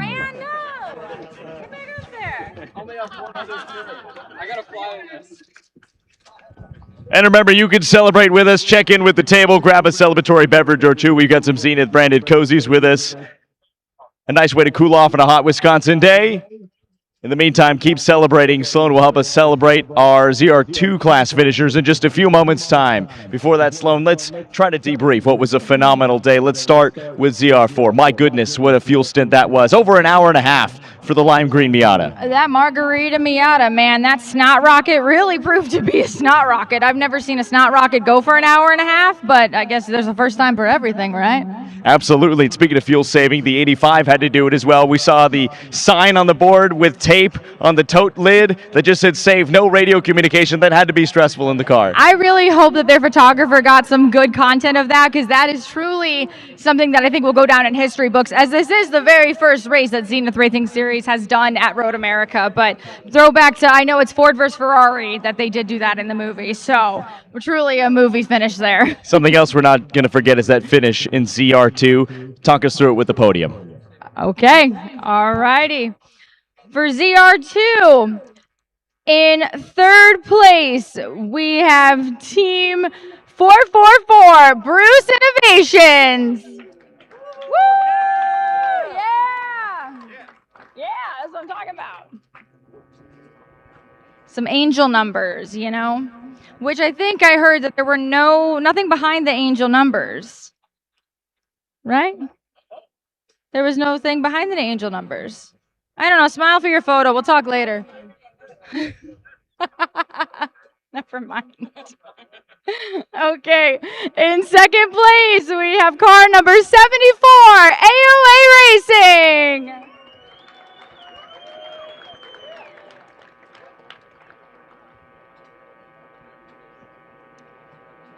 Oh, he's already taken a sip of the champagne. I don't blame you. That sounds mighty fine right now. And in first place, car number 18, Kingpin Racing, who has made it to the podium. Let's give him a huge round of applause.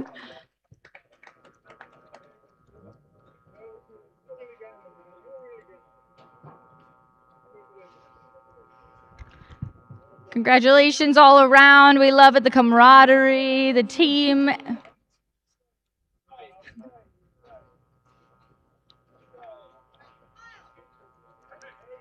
Yeah, smile, like that one person said. Hold your trophies high, be proud of what you earned. It was not an easy race. And we'll wait for the all clear. And spray some champagne! Thank you.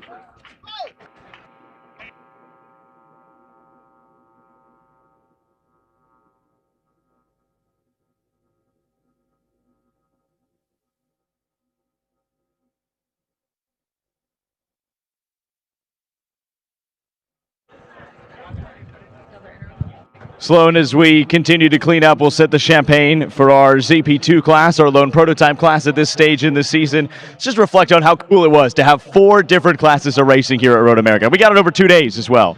Oh, 14 hours. I'm tired, but I'm probably not as tired as these drivers are. Again, Road America is not forgiving at all. We saw a lot of left rear tires being changed out, and I think I heard a lot. It was the kink, it was the carousel. These cars get put through the absolute ringer, and I just a huge props to the team for making sure their drivers are safe, making sure that everything is good for them so they can really set some fast laps and take it home. So, you know who else goes through the winger, though? The crews. My goodness, I don't know how many crews were here overnight, burning the midnight oil, delivering engines, trying to rebuild transmissions, getting cars race ready. You should all take a celebratory drink and spray a little champagne yourselves, whether you're at the podium or still stuck in the garage working on a car. I think the crews were the story in a lot of ways, because we may have gone home, had dinner, and gotten a shower and some sleep. Many of them did not, but that made the racing for them possible today. And with that, take it away with our ZP2 winners. Well, let's start with our third place finishers in ZP2. Driving the number 3, it's round 3 racing.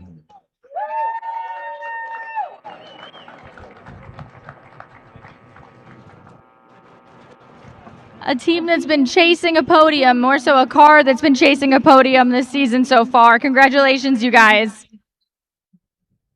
Finishing second in ZP2, driving the number 77, Nimbus Racing. Another incredible battle out on track. Truly, they made this race something worth watching. It was, and it was one of the battles of the race, and the car they were fighting with, who emerged victorious with quite a margin as well in the number 59. Stratus Racing wins in ZP2. We got crew member Ryan here helping them out at the podium. We love to see it. Congratulations to all of our ZP2 podium finishers. Drivers, let's see those trophies. Lift those trophies nice and high. You've earned it. 14 hours of racing, 7 of which were today. For round 3 racing, Nimbus Racing and Stratus Racing. 3 different teams on the podium. How about that? And now we have the OK. Spray some champagne! Get out there. Ladies and gentlemen, your ZP2 podium. Honestly, I'll take it at this point. I'm so hot. Congratulations to all 3 podium finishers in ZP2, in ZR2, in ZR3, and for the first time this weekend for Zenith, ZR4. Sloan, it's been a dream weekend. We've had 2 full days of racing action, 14 total hours of racing, but many more than in qualifying, in practice time. What are your thoughts on the weekend as we draw to a close? It's been a long one. It's been a very, very hard one, but I can see why Road America keeps bringing drivers back, why they want to conquer this track, and why they want to get better at going through Canada Corner, because I don't think I'd be able to do it. But I'm so glad I was joined here with Jonathan Grace this weekend. Zenith is just on its way up. We are not stopping anytime soon, and you're going to join us for Watkins Glen at the end of July. We want to say a big thank you to everybody behind the scenes who makes this broadcast possible, and thank you to all of you for watching along, if you're trackside, for listening along. I'm Jonathan Grace, Sheen Slows Paulsner. For Joe and Joey and everybody in the control room, thanks so much for watching. We'll see you next time. Sloan and Jonathan, out!